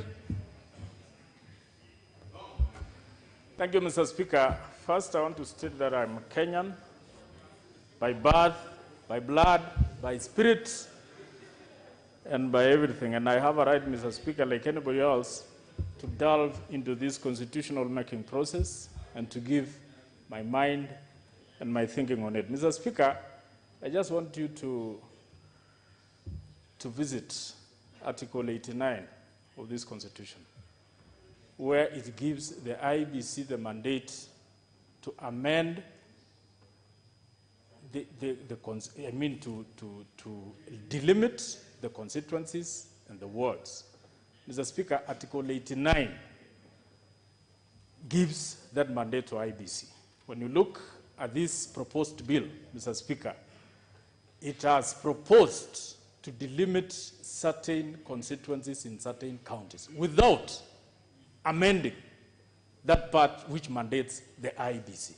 Mr. Speaker, I wish to seek your indulgence. Is it constitutional for BBI proponents to to delimit the constituencies without necessarily amending that part of the Constitution, which gives the mandate to IEBC to do the delimitation? Secondly, Mr. Speaker, there is also a proposal to create CDF, to make CDF legal, to put it in the Constitution. Mr. Speaker, remember, CDF was annulled by courts, basing it on Article 95. Just a minute, Mr. Speaker. Mr. Speaker, I'm seeking your indulgence, not the indulgence of members. Article 95, Mr. Speaker, was based, actually, the courts based their annulment on Article 95, where it put members of parliament as oversight, as oversight members. Mr. Speaker, this proposal has also proposed the creation of CDF without amending that part of the Constitution, which is Article 95, to allow members of parliament to act as oversight, at the same time to act as executive. Number 3, Mr. Speaker, this proposal actually wants to make this country a parliamentary system. Mr. Speaker, there is also what we call separation of powers. If we want to bring... are able to contribute, even in terms of time, and granted that we had opportunity before we went on recess to extend the time for speaking, therefore giving 15 minutes, which is adequate time for us to be able to ventilate on many of the issues, but also time in terms of for how long are we going to debate this bill. Is it just this sitting that ends in another few minutes, and tomorrow the whole day? Are we going to proceed with it beyond tomorrow to allow as many members to contribute, Honorable Speaker, within the 15 minutes, and you will appreciate our numbers and the 15 minutes and the time that we allowed per session to be seated here amidst the COVID protocols. 2, Honorable Speaker, is on the threshold for voting. As much as you say a majority of members in each house, I would want you to guide us on what constitutes this majority. Is it now a majority of the members that will be present on the particular day of voting, or is it the 112 that will be in the chamber? Are we voting electronically? I am not asking you, Majority Leader, you better keep your cool. I'm addressing the Speaker. And Mr. Speaker, you may protect me from the Leader of Majority. You know he's used to swearing, and let me not even look at him. He might swear that he would rather die than listen to me. But anyway, Mr. Speaker, I was saying you need to define for us the threshold, whether it will be a majority of members of each house, and maybe I constrain myself to this house. Will it be 50% plus 1 of the 349 members of this house passing the bill, or a simple majority of the quorum present? Because if we have 50 members and we have quorum, the promoter, of course, you can hear shouting quorum, and therefore, Honorable Speaker, that is why I would want guidance, whether the promoter, Honorable Junet, as much as we want quorum, whether we go with 50% plus 1 of 349, or it is 50% plus 1 of what is allowed within the COVID protocols, or of those who will be present here and maybe even in the tents, and are you going to provide mechanisms on how we vote out in the tents? Honorable Speaker, the other critical issue I wanted to raise, Honorable Speaker, has been raised, but there's also an issue that has been touched on that I may just, at the risk of repeating, Honorable Speaker, just looking at this report, that it has been alluded to.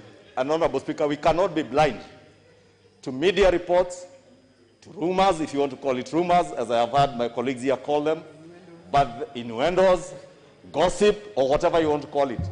But there has been mentioned that there were errors. Errors, maybe that were deliberate, errors that came from saboteurs of this process, and if I had the ability, Honorable Speaker, and I'll be expressing my views when we come to debate, you know I would be a saboteur of this process because I truly don't believe in it. Honorable Speaker, those reports, Honorable Speaker, we cannot ignore them. We cannot ignore talk that there have been errors in terms of what is in the bill, that there have been errors or different versions of bills going to different county assemblies, as alluded to by the member for Endebess, that there is even allusion in the report, Honorable Speaker, and if you read this report, I'll just pull paragraph 360, actually alludes to the fact, and it says that the committees observed the copies of the bill submitted by the IEBC and introduced in the houses had the inadvertent errors to clauses 13, 48, and paragraph 1 of the second schedule. Honorable Speaker, the fact that that has been alluded to by a report done by a committee of this House, then we cannot belittle that matter to be a matter of rumors, innuendos, and gossip and media reports, because it has been alluded to by a committee of this House, and it is now a record of this House. How then do we address those issues? How do we correct those errors, or how will those errors be corrected if they exist as had been alluded to in the report? Honorable Speaker, we would want to know what bill is before this House, Honorable Speaker. Is it the one that went to county A, or the one that went to county number 10, or county number 20? Is it among the 11 or 13 counties that were said to have received the correct bills, or those that were not? The two bills that went to this House and the other House, the Senate, Honorable Speaker, which bill, Honorable Junet, relax, which bill is this House then considering? Does the bill, Honorable Speaker, have errors, as has been alluded to by the report and the chair of the committee, and those who sit in that committee will be speaking to those issues? And how do we cure those issues? What shall be the implication, Honorable Speaker, of the two Houses considering different versions of the bill, if indeed there are two different versions, one that came to the National Assembly and another to the Senate, irrespective of whether it is subject to the entire bill or versions of the bill in terms of errors in one bill versus the other? What is the implication if we are seen to be considering two different versions of the bill? And of course, the questions that Honorable Ochieng was alluding to, can, for instance, these errors be corrected? How will they be corrected? Are there ways in which you can amend? And I think those are the issues that were addressed by Honorable Ochieng more substantively in terms of amendments, that I don't want to repeat, Honorable Speaker. And with that, Honorable Speaker, I beg for your guidance, and especially now, Honorable Speaker, with the COVID protocols. You know, we adjourned this House, Honorable Speaker, almost a month ago, because of the COVID pandemic. Honorable Speaker, we have been recalled, besides the business that we addressed on the Principal Secretary, which could be important or not important, since we have other Principal Secretaries, and the TSC that is very important because of teachers and our children going to school in the next 1 week, Honorable Speaker. But we are recalled principally also to look into this bill. And of course, DORA, the Division of Revenue amendments from the Senate, which is important, Honorable Speaker, for us, although that House, I think, has issues with always amending DORA. But Honorable Speaker, I was saying that because we have been recalled to now come consider, as part of the business of the House, this bill, Honorable Speaker. I would be constrained, Honorable Speaker, not to speak about other issues, Honorable Speaker, that maybe, in my thinking, I would have expected the Leader of Majority to have recalled the House, if indeed the COVID pandemic had gone down, to come and address issues to do with vaccination of Kenyans, issues to do with Kenyans who are suffering, Honorable Speaker. Those are issues, Honorable Speaker, that as much as they are not constitutional, Honorable Speaker, but they relate to the sovereignty of the people. And you are talking about sovereignty of the people. If the people are sovereign, Honorable Speaker, we must also be able to speak on behalf of the people, Honorable Speaker. Member Vonyando, please, You've seen that we've started setting up the tents. We appreciate, we are so alive to the fact that the requirement is a majority of the members of each house. A majority of the members of this house is 175. And I'm sure the Honorable Ishongwa knows that because he's an expert in that area of mathematics and arithmetics. No, the number is 349. Forget about vacancies. Forget about vacancies. The number is 349. So please, let's not deal with those others. Honorable Ishongwa, about vaccination. I'm sure you got vaccinated. He's fearful. Okay, you are still waiting. But if he has been infected in the past, he's just as good as having been vaccinated.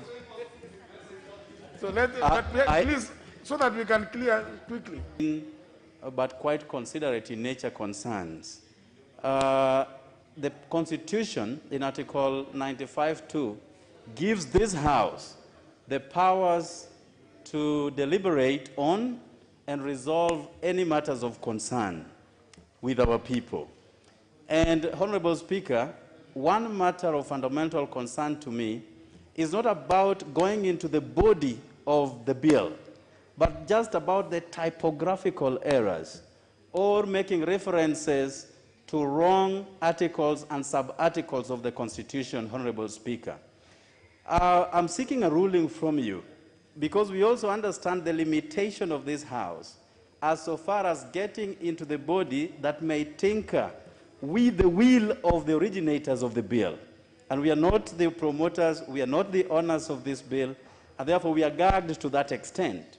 But in areas where typographical errors, together with making references to wrong articles, do occur, will it be in order, Honorable Speaker, to give this House the latitude to make those necessary changes, that we do not take to the Kenyan people through IEBC a document that is quite untidy and may not be reflective of the wishes and aspirations of the promoters and the Kenyan people who will birth this document at the end of the day. And I thank you, Honorable Speaker.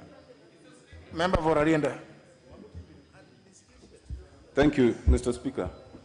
Mr. Speaker, in moving this bill, the leader of majority and being seconded by the leader of minority did a good job in terms of elucidating the contents of the bill.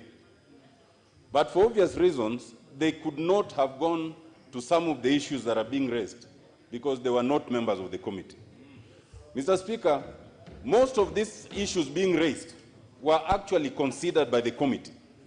And I wanted to suggest that if we were to be given the opportunity, as you had suggested, for the chairman to take the first opportunity, and if you permit, at some point, I would be happy to supplement, 90% of these questions are already answered in the report.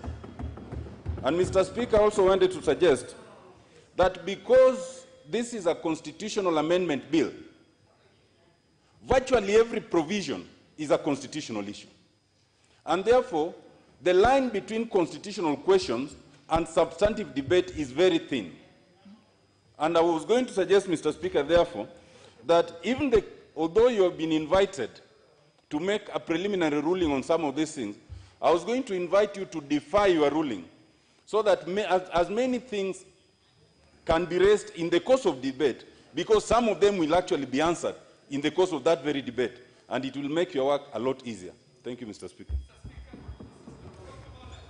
Honorable Millie Odhiambo. All of these are coming by way of, now, you see, they are all here by way of points of orders. Honorable Millie Odhiambo. Thank you, Mr. Speaker. I think Honorable KJ is just... Sorry? I think it's just a little impatient, but we are all on points of order. Mr. Speaker, I think what Honorable David Ochieng and others are raising are very important, because this is the first time we are coming up with a popular initiative that has reached this level. And I'm glad to hear from Honorable Tiende saying that the Joint Committee has looked into it. I think because of the lack of time, we haven't had opportunity to read, and I'm sure we will read. And I'm hoping that the committee will address them, because even if we don't address them as Parliament, they will be addressed elsewhere. So it would be very foolhardy for us as Parliament to leave our responsibility or raise those issues substantively, either through the report or through the House.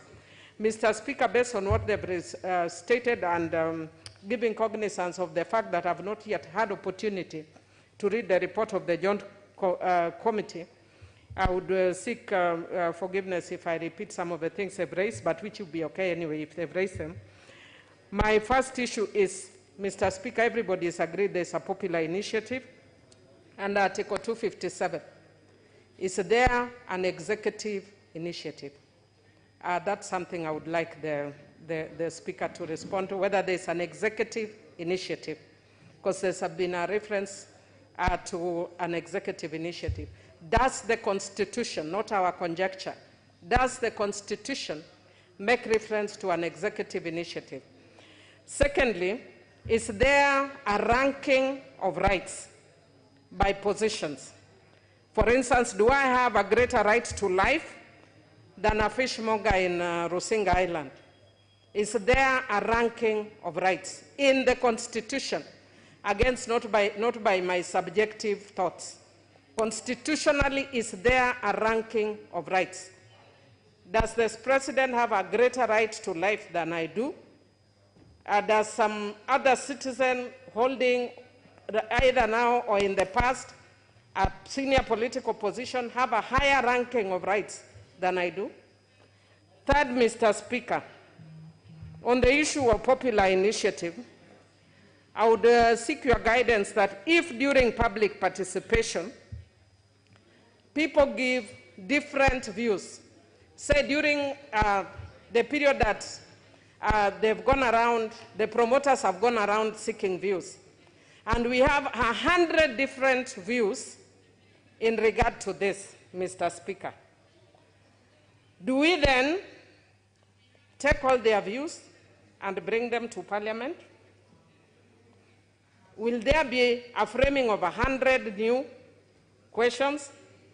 And Mr. Speaker, who then becomes the promoter? Is it the 100 people with the different views or the original promoters? And in that sense, Mr. Speaker, how do we deal with the issue that has emanated from the courts about public participation being quantitative and not qualitative?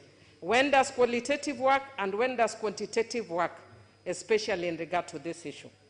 Mr. Speaker,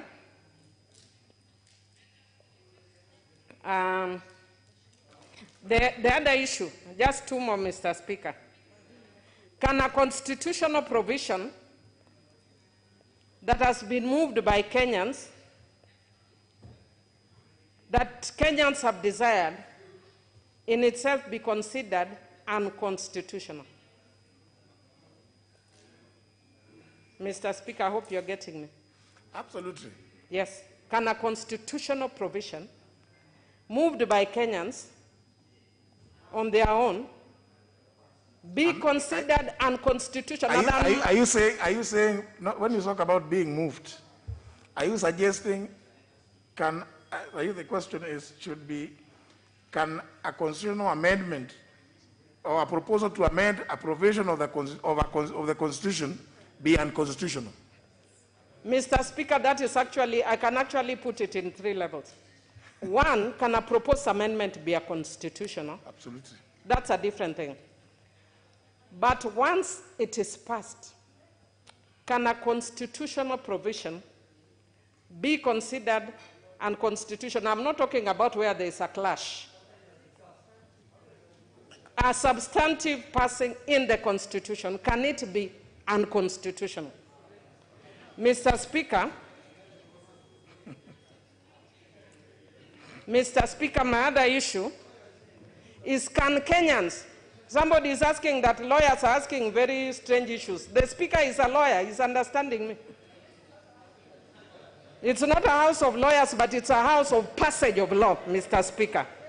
And Mr. Speaker, I would want to encourage those who are worried. Let me not encourage. Mr. Speaker, I thank you, and I can see my sister Janet, who understands what I am doing, encouraging me. Thank you. Mr. Speaker, those who do not understand ask me to unpackage for you, because I know the Speaker understands what I'm doing. Mr. Speaker, can Kenyans pass a system of law or constitutional law that is sui generis for Kenyans, that may be a departure of other practices, but is very sui generis of Kenya? Is there something that stops Kenyans from passing a system? Maybe I can give an example that when we are passing the Sexual Offences Act, we were told that minimum sentences are not practiced in the Commonwealth. But Mr. Speaker, what we told them, in the Commonwealth, people were not raping 2-year-olds. So can we pass a sui generis system that recognizes our realities? And finally, Mr. Speaker, when there is an error that is noticed after the passage, how do we balance the role of Parliament? How do we cure it? The role of Parliament vis-a-vis the constitutional interpretation role of the Supreme Court. Thank you, Mr. Speaker. Member for Soy. Yeah? Please, only those issues that require my consent and ruling. Thank you, Mr. Speaker. I will stick to. You can leave the time for contribution at some other time. Thank you, Mr. Speaker. You know I'm very obedient, unlike somebody else. Mr. Speaker, I have just two issues. One, Mr. Speaker, I have seen the Honorable Junet being very passionate about this being his bill. And when I look at the promoter of the bill, Mr. Speaker, is the Building Bridges Initiative. To the best of my knowledge, Mr. Speaker, the Building Bridges Initiative was never gazetted. What was gazetted was the BBI Task Force and the BBI Steering Committee. So it would be nice, Mr. Speaker, if you gave a ruling to tell us whether the promoter of the bill is actually recognized in law in Kenya. The second issue, Mr. Speaker, that I really want to know is, Mr. Speaker, the time when, and I think Honorable Ichung'wah raised it, but I really would like to know, Mr. Speaker, this is a constitutional making process. We are seeking to amend the Constitution of Kenya. Mr. Speaker, you have called a special sitting for today and tomorrow. Does that mean that this process ends tomorrow? Will it be people-driven? Will it be really satisfactory to the people of Kenya that a serious matter like a constitutional amendment will be debated for 2 days? And I'm not saying it is, that is what you have decided, Mr. Speaker, but it is good that you give a ruling of how long we can debate so that every Kenyan who is represented in this House can have their views heard. Many Kenyans are now sending SMSs, they are sending emails, they are sending WhatsApp messages that ask this question, So, Mr. Speaker, we beg you to... No, on the second one, on the latter one, so that you don't, you have some comfort, Honorable Kositan. The debate on this bill will continue as long as there are members desirous of contributing. And remember, that's one of the reasons why one of the considerations we gave for even increasing the time for contributions. Honorable member for Baringo North, you walked out. You left. There are some members you left, and they are sitting next to you. They will have to speak before you, because you have gone to to loiter a bit outside there. So the member for Samburu North first.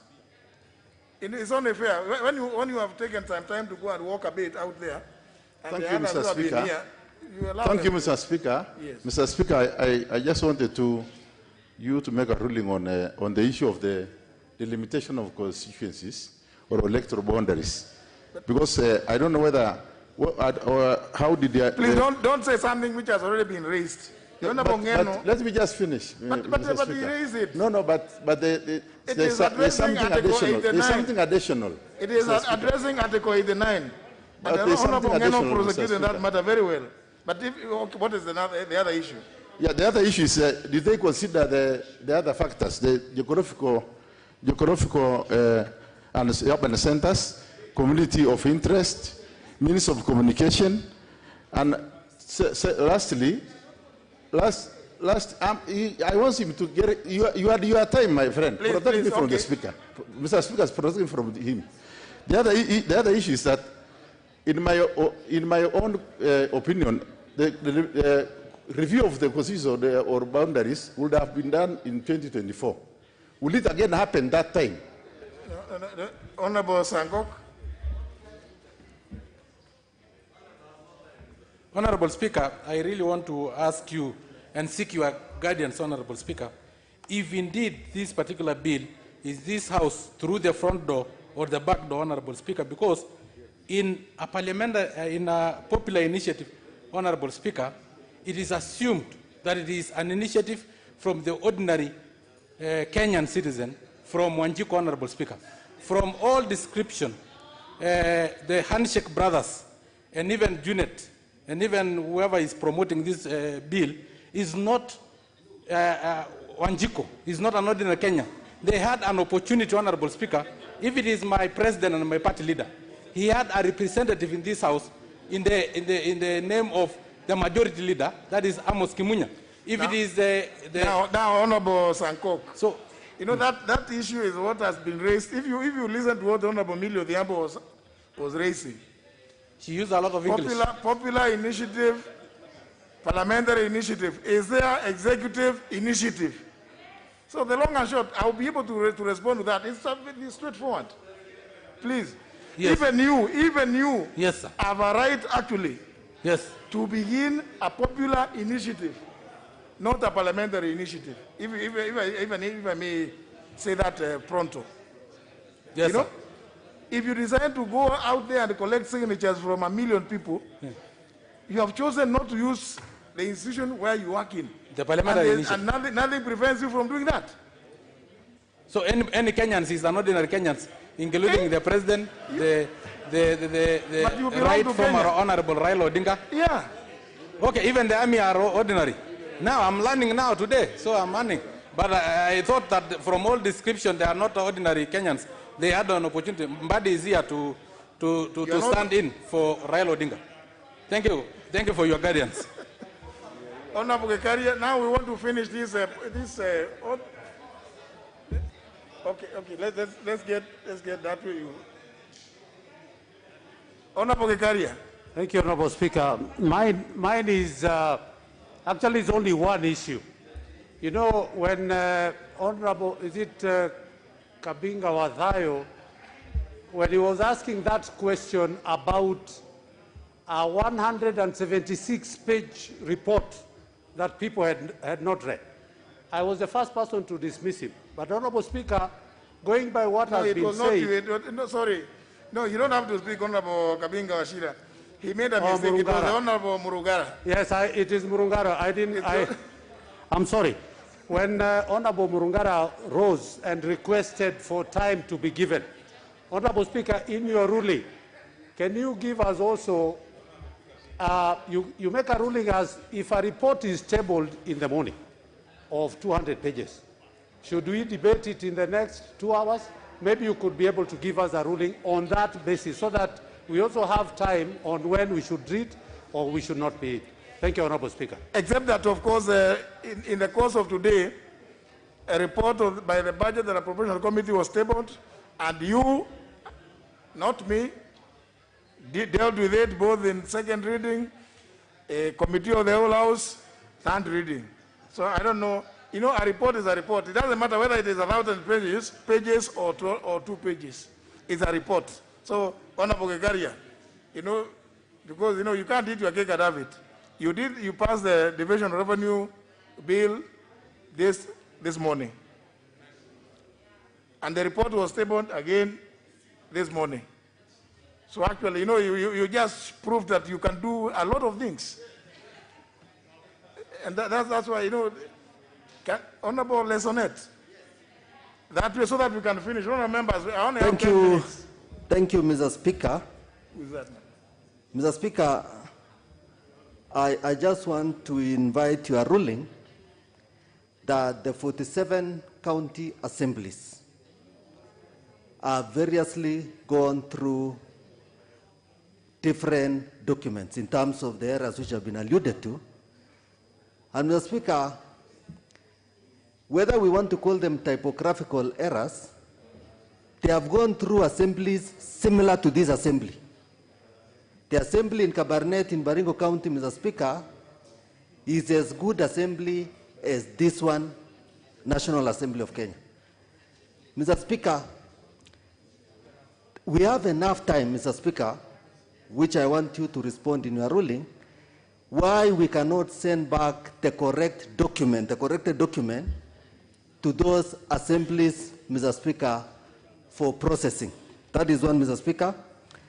The second one, Mr. Speaker, is on the independence of this House, the independence of the other arm of government in terms of the judiciary, and of course, Mr. Speaker, the executive. And Mr. Speaker, in clause 61, the presidential prerogative on salaries, Mr. Speaker, currently the composition of the Salaries and Remuneration Commission, Mr. Speaker, requires the President to appoint one nominee, the Parliamentary Service Commission, Mr. Speaker, one, the Public Service Commission, Mr. Speaker, one, Judicial Service Commission, one nominee to the SRC, Teacher Service Commission, Mr. Speaker. 14 nominees, Mr. Speaker, are appointed currently by various organs, but more importantly, Mr. Speaker, the Parliamentary Service Commission and the Judicial Service Commission being the other arms of government. Mr. Speaker, in this BBI proposal, there are going to be 7 commissioners appointed by one arm of government, the President alone, Mr. Speaker. Mr. Speaker, and I was wondering, the import of the current constitution is really the independence of this House, the judiciary, and the executive being independent. So, Mr. Speaker, when we get one arm of government being responsible on this very, very important matter of SRC, is indeed going to affect, Mr. Speaker, so, Mr. Speaker, in a nutshell, I am saying yes, that constitutional amendment, Mr. Speaker, might be unconstitutional, and as I invite your ruling, Mr. Speaker, on that, I hope, Mr. Speaker, as you retire from being the Speaker of this House, that you will not be the Speaker who will have made this House redundant through this SRC, that you will not be the Speaker who will have diluted the independence of this House through SRC, Mr. Speaker. I invite your ruling, and I thank you, Mr. Speaker. Honorable Esonet, that is going to the substance. And you are at liberty to express whatever view about any proposal in the bill. At the end of the day, look at Article 257, clauses 8 and clause 10. In fact, clause 10 is more informative. That if either House of Parliament fails to pass the bill, it goes straight to the referendum. So, I mean, you know it. You know what you need to read this constitution like your Bible. Honorable, now I'll give you each of you 1 minute, 1 minute.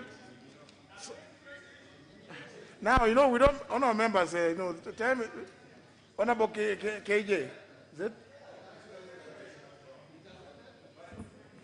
Thank you very much, Mr. Speaker. And I do understand that quite of the number of issues that I wanted to raise have been raised, and I will not go back to it.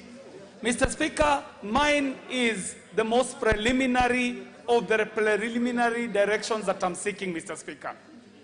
I want to be informed by science, Mr. Speaker, and not wanting to gloss over this issue of time as we are glossing over it.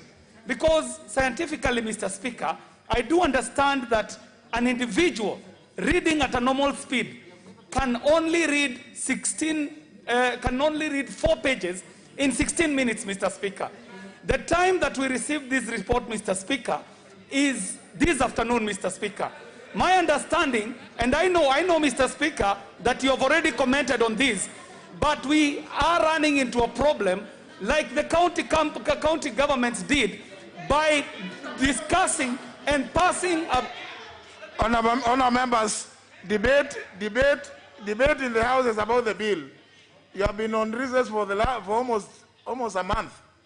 If you have not read and reread the bill, then I think you must have been in some other part of the universe. Honourable Safula, is that Honourable Safula there? Who is this? The member right at the back, I can't see, it's too dark. Who? Honourable Tonui? Yes. Very well. 1 minute. Yes, in fact, it is less than a minute. Very well. Thank you, Mr. Speaker. I may not call it a constitutional question, but just to seek your guidance on this issue of popular initiative.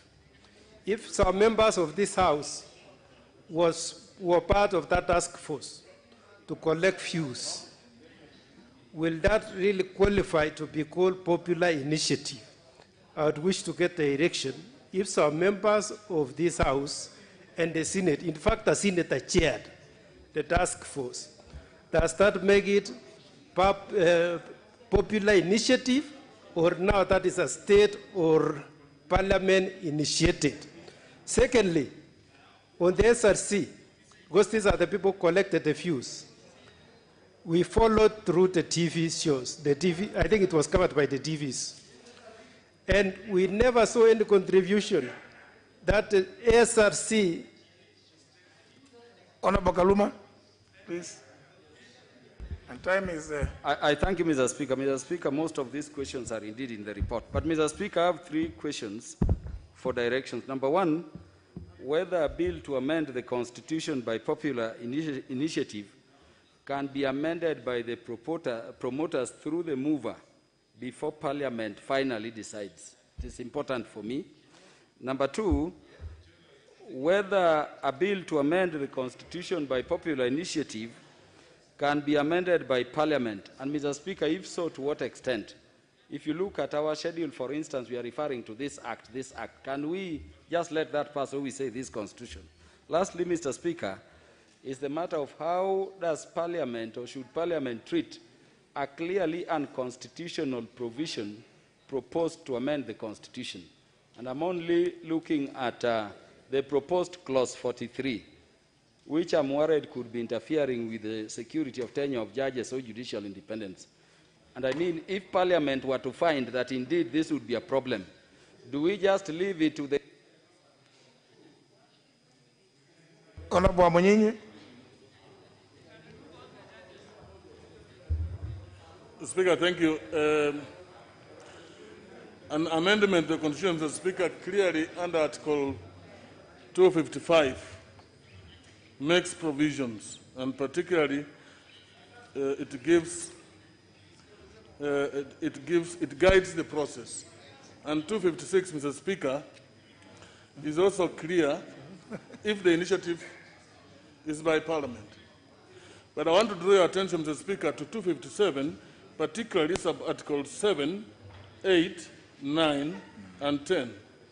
7 is about the draft having been passed by majority count assemblies, and 10 is if either House of Parliament fails to pass the bill or the bill relates to a matter specified in 255, the proposed amendment shall be submitted to the people in a referendum. Mr. Speaker, this clearly gives, even when you read 11, my question, and which I want... You know, you spend time reading... Other members, the member for Samburu North.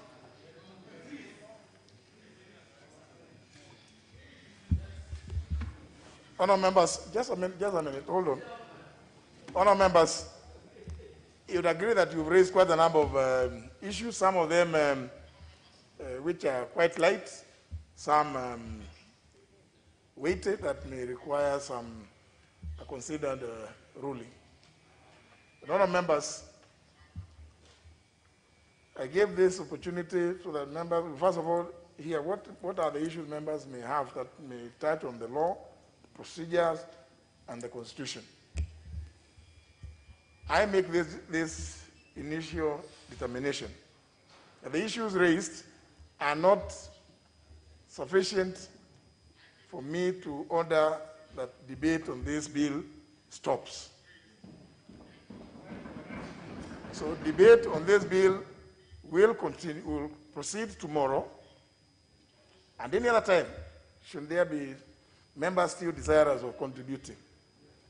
In the meantime, I will be looking out for the hands and to get all those issues that you've raised so that we consolidate all of them and give some way forward.